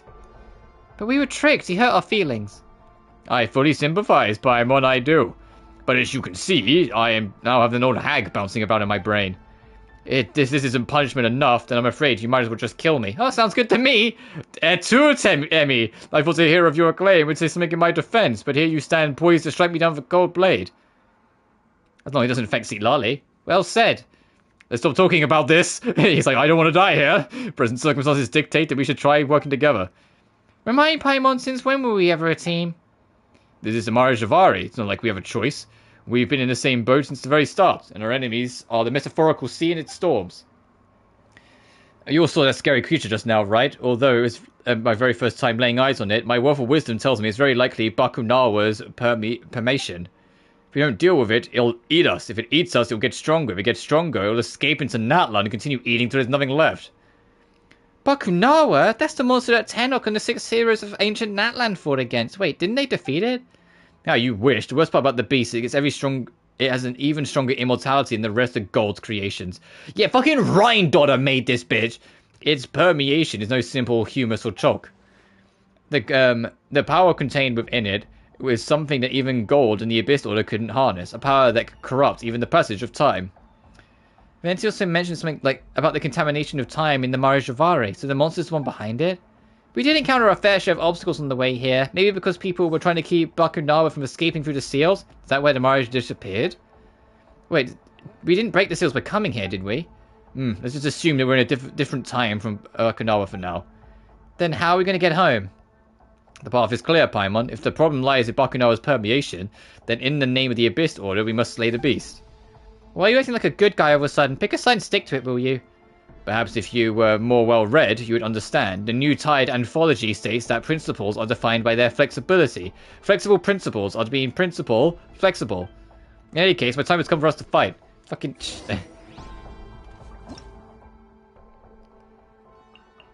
Bakunawa, scoured by the ravage of time, the power of the Wyab still harbored within the calamity of Eshu awakens. As though sensing the power of a nemesis some 500 years before, used the power to defend against Bakunawa's attack. Obviously fending off a special move, the Wyab will unleash a counterblow. Once struck at the Wyab's counterblow, Bakunawa will be temporarily paralyzed. Seize the opportunity to unleash the power of the calamity of Eshu and attack Bakunawa's weak spots for a chance to sever its limbs. Attack the full power of the calamity of Eshu when Bakunawa is at its weakest to thoroughly defeat it. Though, as legends tell of its terrifying monster's power of revival, it remains to be seen if it may one day rise again. Also, I've heard the unique battle theme this thing has. It's straight up like a Dark Souls track, so brace yourselves. But I can see the input, the L1 per square. This guy's way too big.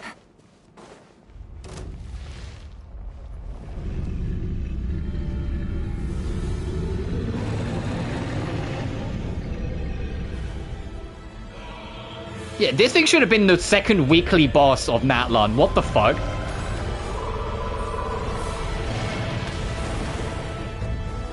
Illusion shattered.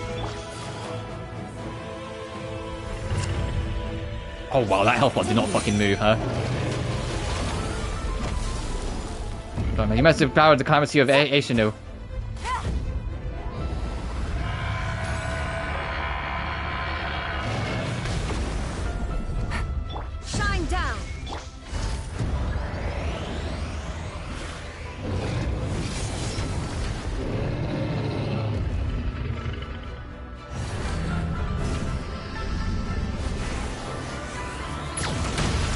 Holy shit!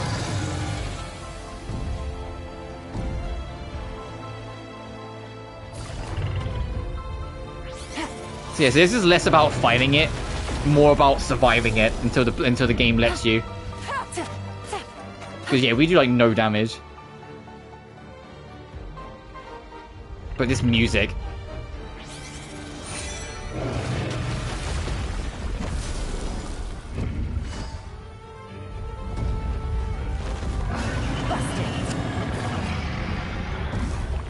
Take it easy.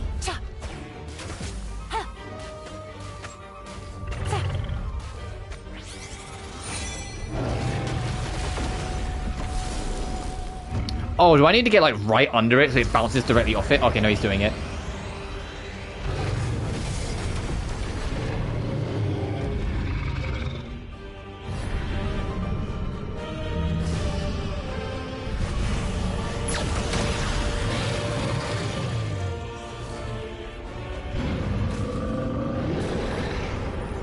Oh, Jesus.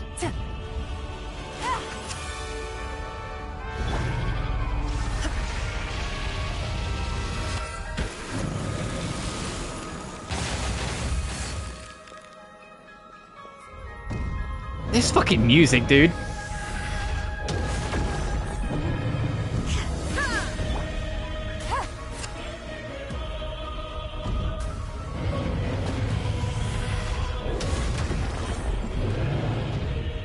In fact, I'm going to mute my mic properly so we can listen to the music.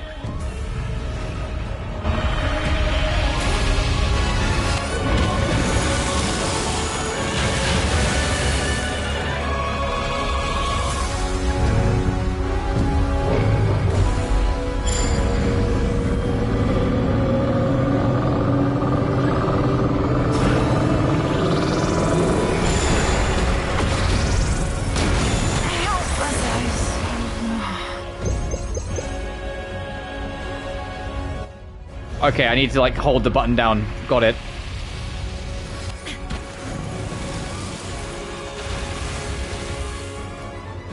Oh, is this... Is this the walk with the... Yeah! And what I'm treating now as the final boss of, Natlan.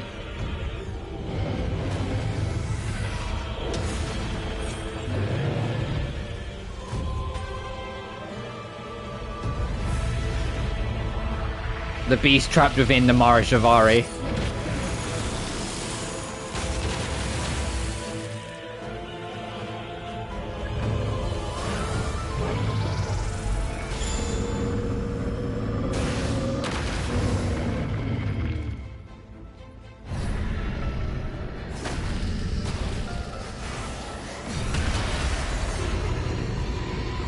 Did we win?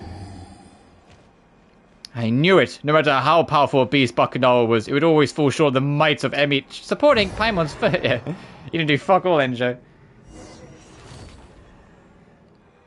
Did we get rid of it? Oh, woohoo! We're awesome. We're the biggest bad guy we've ever taken. That's the biggest bad guy we've ever taken down. Huh, judging by the potency of the energy we just dealt with, that may only have been one piece of Bakunawa's body. But even if it's only one of many, I'm sure it will have left... It's got an accent, of course he does. Will have left something useful behind. Let's see. Stop right there. Oh yeah, see, Lali is partially controlling Anjo's body and can talk through him. You heard it, Enjo. Stay put. What's this now? Your companion's naught, but arrows in your quiver, fit only to be strong shot and then abandoned? Let me remind me, who was it that dealt the critical blow to Bakunawa just now, Is this how you treat the backbone of your team? Backbone? Keep dreaming. What exactly are you after? All that is unknown etches itself into the desire of my soul. The corpse of Bakunawa may be laden with ancient treasures it once devoured. Surely such artifacts would be priceless. Try harder. You've been hunting for clues about the Marajavari since Emi's arrival in Natlan. There's no way your end goal is something so vague. You can't lie your way out of this one, Anjo. What secrets are you hiding? We're not giving up until you spill the beans. Lie? Why, I'm not lying at all. But since you insist, I'll grace you with a story. Many years ago, there existed a kingdom in a broken land. The king was wise and powerful. He loved his people, and he was beloved by them. Later, when a powerful enemy attacked the kingdom, the king sacrificed his life to save it. Upon his death, the most steadfast follower succeeded him. Yet evil lurked in the shadows, its creeping corruption poisoning the new king. Once more, the kingdom was plunged into torment. Civil war broke out across the kingdom, splitting it into factions. The wicked king was slain, and his people were exiled from the land. Those exiles split into two different groups. One chose to accept their exile and abandon their homeland forever. The other group refused to leave, until they were allowed to settle down elsewhere, albeit in the most barren and remote part of the nation. They lived in neglect for millennia, until darkness returned once more. The kingdom was still divided, and these exiles were the first to raise their weapons.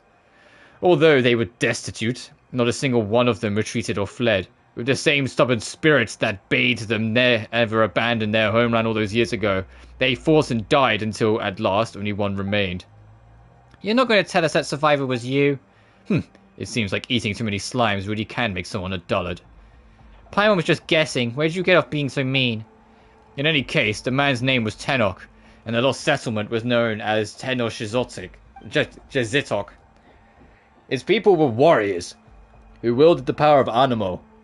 Some people named the place where their bones were buried the Windless Land. While their brothers and sisters, who 500 years before departed from their homeland, headed to the true Master of Wind, there they were known by another name, the Muratans. However, that's a story for another day. Does that mean you're one of the Muratan people? Really? Is he lying against Hitlali?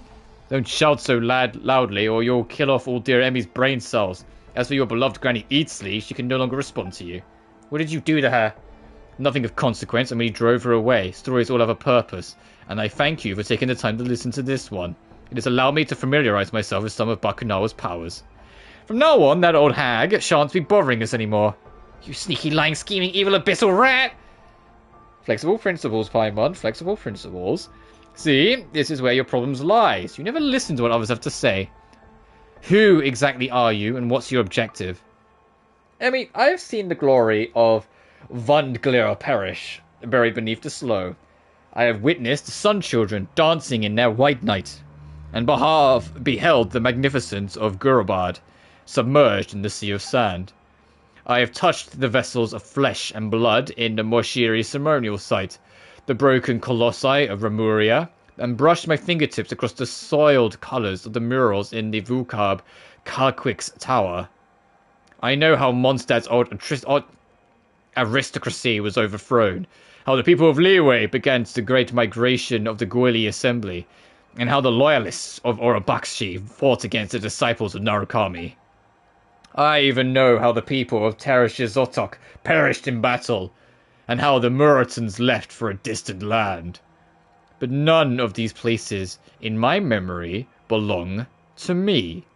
They are like shooting stars, merely flighting across the night sky with a spark, then fading away into nothing.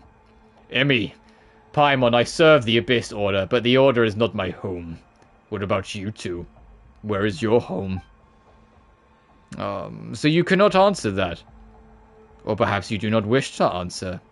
Very well. I'll be heading deeper to continue in my investigation. Maybe we shall never see each other again.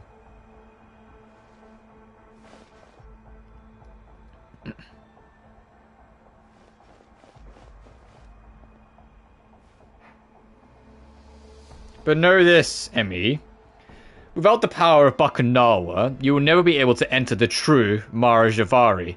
So allow me to leave you a final parting gift. What is this? This is the flower that blooms in flames. Until the day that the fires turn me into ashes, you shall see the glowing embers of this flower shining through a dark smoke. This all kind of feels important for a fucking, side quest. Hey, you're called Enjo, right? If you find any secrets, remember to come back and tell us, or at least give us your name, your real name. Granny Eatsley, why, so I'd driven you away. Me? By the likes of you? Pfft. Granny just wanted to see if you had any other parlor tricks up your sleeves. So that's how it is. Granny will always be Granny. I apologize for my hubris. The day does come, I promise I will. And with that I bid you farewell. You monuments on my journey, until we meet again. If there truly is a homeland I haven't forgotten, could it be within this realm of smoldering shattered time? Is Anjo originally from Marijavari then? Is that why he wanted to get back? You're back. Are you both alright? We're okay. That's a relief. I couldn't see what Anjo was up to. Unreadable to the very end. Like, this is so weird. Like, that seems important. We just have to wait for, like, what? Another fucking world quest? Or is there going to be a story quest that's going to expect people to have done the world quest? But to have done it, that means you would have had to have done the fucking Enkanomiya quest. And you have to have done all the quests tied to building up these weapons to get... That's a lot of prerequisites. Okay. Now I think about it, when Anjo was hiding in Tenno Yolazin, and you'd also have to have done, like, most of Kenichi's story, because he shows up in that. I don't think he'll be able to enter this place. But he knew you would come, and he planned to use you. Naturally, he was certain you would somehow find a way. But he didn't bet on Citlali showing up and threw a wrench into his works. He always knew this guy wasn't like the other Abyss Order goons. But Paimon never thought he'd have so many secrets, and asking him for answers only left us with more questions. Just like this place. I'll check with Moika. I have a feeling she'll know something about this place. I let Citlali scout the area. And I found a stone tablet behind the temple. It just so happens there are some names written on it. Names? Some of the names have been eroded beyond recognition, while others are barely legible. They are the names of the former Pyro Archons. Huh? I have an inkling this place might have been put together by the Pyro Archons 500 years ago. They must have made it made to deal with, or at least temporarily contain, Bakunawa. But the exact methods they used are still a mystery. Anyway, I'd appreciate if you don't tell anyone else about this. For now, at least. Then, can we keep looking around this place? Of course, but you shouldn't stray too deep, especially you, Emmy. Got it? The spirit trace I left on Anjo seems to have been consumed by a strange power. Whatever's wrong with the Marijavari, we're definitely not equipped to handle it right now. I need some time to look into this. Of course, if I learn anything useful, we'll be the first to hear about it. So yeah, at some point in the future, we're going to go to the Marijavari, and there will probably be a world quest that will further explore this. How's the employee who was acting up earlier? Papa? No, he's fine. Anjo told me he previously disguised himself as a tourist and adopted the name Heine. Then he approached Papa and the two of them really hit it off. In the end, Anjo fed Piper enough Aphemy to knock out a Takakanosaurus. He's probably still snoozing off in the corner of Teta Island somewhere. Classic Anjo. I really should be heading home. For a senior citizen myself, this excursion has been a headache and a half. Thank you, Citlali. I didn't ask for anyone's thanks. But, well, if you really want to express your gratitude, remember to come visit your granny more often, okay?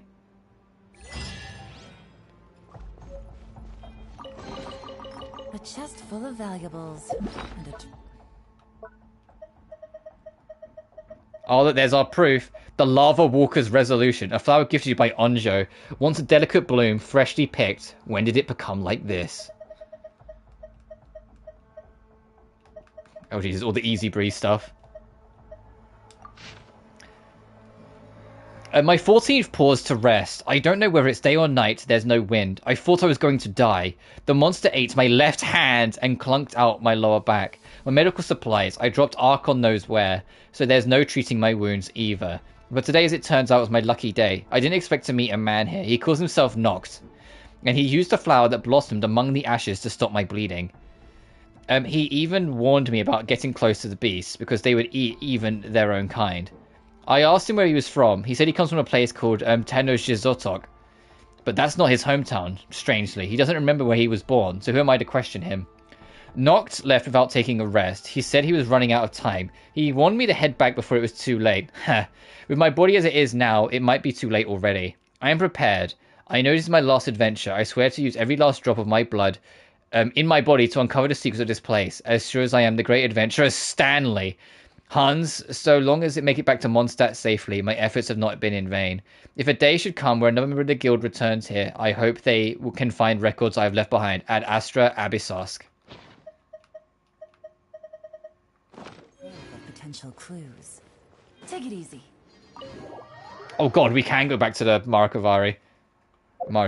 I mean, this is more just to like... Yeah, do that. Okay, let's get out of here. Oh fuck, hey, we can't get out of here, right? I'm gonna have to go to the other end.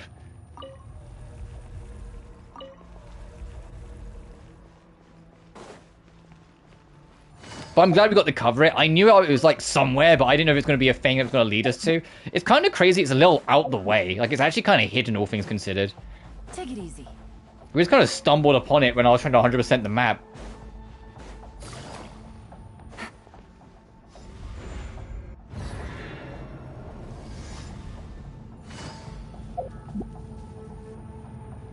But it is kind of cool, even if only this little bit, that you can actually kind of like... This is Marajavari. This is the outskirts of Marajavari. You might actually get to explore here one day. Oh, we can still summon the fucking shield. That's funny.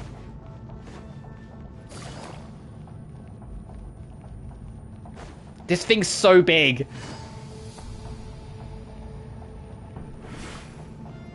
It also makes me curious if... whenever the day comes we can explore the Marajavari for real, whether there's going to be more extensions of Bakunawa. Because since, you know, all the limbs can regenerate into new bodies, there's a chance there's actually, like, thousands of these things.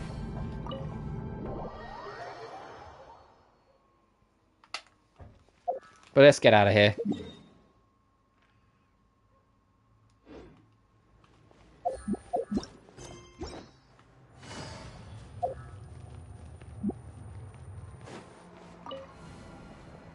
We managed to make what was an hour-and-a-half story quest burn up to a 4-hour stream, so I'll take it. I wasn't expecting to bump into a world quest, and I wasn't expecting it to have, like, that much going on. Is this at 100% now? Yay! So the thing I was missing was that. Alright, and we've 100%ed, so Natlan is all 100% done. Peak. I know where I want to wrap this up. Hang on.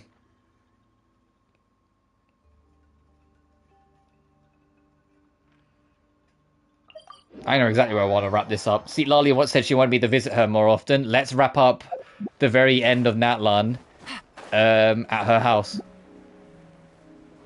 Not that I exactly remember where it is, but we'll find it. Coming. I feel like it's over here somewhere. Maybe.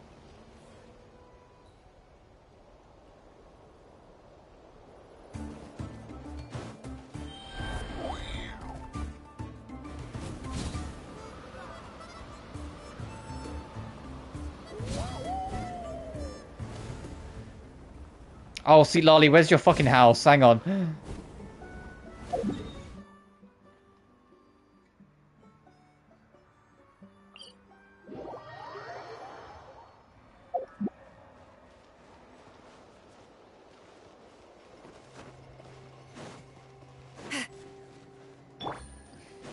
I know you could, like, see it from up here. That's why I'm, like, poking around. But I could have sworn it was to the south. Take it easy.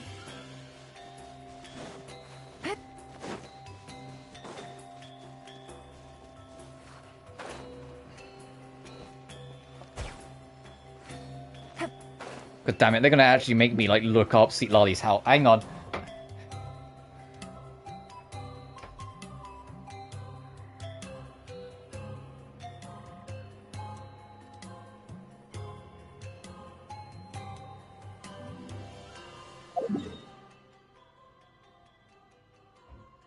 Oh, it's like... I think it's more over here.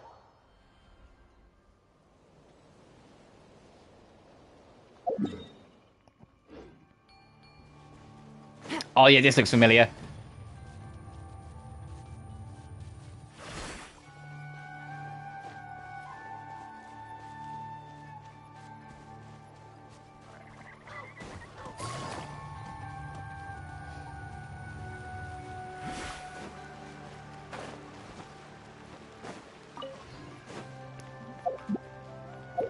And just in case, so I don't have to try and find this again.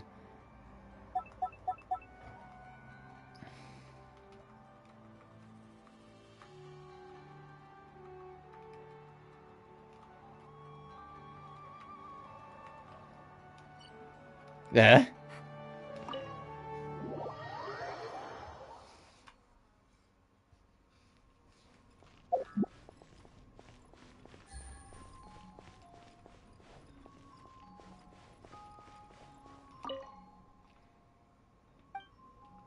That I was in pristine condition.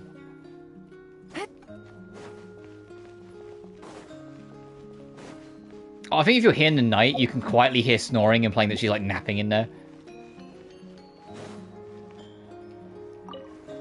But I will stay here and I'll call that the grand end of Natlun's journey. Starting next patch, we're moving to the next region as I knock off my phone from my stand-up by accident again.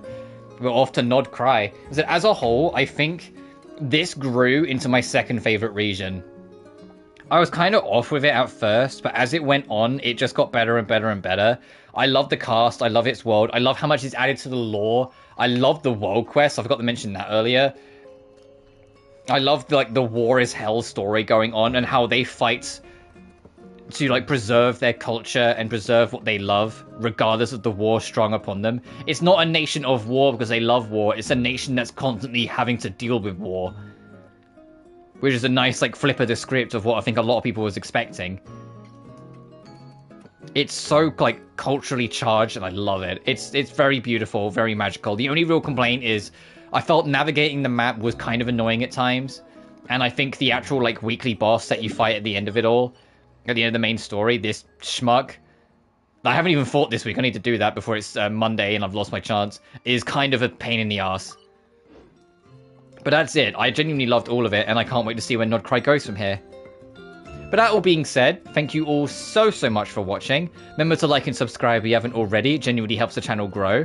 Additionally, you can find my BlueSky and Patreon in the description of every single video.